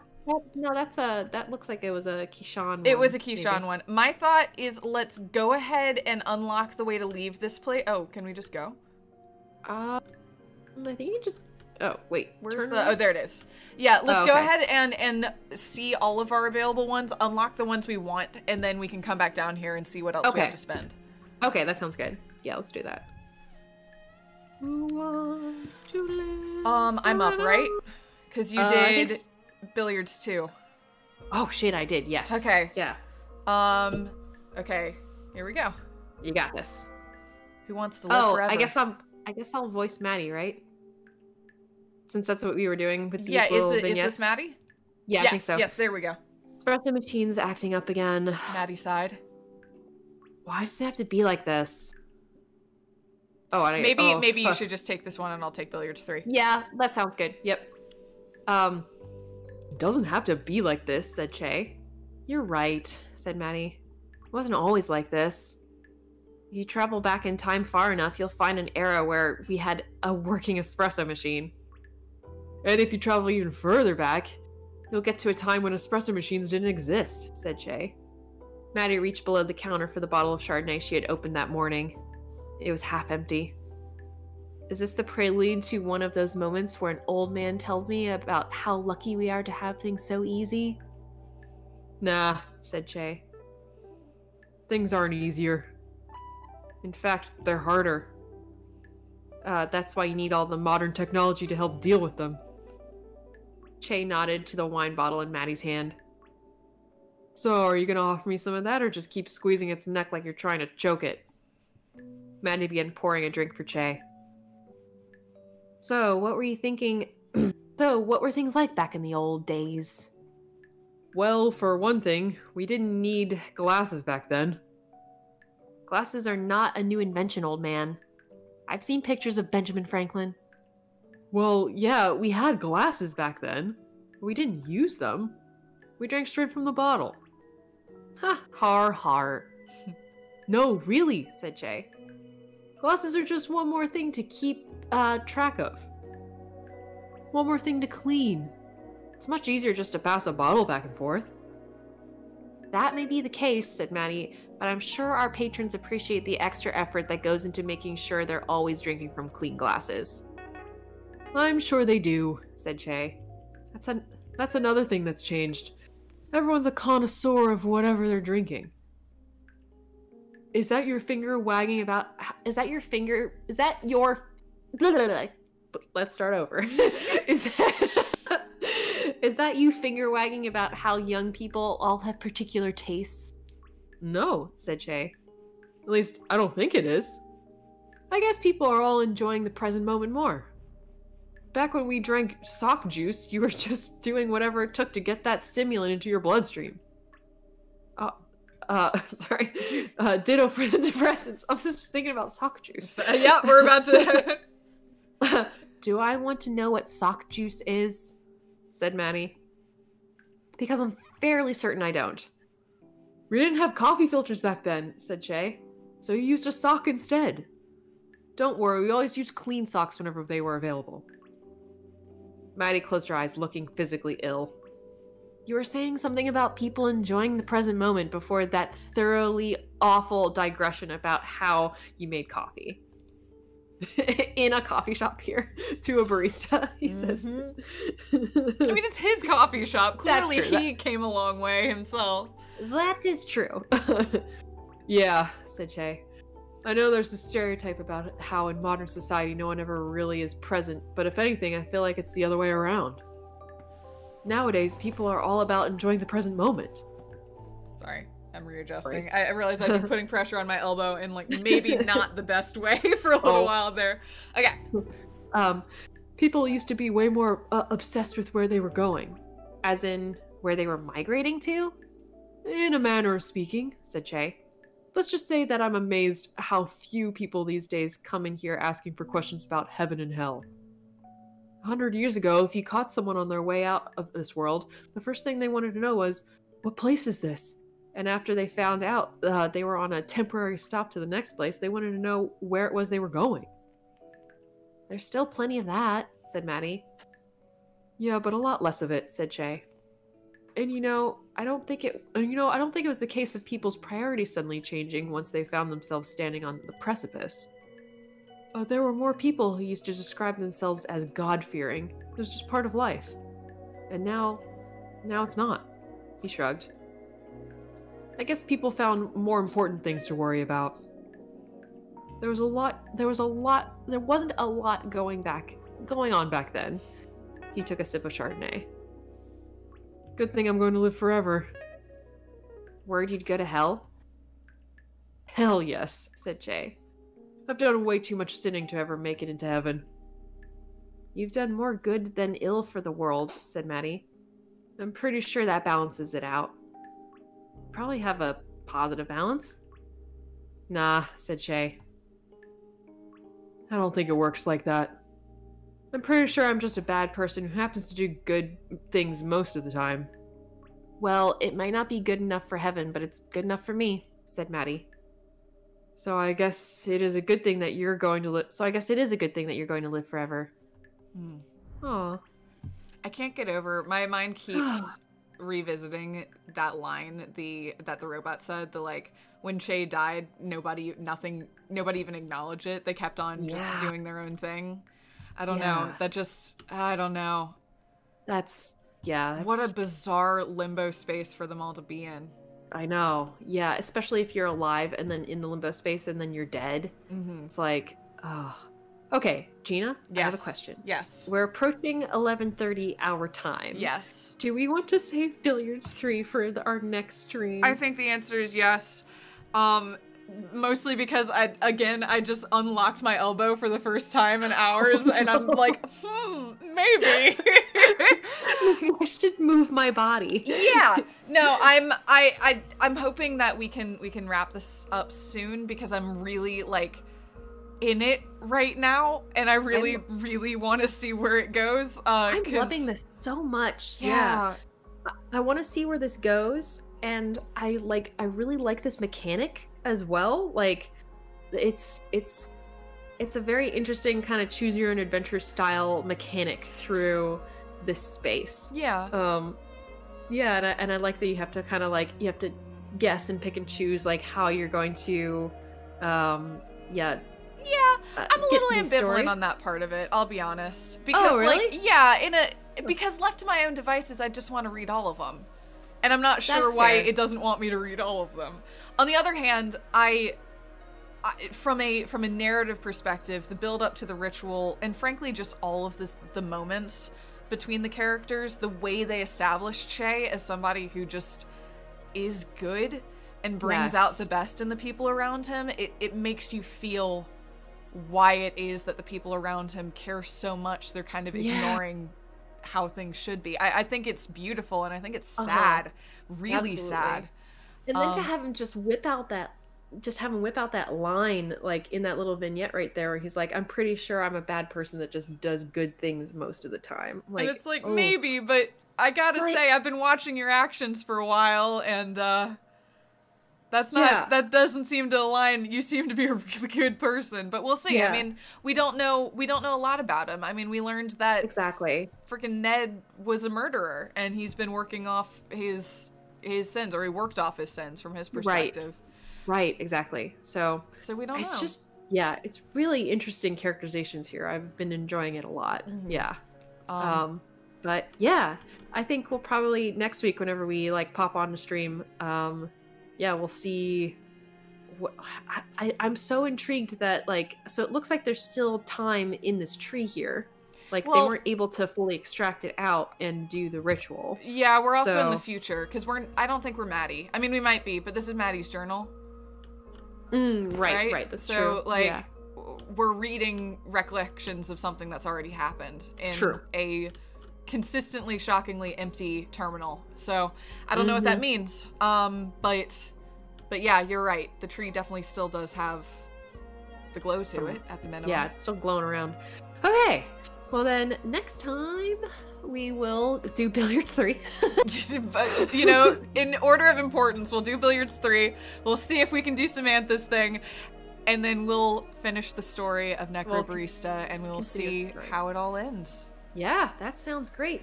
Thank you, everybody, for joining us for this stream and being up with us. If you're on a side of the world that is shrouded in night right now, or if you made this game, thank you, Joanna, for being here. That's so wonderful. And yeah, I've just been really enjoying this very much. Thank you, everybody. Yeah, this has been a really special time. Yeah, for hanging with us. So nice. And yeah, we'll see you guys probably next week. Yeah. And good night, everyone. Good morning, everyone. Good midday, afternoon. everyone. Good afternoon. Yeah. And yes, enjoy your week, everyone. See you next time, folks. Bye.